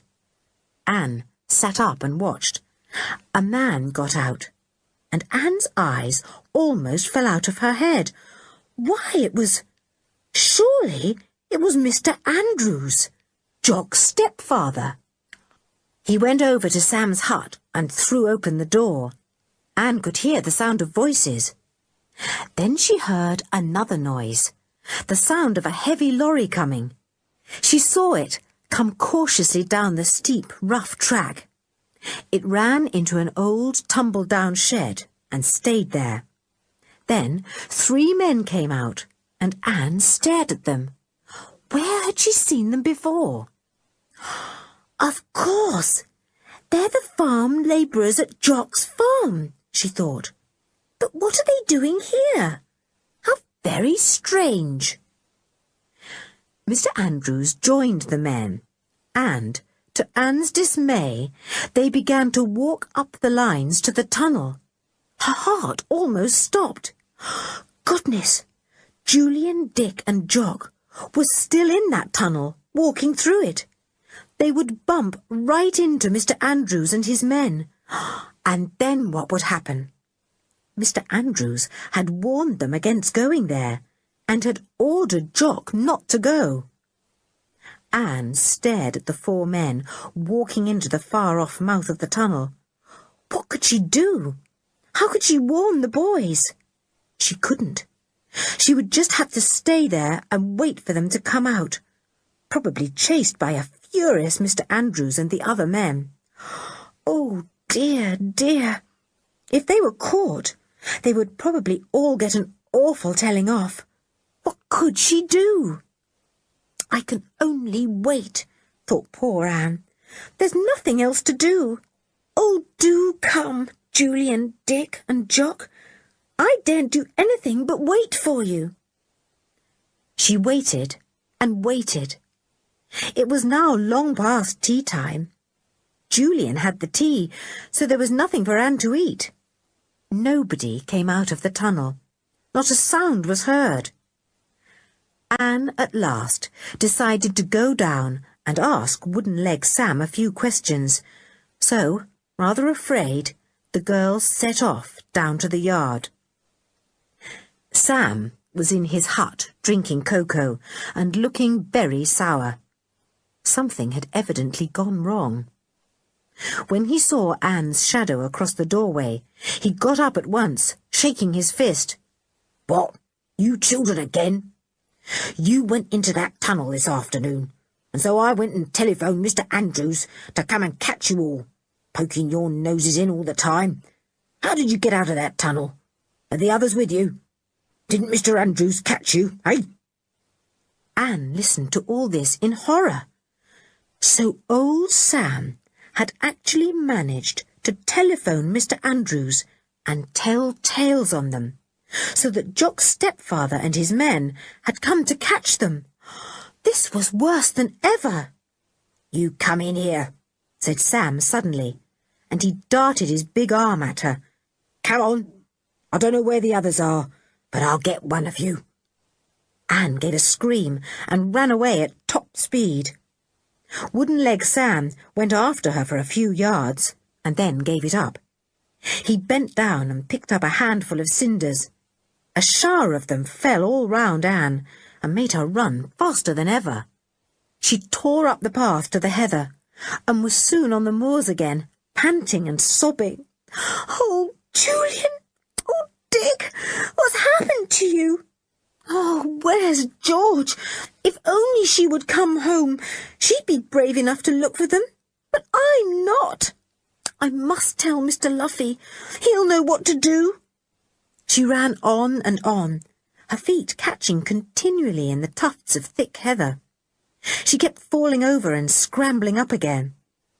She now had only one idea in her mind, to find Mr. Luffy and tell him every single thing.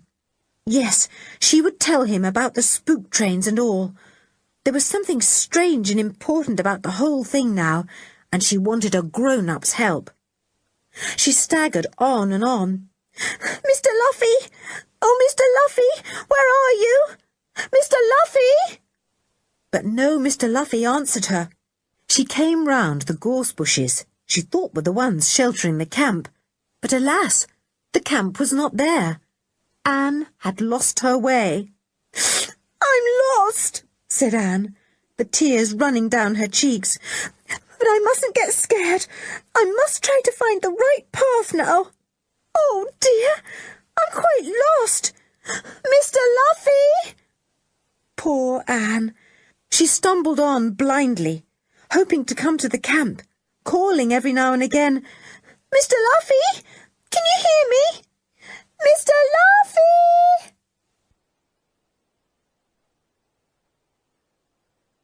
Chapter 17. An Amazing Find. In the meantime, what had happened to the three boys walking back through the tunnel? They had gone slowly along, examining the lines to see if a train could have possibly run along them recently. Few weeds grew in the dark, airless tunnel, so they could not tell by those. But when they came about halfway, Julian noticed an interesting thing. "Look," he said, flashing his torch onto the lines before and behind them. "See that? The lines are black and rusty behind us now, But here, this pair of lines is quite bright, as if they had been used a lot. He was right. Behind them stretched black and rusty lines, sometimes buckled in places. But in front of them, stretching to the mouth of the tunnel leading to Ollie's yard, the lines were bright, as if train wheels had run along them. "That's funny," said Dick. "Looks as if the spook train ran only from here to Ollie's yard and back. But why? And where in the world is it now? It's vanished into thin air." Julian was as puzzled as Dick. Where could a train be if it was not in the tunnel? It had obviously run to the middle of the tunnel and then stopped. But where had it gone now? "Let's go to the mouth of the tunnel and see if the lines are bright all the way," said Julian at last. "We can't discover much here, unless the train suddenly materializes in front of us." They went on down the tunnel, their torches flashing on the lines in front of them. They talked earnestly as they went. They didn't see 4 men waiting for them. 4 men who crouched in a little niche at the side of the tunnel, waiting there in the dark. "Well," said Julian, "I think—" And then he stopped, because 4 dark figures suddenly pounced on the 3 boys and held them fast. Julian gave a shout and struggled, but the man who had hold of him was far too strong to escape from. Their torches were flung to the ground. Julian's broke, and the other 2 torches lay there, their beams shining on the feet of the struggling company. It didn't take more than 20 seconds to make each boy a captive, his arms behind his back. Julian tried to kick, but his captor twisted his arm so fiercely that he groaned in pain and stopped his kicking. "Look here, what's all this about?" demanded Dick. "Who are you, and what do you think you're doing? We're only 3 boys exploring an old tunnel. What's the harm in that?" "Take them all away," said a voice that everyone recognized at once. "Mr. Andrews, is it you?" cried Julian. "Set us free. You know us, the boys at the camp, and Jock's here too. What do you think you're doing?" Mr. Andrews didn't answer, but he gave poor Jock a box on the right ear that almost sent him to the ground. Their captors turned them about and led them roughly up the tunnel towards the middle. Nobody had a torch, so it was all done in the darkness, and the 3 boys stumbled badly, though the men seemed sure-footed enough. They came to a halt after a time. Mr. Andrews left them, and Julian heard him go off somewhere to the left. Then there came a curious noise, a bang, a clank, and then a sliding, grating sound. What could be happening? Julian strained his eyes in the darkness, but he could see nothing at all. He didn't know that Mr. Andrews was opening the bricked-up wall through which the train had gone. He didn't know that he and the others were being pushed out of the first tunnel into the other one, through the curious hole in the wall. The 3 boys were shoved along in the darkness, not daring to protest. Now they were in the curious place between the 2 walls, which were built right across the place where the second tunnel forked from the first one. The place where the spook train stood in silence. The place where George was, still hidden in one of the trucks with Timmy. But nobody knew that, of course. Not even Mr. Andrews guessed that a girl and a dog were listening in a truck nearby. He put on a torch and flashed it in the faces of the 3 boys, who, although they were not showing any fear, felt rather scared all the same. This was so weird and unexpected, and they had no idea where they were at all. "You were warned not to go down to that yard," said the voice of one of the men. "You were told it was a bad and dangerous place. So it is, and you've got to suffer for not taking heed of the warning. You'll be tied up and left here till we've finished our business. Maybe that'll be 3 days. Maybe it'll be 3 weeks. Look here, you can't keep us prisoner for all that time, said Julian, alarmed. Why, there will be search parties out for us all over the place. They will be sure to find us. Oh, no, they won't, said the voice. Nobody will find you here. Now, Peters, tie 'em up. Peters tied the 3 boys up. They had their legs tied, and their arms too, and were set down roughly against a wall. Julian protested again. What are you doing this for? We're quite harmless. We don't know a thing about your business, whatever it is. We're not taking any chances, said the voice. It was not Mr. Andrews' voice, but a firm, strong one, full of determination and a large amount of annoyance. What about Mum? Said Jock suddenly to his stepfather.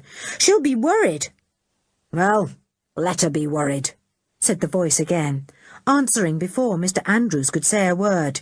It's your own fault. You were warned. The feet of the 4 men moved away. Then there came the same noises again as the boys had heard before. They were made by the hole in the wall closing up, but the boys didn't know that. They couldn't imagine what they were. The noises stopped, and there was dead silence. There was also pitch darkness. The 3 boys strained their ears and felt sure that the men had gone. Well, the brutes! Whatever are they up to?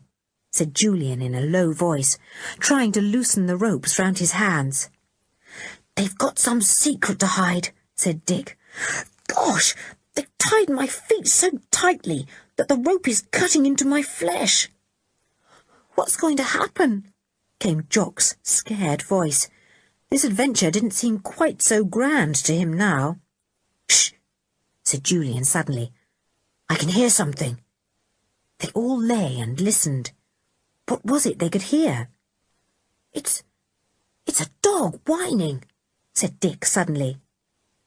It was. It was Timmy in the truck with George. He had heard the voices of the boys he knew, and he wanted to get to them. But George, not sure yet that the men had gone, still had her hand on his collar. Her heart beat for joy to think she was alone no longer. The 3 boys, and Anne too perhaps, were there, in the same strange place as she and Timmy were. The boys listened hard. The whining came again. Then George let go her hold of Timmy's collar, and he leapt headlong out of the truck. His feet pattered eagerly over the ground. He went straight to the boys in the darkness, and Julian felt a wet tongue licking his face. A warm body pressed against him, and a little bark told him who it was. Timmy! I say, Dick, it's Timmy! Cried Julian in joy. Where did he come from? Timmy, is it really you? Woof, said Timmy, and licked Dick next, and then Jock.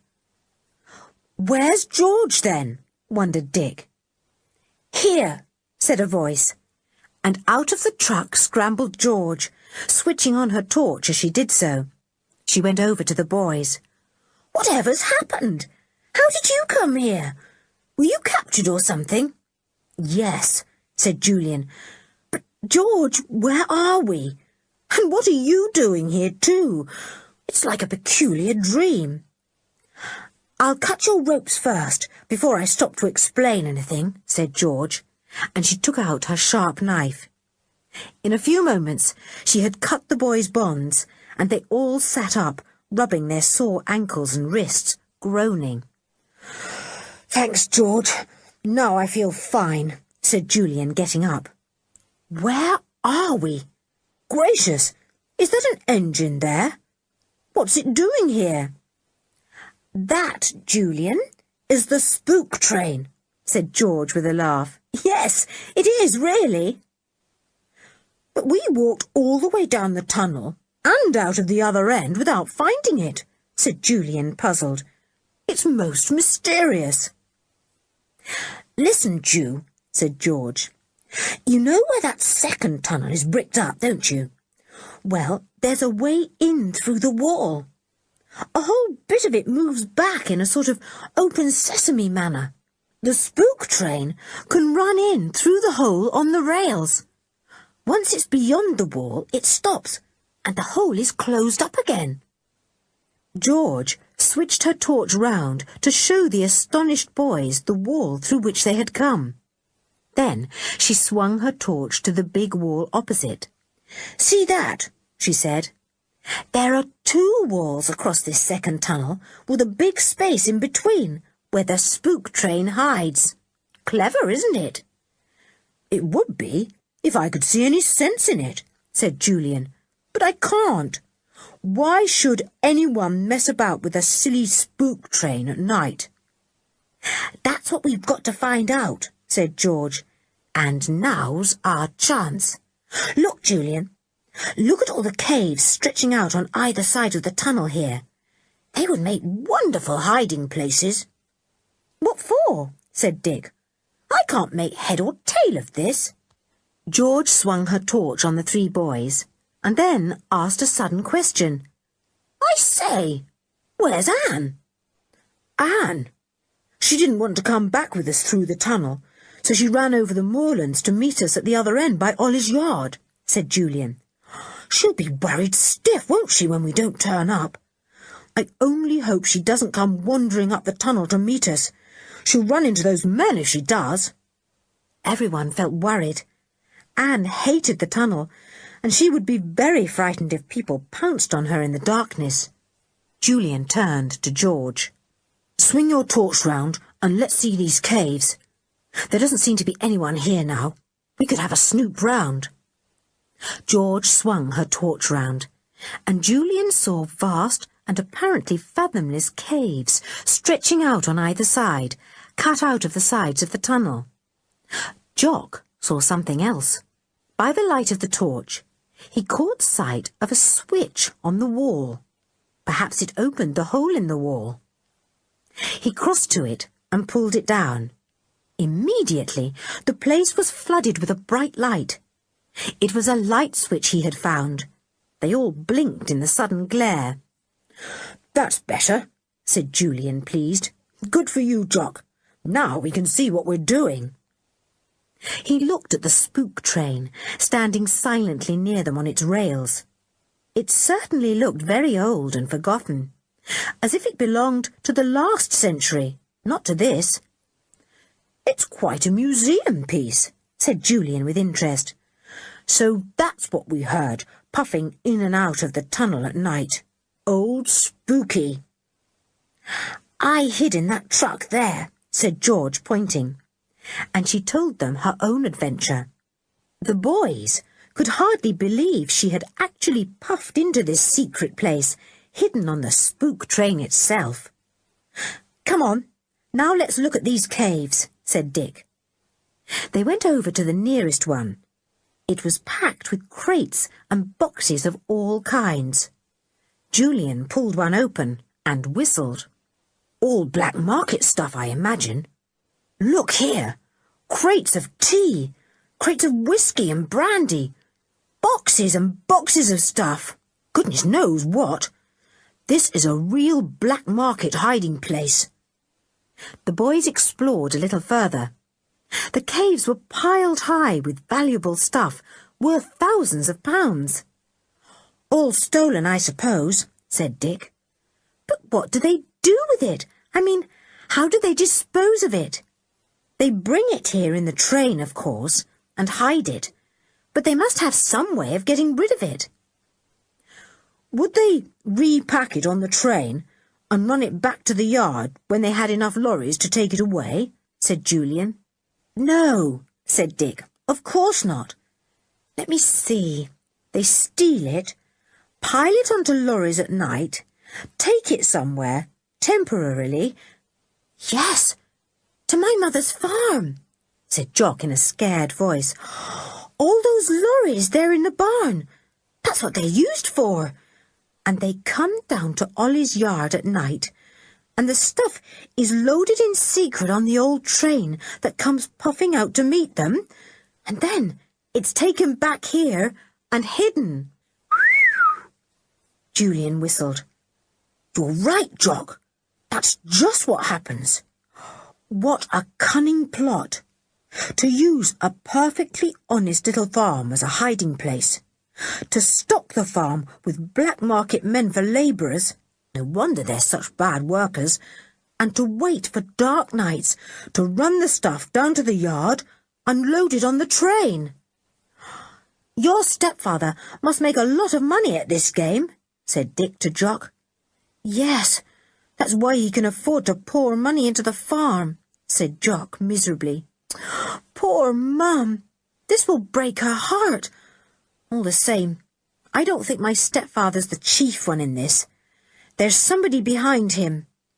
Yes, said Julian, thinking of the mean little Mr. Andrews with his big nose and weak chin. There probably is. Now, I've thought of something else.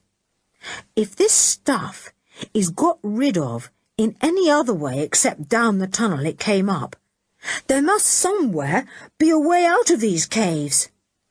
I believe you're right, said George, and if there is, we'll find it. And what's more, we'll escape that way. Come on, said Julian, and he switched off the glaring light. Your torch will give enough light now. We'll try this cave first. Keep your eyes open, all of you. Chapter 18. A Way of Escape. The 4 children and Timmy went into the big cave. They made their way round piles of boxes, chests and crates, marvelling at the amount the men must have stolen from time to time. These aren't man-made caves, said Julian. They're natural. I expect the roof did perhaps fall in where the 2 tunnels met, and the entrance between them was actually blocked up. But were 2 walls built then? Said Dick. Oh, no. We can't guess how it was that this black market hiding place came into existence, said Julian.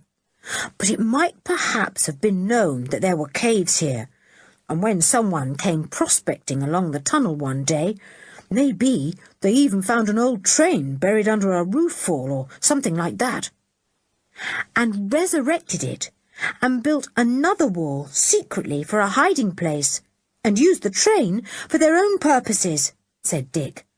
Made that secret entrance too. How ingenious! Or it's possible the place was built during the last war, said Julian. Maybe secret experiments were carried on here and given up afterwards. The place might have been discovered by the black marketeers then and used in this clever way. We can't tell.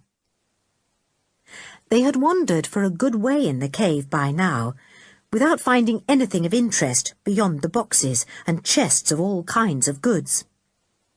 Then they came to where a pile was very neatly arranged, with numbers chalked on boxes that were built up one on top of another.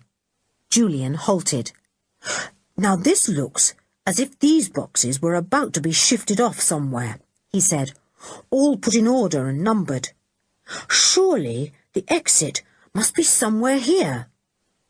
He took George's torch from her and flashed it all round. Then he found what he wanted.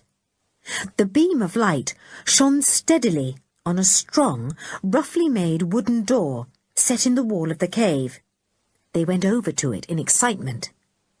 "This is what we want," said Julian. "I bet this is the exit to some very lonely part of the moors, not far from a road that lorries can come along to collect any goods carried out of here. There are some very deserted roads over these moors, running in the middle of miles of lonely moorland." "It's a clever organisation," said Dick. "Lorries stored at an innocent farm, full of goods for hiding in the tunnel caves at a convenient time. The train comes out in the dark to collect the goods and takes them back here till the hue and cry after the goods has died down. Then out they go through this door to the moorlands, down to the lorries which come to collect them, and whisk them away to the black market. I told you how I saw Peters late one night locking up the barn, didn't I?" said Jock excitedly. "Well, He must have got the lorry full of stolen goods then. And the next night he loaded them onto the spook train. That's about it, said Julian, who had been trying the door to see if he could open it. I say, this door's maddening. I can't make it budge an inch. There's no lock that I can see. They all shoved hard, but the door would not give at all. It was very stout and strong, though rough and unfinished. Panting and hot, the four of them at last gave it up. Do you know what I think? Said Dick. I think the beastly thing has got something jammed hard against it on the outside. Sure to have when you come to think of it, said Julian. It will be well hidden, too. Heather and bracken and stuff all over it. Nobody would ever find it. I suppose the lorry drivers come across from the road to open the door when they want to collect the goods, and shut it and jam it after them. No way of escape there, then, said George in disappointment. Afraid not, said Julian. George gave a sigh. Tired old thing? Julian asked kindly. Or hungry? Both, said George. Well, we've got some food somewhere, haven't we? Said Julian. I remember one of the men slinging my bag in after me. We've not had what we brought for tea yet. What about having a meal now? We can't seem to escape at the moment. Let's have it here, said George. I simply can't go a step further. They sat down against a big crate. Dick undid his kit bag. There were sandwiches, cake and chocolate. The four of them ate thankfully, and wished they had something to wash down the food with.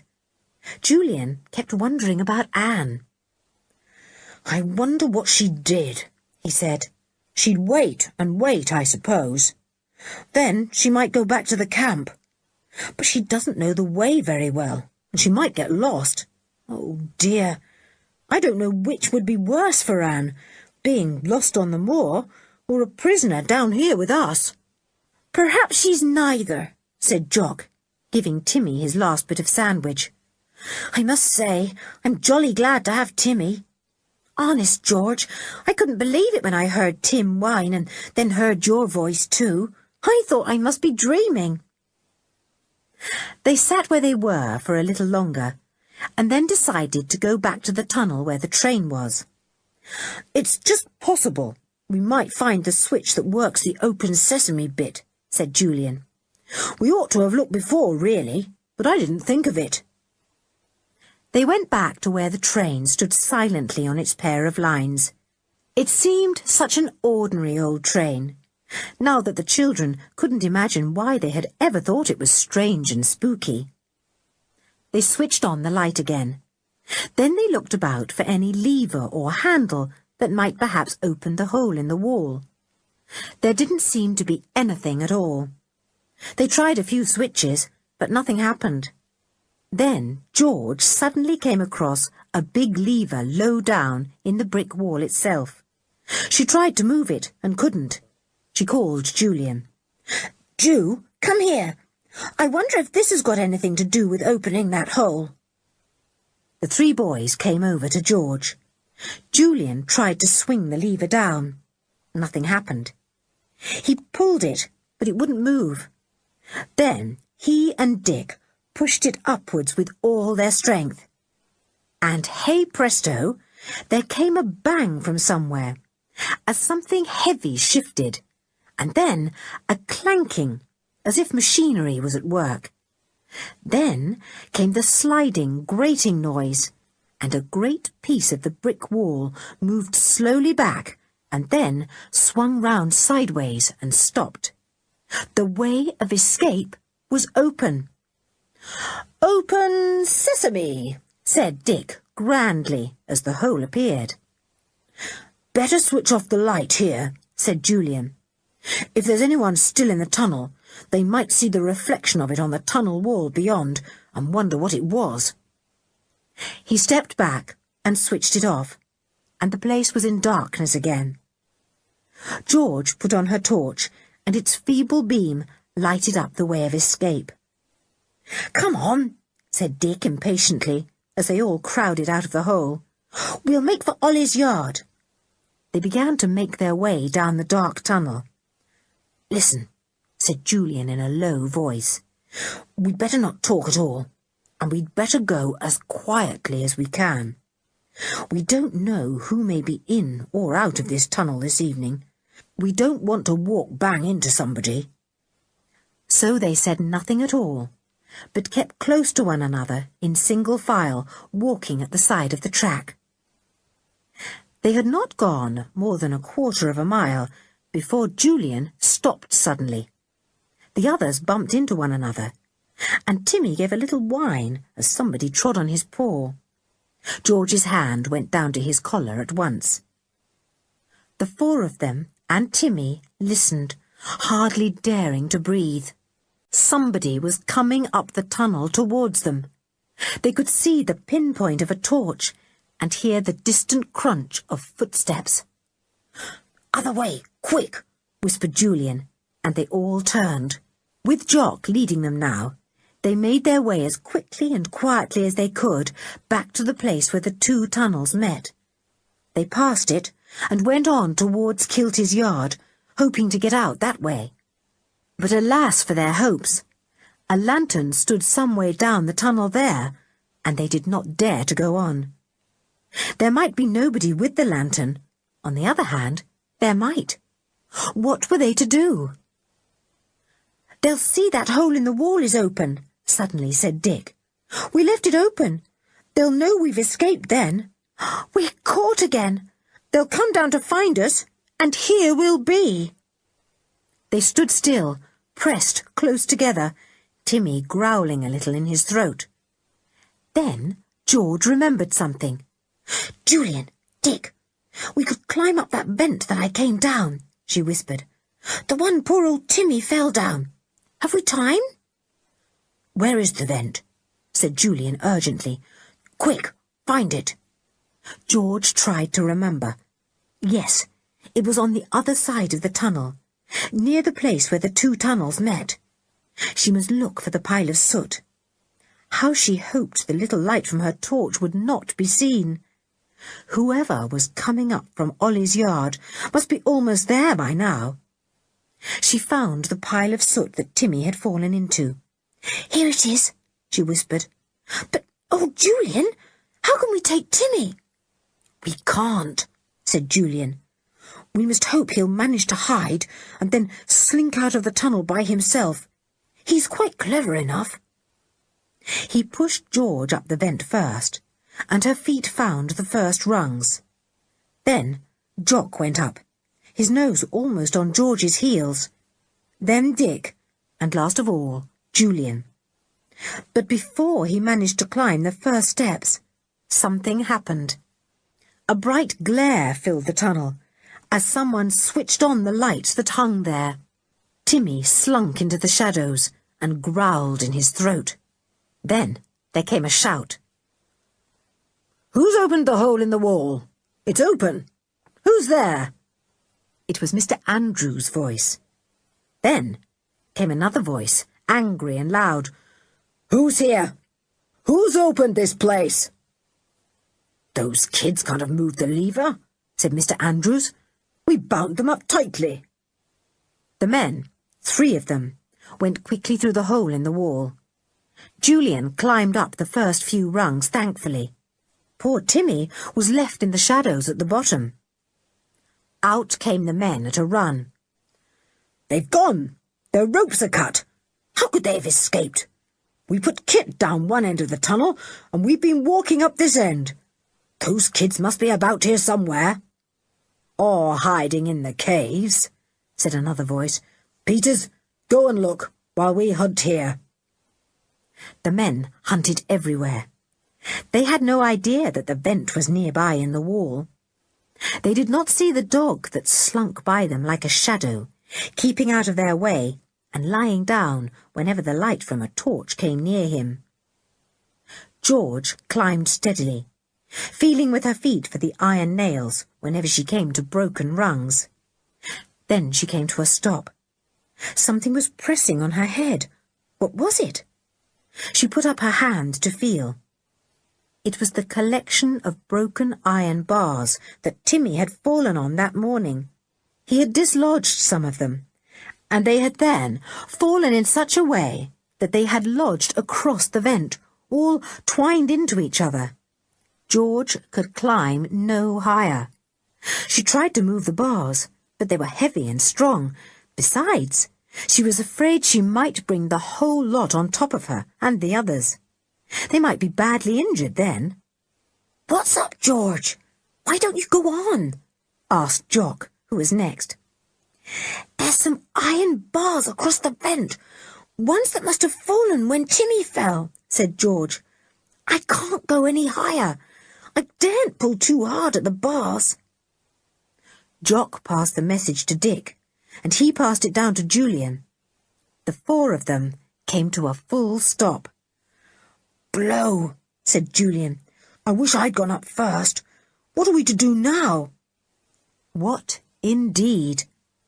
The four of them hung there in the darkness, hating the smell of the sooty old vent, miserably uncomfortable on the broken rungs and nails. "How do you like adventures now, Jock?" asked Dick. "I bet you wish you were in your own bed at home." "I don't," said Jock. "I wouldn't miss this for worlds. I always wanted an adventure, and I'm not grumbling at this one." Chapter 19. What an adventure! And now, what had happened to Anne? She had stumbled on and on for a long time, shouting to Mr. Luffy. And outside his tent, Mr. Luffy sat, reading peacefully. But as the evening came, and then darkness, he became very worried indeed about the 5 children. He wondered what to do. It was hopeless for one man to search the moors. 6 or more were needed for that. He decided to get his car and go over to Ollie's farm to get the men from there. So off he went. But when he got there, he found no one at home except Mrs. Andrews and the little maid. Mrs. Andrews looked bewildered and worried. "What is the matter?" said Mr. Luffy gently, as she came running out to the car looking troubled. "Oh, it's you, Mr. Luffy," she said, when he told her who he was. "I didn't know who you were. Mr. Luffy, something strange is happening. All the men have gone, and all the lorries, too. My husband has taken the car, and nobody will tell me anything. I'm so worried." Mr. Luffy decided not to add to her worries by telling her the children were missing. He just pretended he had come to collect some milk. "Don't worry," he said comfortingly to Mrs. Andrews. "You'll find things are all right in the morning, I expect. I'll come and see you then. Now, I must be off on an urgent matter." He went bumping along the road in his car, puzzled. He had known there was something funny about Ollie's farm, and he had puzzled his brains a good deal over Ollie's yard and the spook trains. He hoped the children hadn't got mixed up in anything dangerous. "I'd better go down and report to the police that they're missing," he thought. "After all, I'm more or less responsible for them. It's very worrying indeed." He told what he knew at the police station, and the sergeant, an intelligent man, at once mustered 6 men and a police car. "Have to find those kids," he said. "And we'll have to look into this Ollie's farm business, sir. And these here spook trains, whatever they may be. We've known there was something funny going on, but we couldn't put our finger on it. But we'll find the children first." They went quickly up to the moors, and the 6 men began to fan out to search with Mr. Luffy at the head. And the first thing they found was Anne. She was still stumbling along, crying for Mr. Luffy, but in a very small, weak voice now. When she heard his voice calling her in the darkness, she wept for joy. "Oh, Mr. Luffy, you must save the boys," she begged him. "They're in that tunnel, and they've Andrews and his men, I'm sure. They didn't come out, and I waited and waited. Do come. I've got some friends here who will certainly come and help, said Mr. Luffy gently. He called the men, and in a few words told them what Anne had said. "In the tunnel," said one of them, "where the spook trains run. Well, come on, men. We'll go down there." "You stay behind, Anne," said Mr. Luffy, but she wouldn't. So he carried her as he followed the men who were making their way through the heather down to Ollie's yard. They did not bother with wooden-legged Sam. They went straight to the tunnel and walked up it quietly. Mr. Luffy was a good way behind with Anne. She refused to stay with him in the yard. "No," she said, "I'm not a coward. Really, I'm not. I want to help rescue the boys. Oh, I wish George was here. Where's George?" Mr. Luffy had no idea. Anne clung to his hand, scared but eager to prove that she was not a coward. Mr. Luffy thought she was grand. Meanwhile, Julian and the others had been in the vent for a good while, tired and uncomfortable. The men had searched in vain for them, and were now looking closely into every niche at the sides of the tunnel. And, of course, they found the vent. One of the men shone his light up it. It shone onto poor Julian's feet. The man gave a loud shout that almost made Julian fall off the rung he was standing on. "Here they are, up this vent. Who'd have thought it? Come on down, or it'll be the worse for you." Julian didn't move. George pushed desperately at the iron bars above her head, but she could not move them. One of the men climbed up the vent and caught hold of Julian's foot. He dragged so hard at it that the boy's foot was forced off the rung. Then the man dragged off the other foot, and Julian found himself hanging by his arms with the man tugging hard at his feet. He could hang on no longer. His tired arms gave way, and he fell heavily down, landing half on the man and half on the pile of soot. Another man pounced on Julian at once, while the first climbed up the vent to find the next boy. Soon Dick felt his feet being tugged at too. All right, I'll come down," he yelled, and climbed down. Then Jock climbed down too. The men looked at them angrily. "Giving us a chase like this? Who undid your ropes?" said Mr. Andrews roughly. One of the men put a hand on his arm and nodded up towards the vent. "Someone else is coming down," he said. "We only tied up 3 boys, didn't we?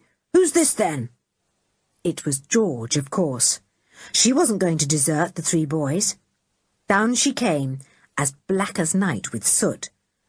"Another boy," said the men. "Where did he come from?" "Any more up there?" asked Mr. Andrews. "Look and see," said Julian, and got a box on the ears for his answer. "Treat them rough now," ordered Peters. "Teach them a lesson, the little pests. Take them away." The children's hearts sank. The men caught hold of them roughly. Blow! Now they would be made prisoners again. Suddenly a cry came from down the tunnel. "Police! Run for it!" The men dropped the children's arms at once and stood undecided. A man came tearing up the tunnel. "I tell you the police are coming," he gasped. "Are you stone deaf? There's a whole crowd of them. Run for it! Somebody's split on us." "Get along to Kilty's yard," shouted Peters. "We can get cars there. Run for it!" To the children's dismay, the men tore down the tunnel to Kilty's yard. They would escape. They heard the sound of the men's feet as they ran along the line. George found her voice. "Timmy, where are you? After them, Timmy! Stop them!" A black shadow came streaking by out of the hole in the wall where Timmy had been hiding and watching for a chance to come to George. He had heard her voice and obeyed. He raced after the men like a greyhound, his tongue hanging out, panting as he went. These were the men who had ill-treated George and the others, were they? Aha! Timmy knew how to deal with people like that. The policeman came running up, and Mr. Luffy and Anne came up behind them. "They've gone down there, with Timmy after them," shouted George. The men looked at her and gasped. She was black all over. The others were filthy dirty too, with sooty black faces in the light of the lamp that still shone down from the wall of the tunnel. "George!" shrieked Anne in delight. "Julian! Oh, are you all safe? I went back to tell Mr. Luffy about you, and I got lost. I'm so ashamed." "You've nothing to be ashamed of, Anne," said Mr. Luffy. "You're a grand girl, brave as a lion." From down the tunnel came shouts and yells and loud barks. Timmy was at work. He had caught up with the men and launched himself on them one after another, bringing each one heavily to the ground. They were terrified to find a big animal growling and snapping all around them. Timmy held them at bay in the tunnel, not allowing them to go one step further, snapping at any man who dared to go near. The police ran up. Timmy growled extra fiercely, just to let the men know that it was quite impossible to get by him. In a trice, each of the men was imprisoned by a pair of strong arms, and they were being told to come quietly. They didn't go quietly. For one thing, Mr. Andrews lost his nerve and howled dismally. Jock felt very ashamed of him. "Shut up," said a burly policeman. "We know you're only the miserable little cat's paw, taking money from the big men to hold your tongue and obey orders." Timmy barked, as if to say, "Yes, don't you dare call him a dog's paw. That would be too good a name for him." "Well, I don't think I ever in my life saw dirtier children," said Mr. Luffy. "I vote we all go back to my car, and I drive the lot of you over to Ollie's farm for a meal and a bath." So back they all went, tired, dirty, and also feeling very thrilled. What a night! They told Anne all that had happened, and she told them her story too. She almost fell asleep in the car as she talked. She was so tired.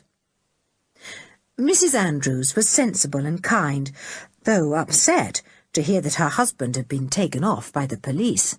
She got hot water for baths and laid a meal for the hungry children.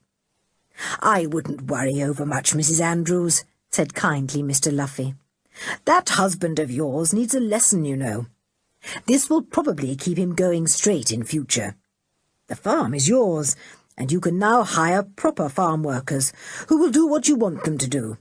And I think Jock will be happier without a stepfather for the present." "You're right, Mr. Luffy," said Mrs. Andrews, wiping her eyes quickly. "Quite right.